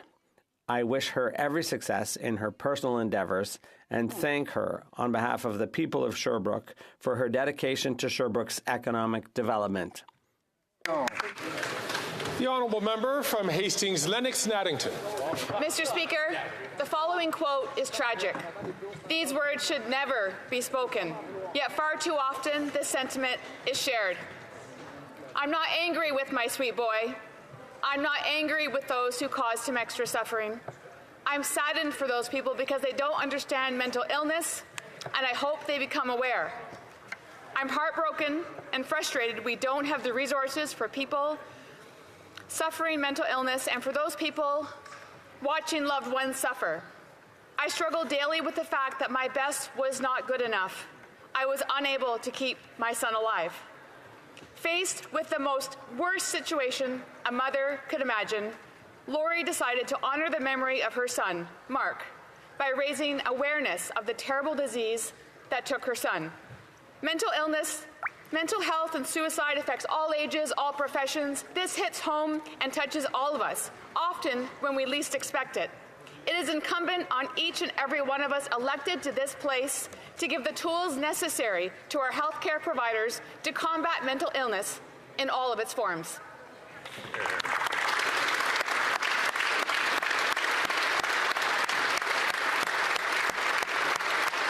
The honourable member from Ottawa Centre. Speaker, I rise today to celebrate the remarkable 90-year journey of the Jewish Federation of Ottawa. The roots of the Federation trace back to 1934 amidst a backdrop of rising anti-Semitism and economic adversity caused by the Great Depression. From the outside, the congregations of Agudat Hashem, Adad Jeshurun, Congregation Magziki Hadas, and B'nai Jacob recognize the power of unity, understanding that they are indeed stronger together. Through the leadership of visionaries like Rabbi A.H. Friedman, Casper Kaplan, Archibald Jacob Freeman, Thomas Schwartz, Norman Zagerman, and Rabbi Reuven Bolka, the Federation has made an incredible mark on our Ottawa community. Since 2005, the Federation has raised over $107 million for the Jewish community. It has distributed thousands of Jewish books for free in Ottawa, and there's much more. The history of the Jewish Federation of Ottawa is a testament to the strength and resilience of the Jewish community in the face of adversity. In times of strain like now, the Federation continues to lead the fight against prejudice, discrimination, and anti-Semitism. Congratulations to the Jewish Federation of Ottawa for their community building and service. I'd like to remind all members to please keep their declarations to the 1-minute time frame. Very worthy declarations which are being made, but it's out of respect for all members. The honourable member from Halifax. Mr. Speaker, April marks World Malaria Month. Malaria continues to ravage the world, and unfortunately our country is not spared. Indeed, malaria still claims nearly 500 Canadian lives each year. When tragedy strikes, some individuals transform hardship into advocacy, and this is true of Olugu Ukpai of Halifax, who is on a mission to end malaria after losing his 16-month-old daughter, Miss Goodness Olugu Ukpai, to the disease. Olugu plays a pivotal role in raising awareness about malaria using drumming demonstrations to engage the public on this pressing issue. He and his family, Goodness's siblings, are famous at home as the uplifting Halifax Multicultural Drummers, and they led the commemoration of World Malaria Day on April 16th in Halifax, featuring special guests and drummers from various parts of the African continent. Artists and community members came together to support the cause and engage Halifax in battling this disease. Awareness of malaria is increasing, and we must maintain momentum. I want to expend my gratitude to Olugu Ukpai for his unwavering dedication. The honourable member from Portage Lisgar. After 9 years of this NDP Liberal government, it has never been more expensive to eat, heat, or put a roof over your head. This Prime Minister pretends everything is fine, but it isn't. He is in complete denial. Look at the cost of groceries. Look at the cost of homes. No one can afford to live anymore. His record deficits have driven interest rates sky high, and the dream of home ownership is simply dead. Canadians are struggling to stay afloat. And what does this Prime Minister offer? He throws them an anvil by raising the carbon tax a whopping 23%. This has increased the price of gas, of groceries, and of everything else. In Canada, millions of people are using food banks. Mr. Speaker, this isn't the country that I grew up in. It's hardly even recognizable. It's clear that this Prime Minister is simply not worth the cost. It wasn't this way before this Prime Minister, and it won't be this way after, because Conservatives will bring home lower prices by axing the tax and fixing the budget. The honourable member from Pickering-Uxbridge. Mr. Speaker, Canadians know when they call for emergency medical assistance, there is a team of compassionate and competent paramedics nearby to help. Canadians expect robust and responsive health care, and paramedics are an integral part of our emergency response teams. Today, we are honoured to welcome a delegation of paramedics from the Paramedic Association of Canada to Parliament Hill to discuss key priorities in ensuring that paramedics are recognized for that essential care they provide. Representing nearly 30,000 paramedics across Canada who have answered over 3 million calls for service, the Paramedic Association of Canada advocates for the advancement of paramedicine to ensure that these services are accessible, responsive, proactive, and safe. Paramedics are key to keeping our communities safe. Our government looks forward to our continued work with the Paramedic Association of Canada to serve Canadians and deliver the first response services they deserve. Thank you, Mr. Speaker. The honourable member from Souris Moose Mountain. Mr. Speaker, after 9 years of reckless spending, the only thing this Prime Minister and his NDP Liberal government have succeeded at is making life worse for Canadians. With families across the country struggling to make ends meet, the Prime Minister continues to spend more borrowed money than ever before. Gas prices have increased dramatically, with some areas of the country seeing the highest prices in years due to the carbon tax, which adds nearly 20 cents a litre. Farmers, the very people who feed Canada and the world, are having to pay thousands of dollars more each year to run their operations because of the carbon tax, which increased to 23% earlier this month and will only continue to go up. Given his inflationary spending that drives up the cost of everything and keeps interest rates high, it is no wonder that Canadians are poorer. He needs to axe the tax on farmers and food by passing Bill C-234 in its original form. Canadians need relief, and sadly they won't get it from this Prime Minister who simply isn't worth the cost. The honourable member from Caribou Prince George. Mr. Speaker, the leading cause of death for children in British Columbia is overdose. Overdose accounts for more deaths in BC than homicides, suicides, accidents, and natural disease combined. Since 2016, over 42,000 Canadians have tragically lost their lives due to drug overdose. After 9 years, this NDP Liberal government's extremist drug policies have literally turned our neighborhoods into war zones, and statistics have tripled. Yet, unbelievably, they want to go even further and make cocaine, meth, heroin, crack, and fentanyl legal. Hard drugs are being used in playgrounds, parks, coffee shops, and even hospitals. David Eby's NDP have finally admitted that this Prime Minister's extremist drug policies have utterly failed, leaving ruined lives and grieving families in its wake. This Prime Minister must end his failed drug experiment today, or better yet, step aside and let a common sense conservative government fund treatment and recovery to bring our loved ones home. The honourable member for Alfred Pellan. Mr. Speaker, on this last day of Cancer Awareness Month, I'd like to highlight not only my personal history, but also the history of thousands of people from Laval.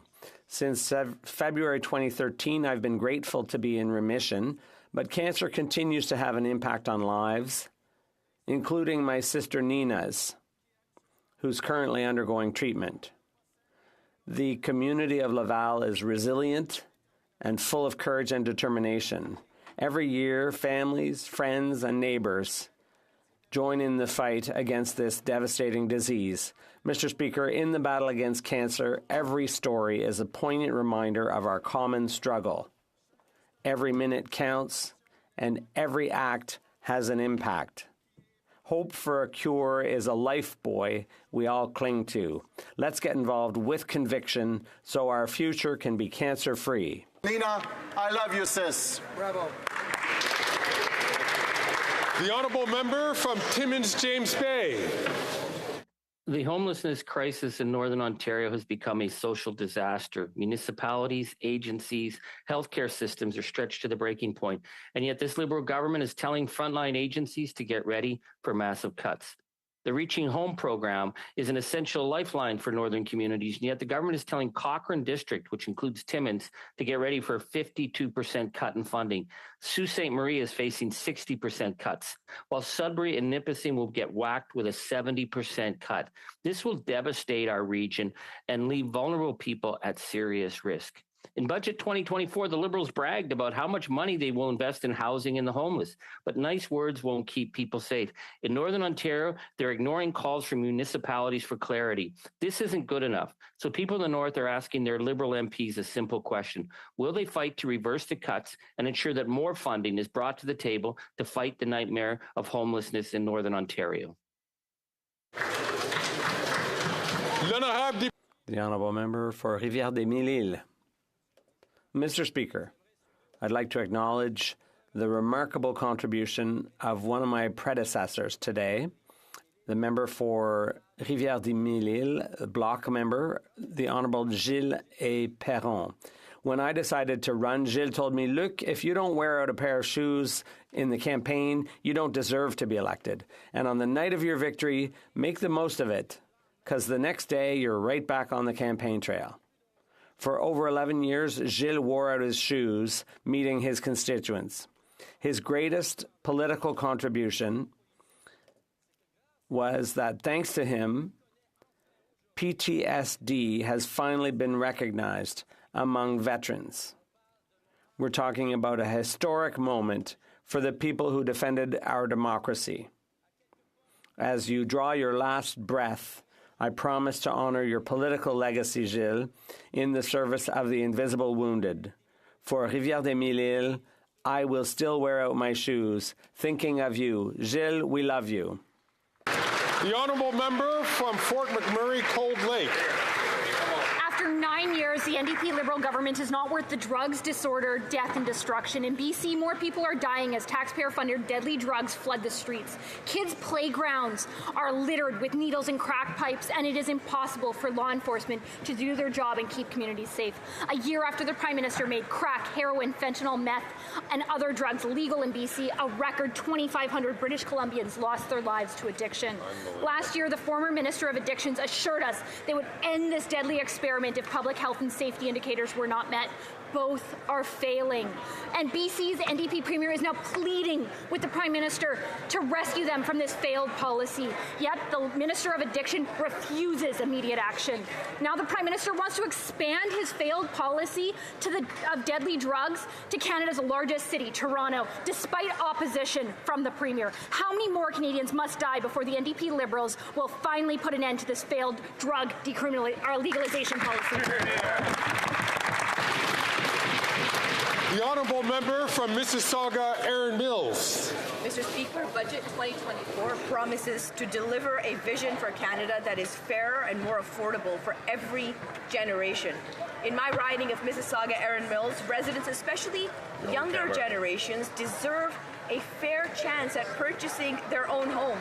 That's why Budget 2024 proposes an ambitious plan to invest into more affordable housing initiatives to unlock 3.87 million more homes by 2031 for Canadians.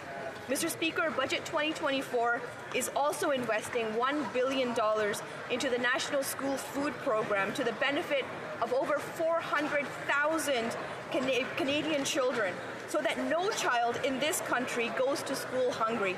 As we know, a full belly leads to sharper minds. There are so many aspects of Budget 2024 that work towards strengthening our middle class, and I encourage all members in this House to support this budget. Thank you, Mr. Speaker. Questions orales, oral questions. L'honorable chef de The Honourable Leader of the Opposition. After 9 years, this Prime Minister is not worth the crime or the drugs. This government's radical, extreme drug policies, which are supported by the Bloc Québécois, have tripled overdose deaths. In the Journal de Montréal today, we can read there are used needles on the floor, there are terrible scenes to be witnessed, there are supervised consumption sites, some of which are a couple steps away from schools in Montreal. When will the Prime Minister reverse his radical policies which are causing deaths? The Right Honourable Prime Minister. Mr. Speaker, the opioid crisis is terrible. It's occurring across the country. But what we need to fix this is not more conservative ideology. We need solutions based on compassion, healthcare, and science. We need evidence-based solutions. Now we will continue to work together with provinces and with communities to address this public health crisis.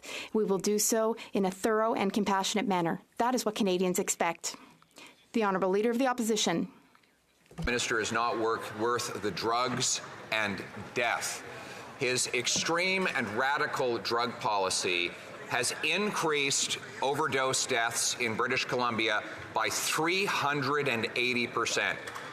In the year following his decriminalization of crack, heroin, and other hard drugs in hospitals, transit buses, coffee shops, and parks where children play, there has been a record-smashing 2,500 deaths. Will the Prime Minister accept the BC NDP's demand to recriminalize those drugs? The Right Honourable Prime Minister. Speaker, I just answered that question. What hasn't been answered by the Leader of the Opposition is why he chooses to continue to court extreme right nationalist groups like Diagolon.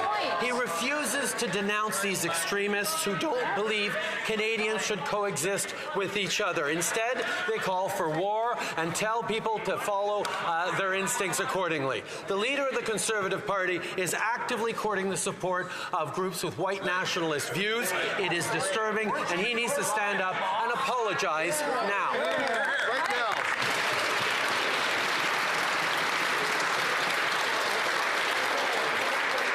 Colleagues, so soon in question period, it is important that we try to control ourselves. I'll ask the honourable member from St. Albert, Edmonton, please, to allow members to ask the questions and members to respond. The Honourable Leader of the Opposition. Mr. Speaker, I always condemn extremism and racism, including from the guy who spent the first half of his adult life as a practicing racist, dressing up in hideous racist costumes so many times he can't remember.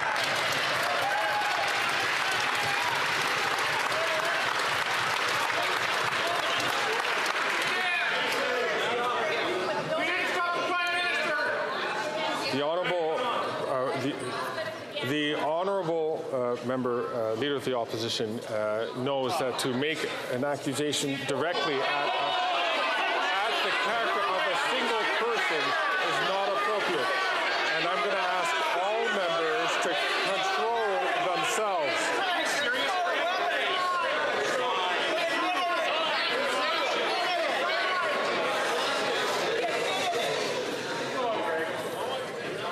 I'll ask the Honourable Leader of the Opposition to rephrase this question and to start from the top. Mr. Speaker, I will also condemn the extremism of a Prime Minister who gives hundreds of thousands of dollars of anti-racism money to a Jew hater who has proposed shooting Jews in the head. I condemn a Prime Minister who allows the IRGC, which murdered 55 Canadians, to remain legal. And I condemn a Prime Minister who allows open use of crack, heroin, meth, and weapons in hospital rooms that threaten nurses and on school buses next to children. Will the Prime Minister reverse his extremist policies and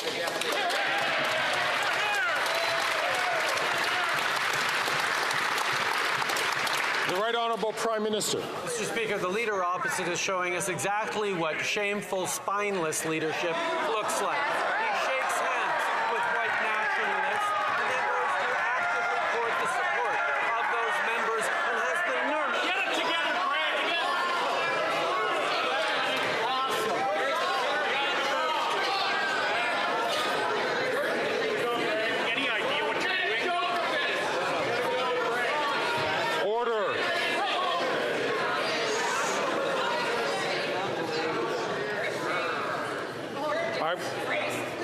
I'm going to ask the honourable member from Lethbridge if she has problems with the chair, that she should challenge the chair in a way. But as she knows, as the honourable member from Lethbridge knows, that by challenging the chair is against the rules of this House. I'll ask the honourable member to please to ask her to withdraw her remarks. The chair is acting in a disgraceful manner. I'm going to ask you, will you...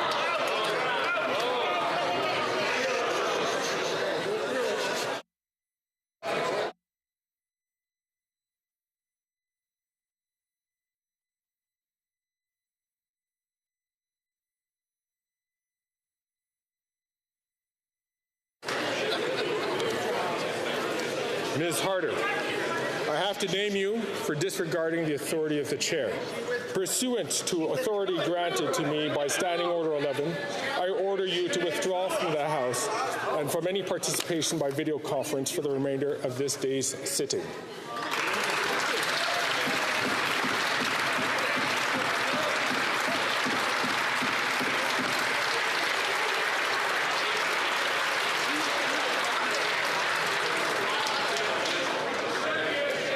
Now back to the issue at hand.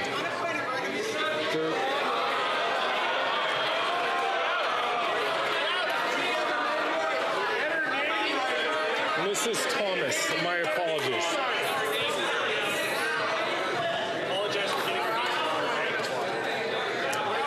Now back to the original point. I'm going to ask the Prime Minister to please, as I'd ask the Leader of the Opposition, you can start from again and to make sure that he does, to start his question, to reframe it in a way that does not call into the character of an individual member of Parliament. The Honourable Right Honourable Prime Minister. Mr. Speaker, the Leader opposite is showing us once again what he will do to try and earn votes through personal attacks. He shakes the hands of a leader of a white nationalist group, then goes to actively court the support of the group's members and thinks he can get away with it. This is a group that advocates for violence against 2S LGBTQI+ Canadians, against Hindus and Sikhs, against Muslims and Jews. Diagolong stands against everything we stand for as Canadians, and yet he will not denounce them or what they stand for. That is shameful, Mr. Speaker.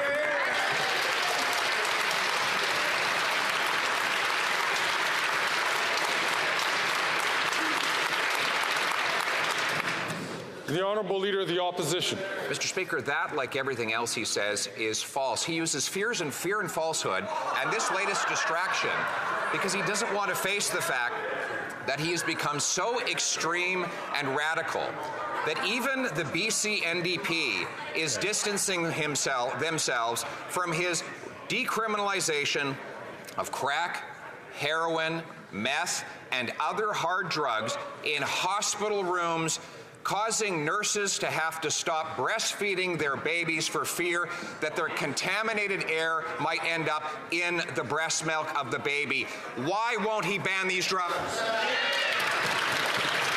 The Right Honourable Prime Minister. He still won't condemn these groups. Any leader that needs the support of a far-right white nationalist group to fundraise and get closer to power does not deserve elected office. This is a 19-year career politician who knows exactly what he's doing and thinks he can get away with it. It was a choice to pander to white nationalists, not an accident, and it is a choice to continue to not condemn them and condemn everything they stand for in his quest for votes.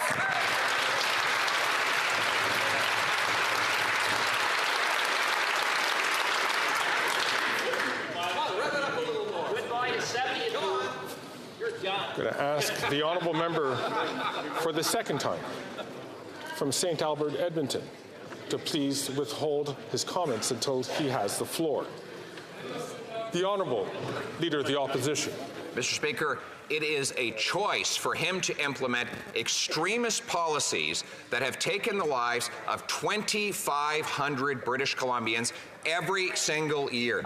Since the NDP has asked him to reverse course on his and formerly their radical policy, 22 British Columbians have died of drug overdoses.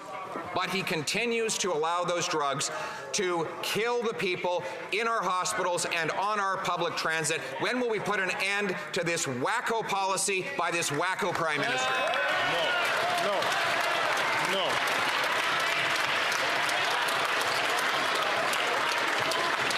That is not there are a couple of things which are going on here today, which is not acceptable. And I ask all members, please, to keep themselves, to control themselves. I'm going to ask two things. One, I'm going to ask the Honourable Leader of the Opposition to withdraw that term, which is not considered parliamentary. Mr. Speaker, I replace wacko with extremist. He is an the Honourable Member to please. I'm going to ask the Leader of the Opposition once again to just withdraw that comment, please. And I'll invite the Honourable Member.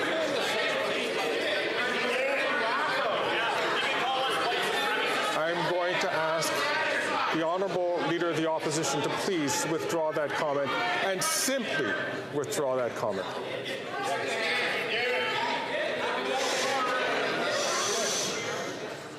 I'll replace it with radical Baptist policy. I am not asking to replace. I'm asking the Honourable Member to just simply withdraw. Mr. Speaker, I replace the word wacko with extremist.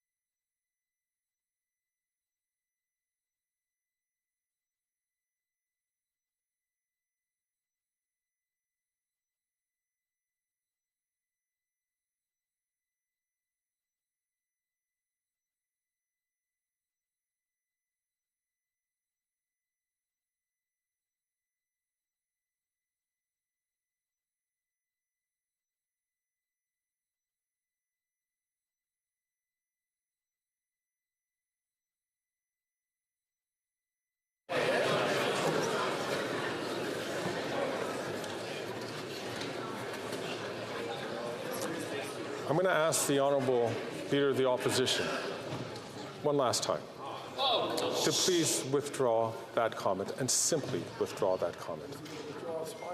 I simply withdraw and replace with the aforementioned adjective.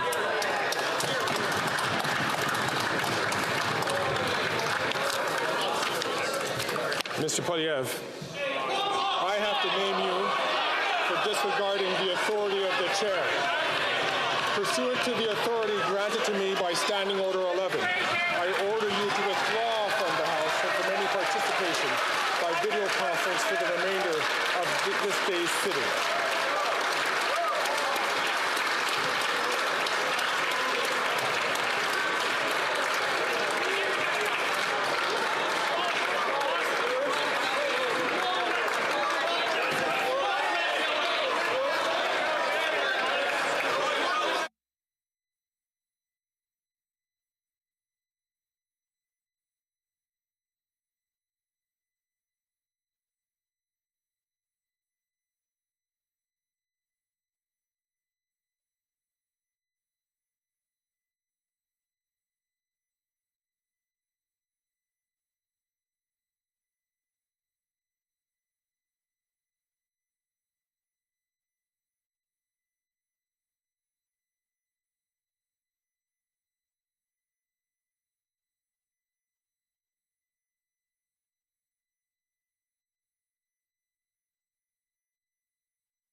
The second matter which I was going to bring up was the fact that I was hearing some catcalling from the far end of the House.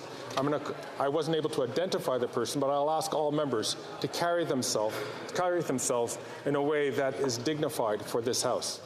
The Right Honourable Prime Minister. Mr. Speaker, the Leader of the Opposition wants to talk about extremism. Well, a week ago, he visited a Diagolon encampment. Diagolon hates that minorities in this country get the same protections as everyone else, and they are charter-protected rights. Just yesterday, a week after the Conservative leader sat down with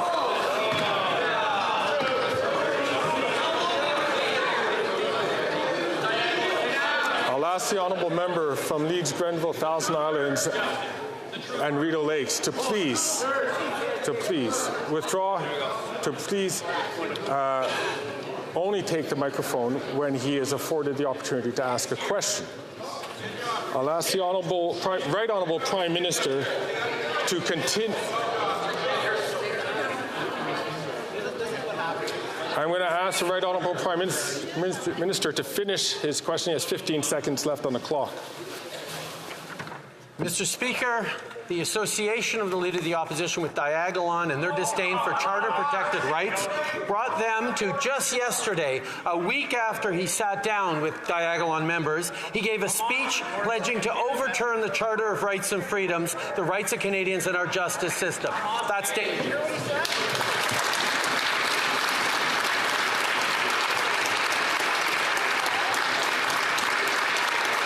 L'honorable député de Belleuil-Chambly. The Honourable Member for Belleuil-Chambly. Mr. Speaker, I would like to congratulate you on your common sense today. Si vous voulez. Ma question.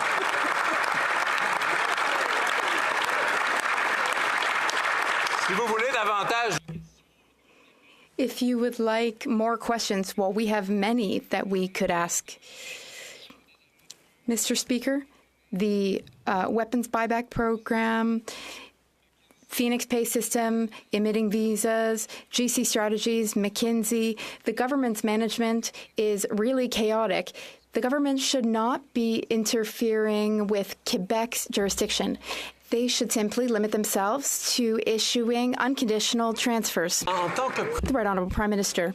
Mr. Speaker, as Prime Minister, it is my responsibility to take care of all Canadians everywhere in Canada. I am the member for Papineau, and I'm a proud Quebecer. So I will, of course, take care of Quebecers too. This is why we are working hand in hand with provinces from coast to coast to deliver services, care, and support that Canadians need in these difficult times. We will continue to be here to invest in communities, to invest in Canadians, and to invest in their futures. We will do so by working with provinces and municipalities. The Honourable Member for Belleuil-Chambly. Hand in hand with provinces, eh? Now, the Conservatives have been making statements that put them on par with Pinocchio, but now they're voting with the Liberals. The Conservatives now also want to interfere with provincial jurisdiction. All premiers unanimously made a request. But against all of those premiers, the Liberals and the Conservatives have voted down a motion calling for respect of provincial jurisdiction. So if the Liberals and Conservatives really care about Quebec, then I welcome them to read our policies. The Right Honourable Prime Minister. Mr. Speaker, the Bloc's policies seek to pick fights between Quebec and Ottawa. On this side of the House, we're investing in Quebecers' futures. We're investing in families, seniors. We're investing in dental care. In fact, as of tomorrow, Mr. Speaker, seniors in Quebec and elsewhere in Canada will have advantages. We're investing to increase daycare spots. We're investing in green technology and a more prosperous future for all. We're here to work together, not to fight, and we will continue on that track. The Honourable Member for Rosemont-la-Petite-Patrie. Mr. Speaker, what a day today. I'm glad that those remaining are adults. The adults are still here in the room. 25% of Quebecers are unable to live with dignity. That's a staggering number. That's 2 million people. 25% of Quebecers are living on less than the minimum income required to live a reasonably decent life. They're too squeezed to afford the goods and services they need. Meanwhile, the Liberals are giving gifts to big oil. Everything costs more. Housing has become insanely expensive. Housing is the single biggest expense for families. So when are the Liberals going to build housing that Quebecers can afford? The Right Honourable Prime Minister. Mr. Speaker, that's exactly why, in our recent budget, we have prioritized creating equal opportunities for all generations. A huge chunk of the investments in Budget 2024 are investments in housing, affordable housing. We wish to ensure that young people, Millennials and Generation Z, will have a future in which they can buy a home, in which they can pay rent, and pay rent such that their credit rating will increase so that they can eventually start paying a mortgage. We're investing more than anyone before us. Speaker, Canadians deserve to retire with dignity, and they can with the world-renowned Canada Pension Plan. But Danielle Smith is trying to pull Alberta out of the CPP, and the Conservative leader has spent his entire career attacking workers' pensions while he benefits from a public pension himself. New Democrats are fighting back. Today I tabled a bill that will protect the CPP from Conservatives and give Canadians and Albertans a say in the future of their CPP. Will the Liberals support my bill, or will they stand with the cut-and-gut Conservatives? Hear, hear. The Right Honourable Prime Minister. Mr. Speaker, we're pleased to see the NDP joining us in the fight to protect the Canada Pension Plan. Actually, one of the very first things we did in government about 6 months in was strengthen the Canada Pension Plan for future generations. We will continue to stand against Conservatives who for decades have been railing against the Canada Pension Plan, and indeed the plan by Alberta to dismantle the Canada Pension Plan, to put at risk the pensions of millions of Albertan seniors, is absolutely irresponsible, and we will continue to stand in defense of the Canada Pension Plan and look forward to standing with all members in this House in doing just that. Hear, hear.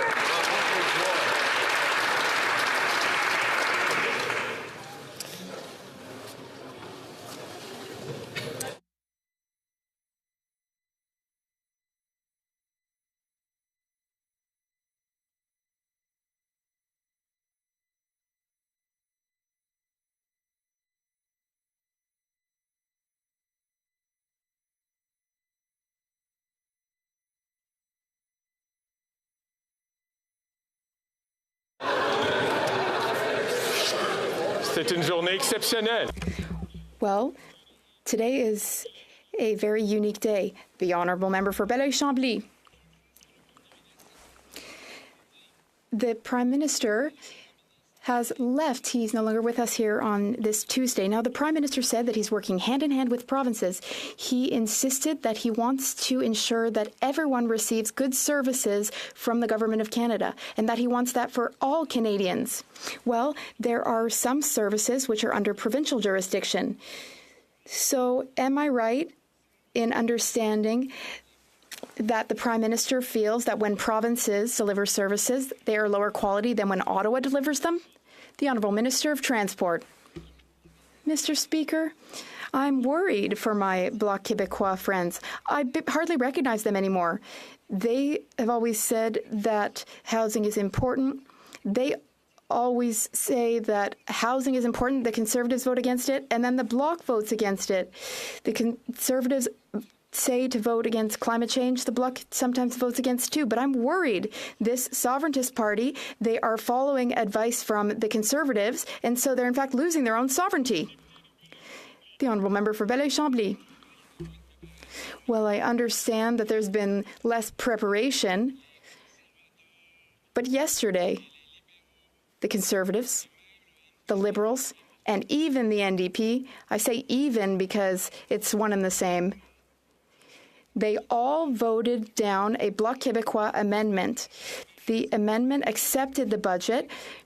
We're team players, but all we were calling for was respect for provincial jurisdiction. But all these federalists got together and voted against the Bloc Québécois. How does the minister feel about that? The Honourable Minister of Transport. Mr. Speaker, the Bloc has failed Quebecers. They promised Quebecers that they would support housing, but they voted against housing. They said to Quebecers that they would support fighting climate change. They vote against it. We try to help young people. They vote with the Conservatives. They vote against what we're doing. So does the Bloc Québécois realize that they are, in fact, becoming the separatist wing of the Conservative Party? The Honourable Member for Lac-Saint-Jean. Mr. Speaker, good afternoon. Quebec has just announced $603 million to stop the decline of the French language. Most of the money will go towards French language training for temporary foreign workers. This is good news for the vitality of the French language, but this alone will not be enough. Why not? Because the majority of foreign workers are entirely under the jurisdiction of the federal government through the International Mobility Program. And the federal government has no language requirements. So, given that the Liberals have acknowledged the decline of the French language, they too must do their part. Will the government heed Quebec's request and add French language requirements for foreign workers under its jurisdiction?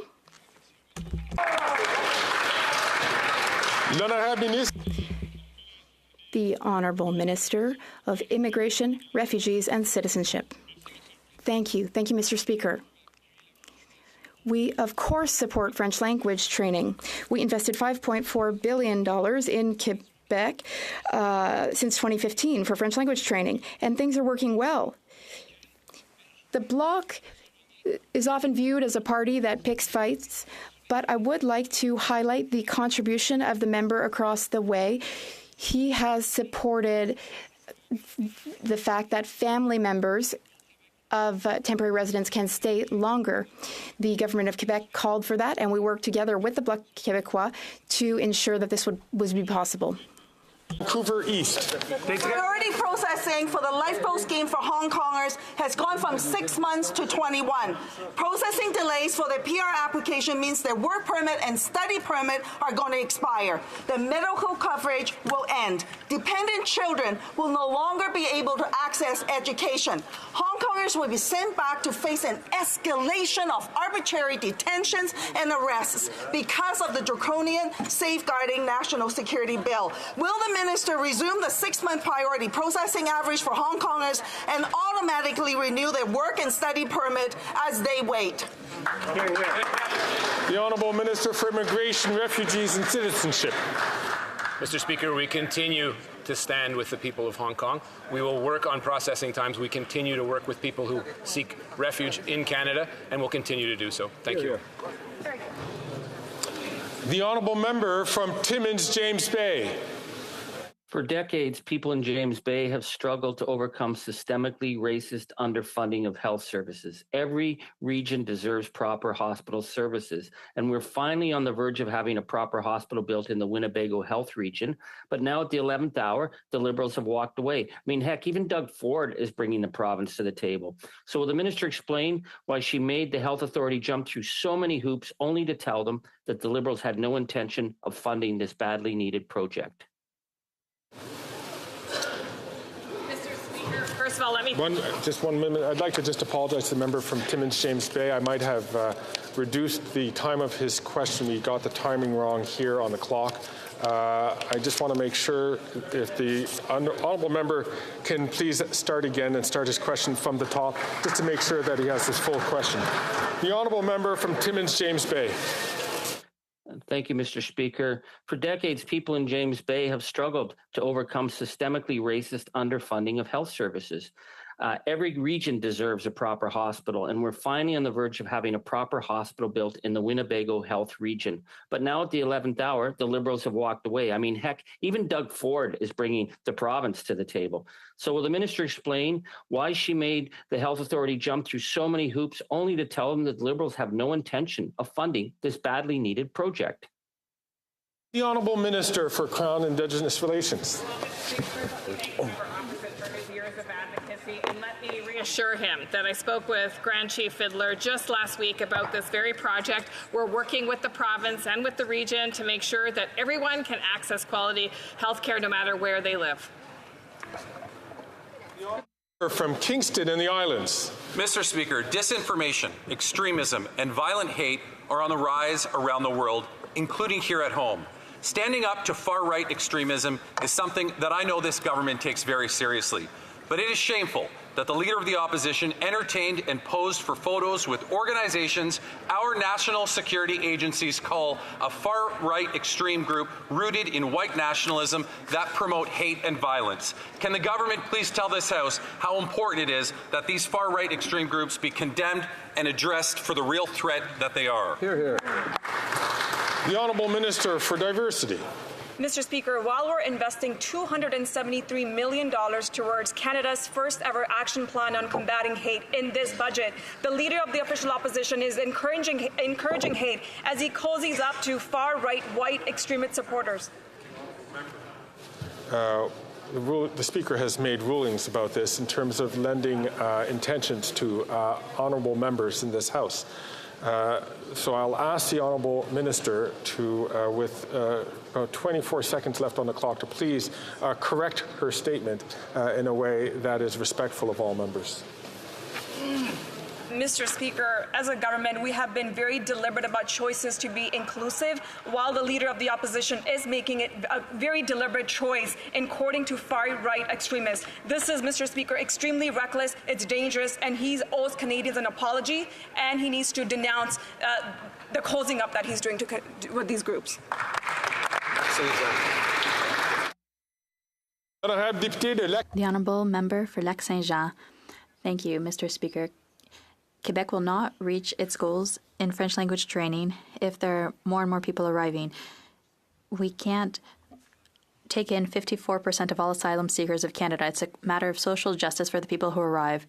More people to house and to educate and sometimes to feed. But it's also about integration in Quebec society, because we have a duty to provide these people with all the tools they need to succeed. Will the minister finally announce a fair breakdown of asylum seekers between Quebec and the provinces? The Honourable Minister of Immigration, Refugees and Citizenship. Mr. Speaker, sometimes I wonder if the Bloc is clear on what is happening. Quebec is doing more than its fair share, but 54% is an exaggerated number. If we look at all the humanitarian aspects, it's really 25%. Yes, Quebec is doing more. There needs to be collaboration with the Government of Canada, but we need to work together. The Honourable Member for Lac-Saint-Jean. We are ready to welcome people. We won't be able to fight the decline in the French language if the federal government is working in the opposite direction. We have 2/3 of temporary residents coming in. The federal government is not taking on its responsibility in French language training. Ottawa is responsible for the skyrocketing needs of French language training in Quebec, and it's doing nothing. The Liberals repeat over and over that more needs to be done to protect French.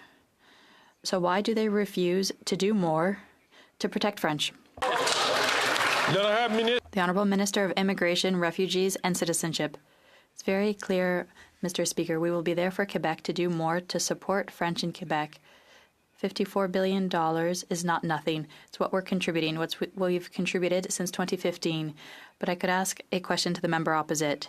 Does he think we should bring in more asylum seekers from Haiti? Would he accept more in Quebec? The Honourable Member for Madawaska-Restigouche. Thank you, Mr. Speaker. It's in this more civilized parliamentary context that I announce that Budget 2024 presents a generational plan to build more housing for Canadians. We already know that those in the skilled trades will be the key to the success of building these millions of homes. Since the Canada's Building Unions Trade meeting, it's happening now in the National Capital Region. Can the Minister of Employment, Workforce Development and Official Languages tell us what our government is doing to ensure that Canada has the workforce it needs to get the job done throughout the country?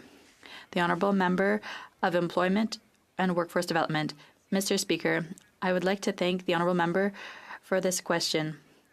Yesterday, I was at the Canada Buildings Trades Unions conference to discuss with people how we will address the housing crisis in Canada. Budget 2024 sets out money to fund training and apprenticeships for workers from coast to coast so they can build homes for the next decades.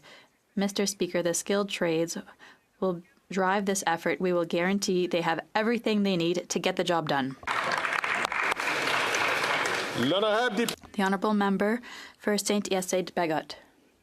Mr. Speaker, La Presse recently informed us of the existence of the obsolete or surplus goods program of the Border Services Agency. Basically, this program aims to give money to businesses that throw out their excess merchandise. We're talking about non-perishable merchandise. For example, let's say I have a jeans business. I import a new type, and I end up with out-of-date, unsold jeans. I have two choices. If I throw them out in the garbage, Ottawa reimburses me for the customs charges. But if I donate them to a charity, I don't get a cent. What an invitation to waste. Who in Ottawa thinks that this is a good idea? The Honourable Minister of Public Safety. Mr. Speaker, I thank my colleague. I was not aware of a particular case. If he asks us if we're in favor of that type of waste, I think, his opinion. The answer, of course, is no. I will be pleased to speak to the Border Services Agency to see if it's possible to find another solution. The Honourable Member for Saint-Hyacinthe-Bagot. Well, today, the level of questions has increased. I'm not sure about the answers. The Border Services Agency has reimbursed businesses over $20 million for throwing out their merchandise after making it unusable. At a time when food banks are serving more people than ever because times are tough, Ottawa is funding waste at the expense of social solidarity. It doesn't make sense.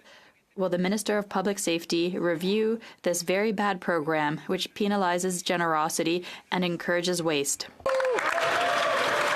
The Honourable Minister of Public Safety. Mr. Speaker, we will absolutely review the facts that my honourable colleague has put forward because I, of course, share his concern in the face of this situation. I will be pleased to follow up with the agency, the Border Services Agency. I look forward to doing so. The Honourable Member from Scarborough-Agincourt. Mr. Speaker, April is Cancer Awareness Month. Though the month is ending, the need for cancer awareness and education continues. According to the Canadian Cancer Society, 2 out of 5 Canadians will be diagnosed with cancer in their lifetime. In 2023 alone, an estimated 239,000 Canadians were newly diagnosed with cancer. Can the Minister of Health update this House on what our government is doing to support Canadians impacted by cancer? The Honourable Minister of Health.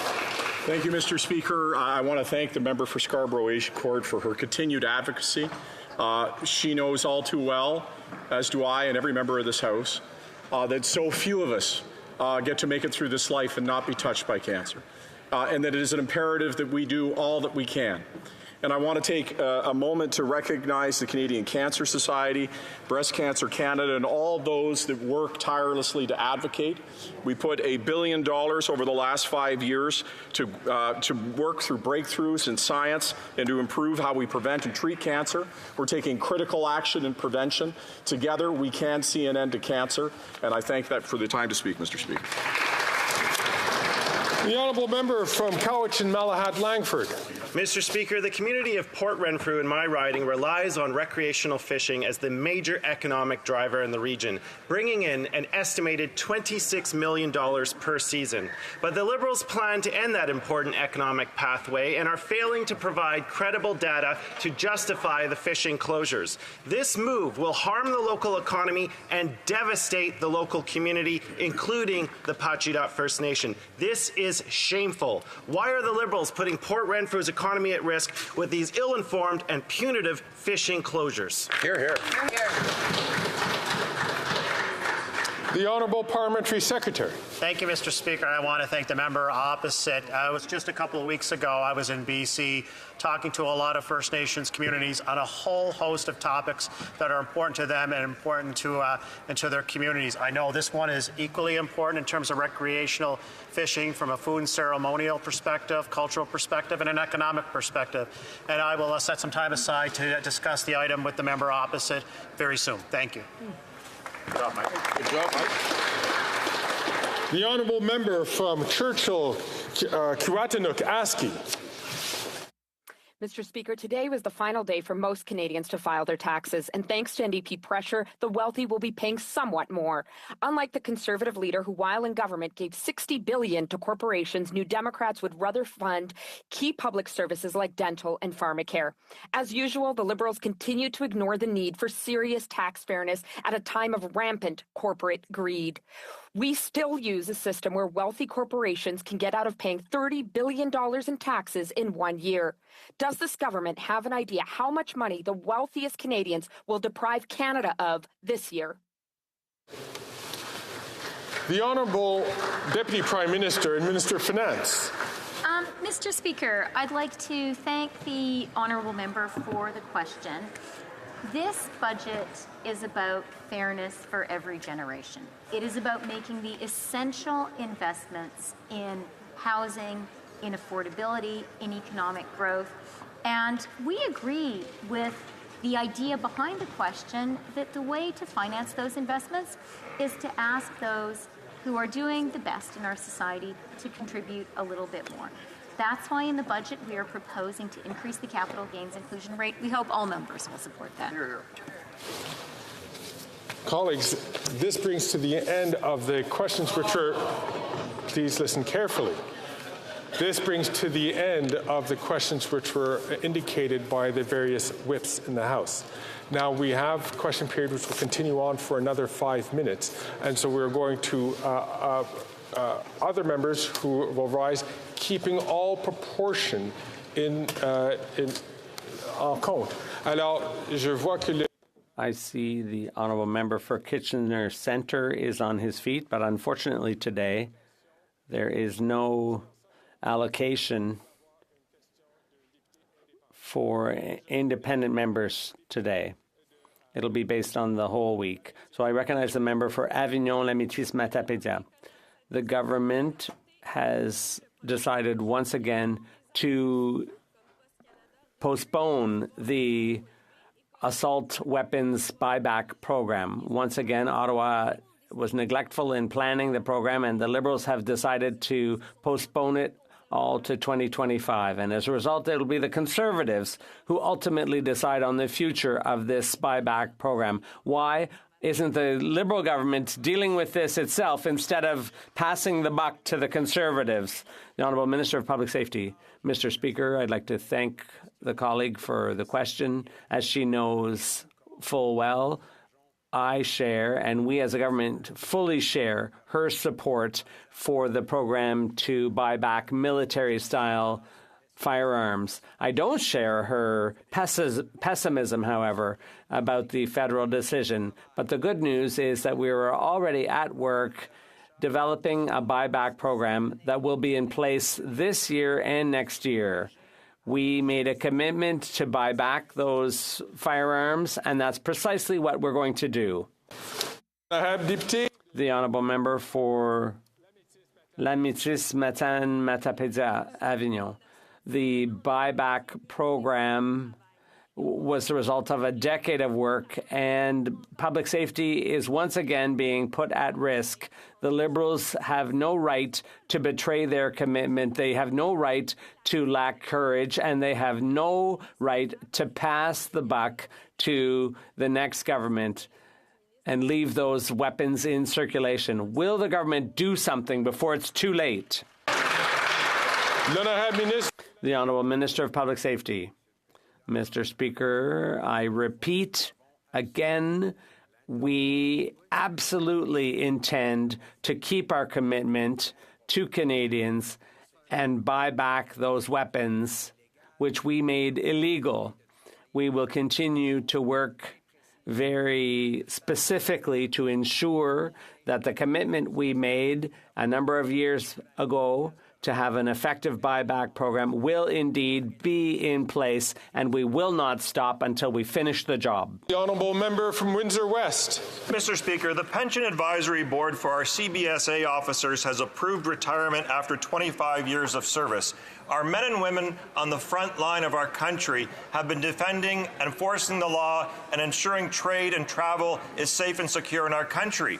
they have not been treated equally as other officers? And why has the President of the Treasury Board ignored this case for equality? Will the President of the Treasury Board now act and make sure there's equality for our men and women of service protecting our front lines? The Honourable President of the Treasury Board. Mr. Speaker, actually, as part of the conciliation process, the Government of Canada and PSAC entered into PIC hearings with the Border Services Group. We are waiting for the decision of that body. We believe that all deals are best made at the table, and we look forward to reading that report and working very closely with our counterparts. We're optimistic that the PIC recommendations will provide both parties with a plan to go forward, just as past PIC processes have been able to do. Thank you. The Honourable Member from Kitchener Centre. Mr. Speaker, people with disabilities across the country disproportionately live in poverty, and as a result of their advocacy, this government committed to a Canada Disability Benefit back in 2021. After years of advocacy, what's been proposed in Budget 2024 is nothing that the disability community has called for. $200 a month, no one called for that. Using the disability tax credit, no one called for that. And waiting until July 2025, no one called for that. Can the minister share who actually asked for what's in the proposed Canada Disability benefit? The Honourable Minister for Diversity. Mr. Speaker, the Canada Disability Benefit is a major milestone in our unwavering commitment to creating a more inclusive and fairer Canada. Through Budget 2024, Mr. Speaker, we have committed over $6 billion as an initial investment for the Canada Disability Benefit. This is the first ever federal benefit designed for persons with disabilities. Mr. Speaker, we recognize there's more to do, and we'll be working alongside provinces and territories to first make sure that there are no clawbacks for persons with disabilities. Mr. Speaker, this is a next step in the journey for the Canada Disability Benefit, not the destination. And so, colleagues, brings us to an end of a remarkable question period.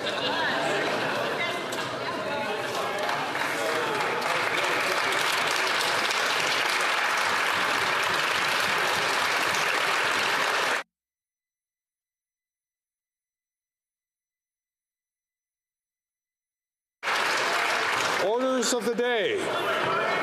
The Honourable Member. I see that there are two members rising on a point of order. I'd like to first recognize the Honourable Member from Grand Prairie Mackenzie. Speaker, today I rise to ask for unanimous consent from the House that a take-note debate on drug decriminalization policy and toxic drug overdose be held later today. I regret to inform the Honourable Member that unfortunately there is not unanimous consent for that motion. I also recognize, rising on a point of order, the Honourable Member from Saanich Gulf Islands. Thank you, Mr. Speaker, and it was a remarkable question period, and I can only speak for, I'm sure, many of us, for your efforts at maintaining decorum under difficult circumstances. What I wanted to speak to, Mr. Speaker, was, with all due respect, misidentifying members of Parliament who sit here as members of the Green Party as independents. And I would like to ask, Mr. Speaker, that in future perhaps your office can reflect on our role and consider that the practice of accepting a list of speakers from opposition benches from party whips is not a rule or regulation of this House, but is a common habit and practice. And, Mr. Speaker, the rule is that only you can recognize who speaks in this place, and only you can decide who catches your eye. And I would commend to you, Mr. Speaker, if you're willing to look at it, the practice of the Palace of Westminster in looking at written requests from members of the place that the Speaker decides the day before, so that there's order in the House and it's no longer controlled by party whips who have an agenda other than decorum. Thank you, Mr. Speaker. Thank the Honourable Member from Esquimalt 1. I keep on wanting to say Esquimalt 1 the Fuca, as it was once known, Saanich Gulf Islands, for her intervention. Informative as always, and the Speaker will take that into account. Orders of the day. Government orders. And there are all right, everybody, that's it. I am ending the stream, and we will be back tomorrow at 2 p.m. give this a try again. All right, everyone have a good night. Don't forget to like and subscribe.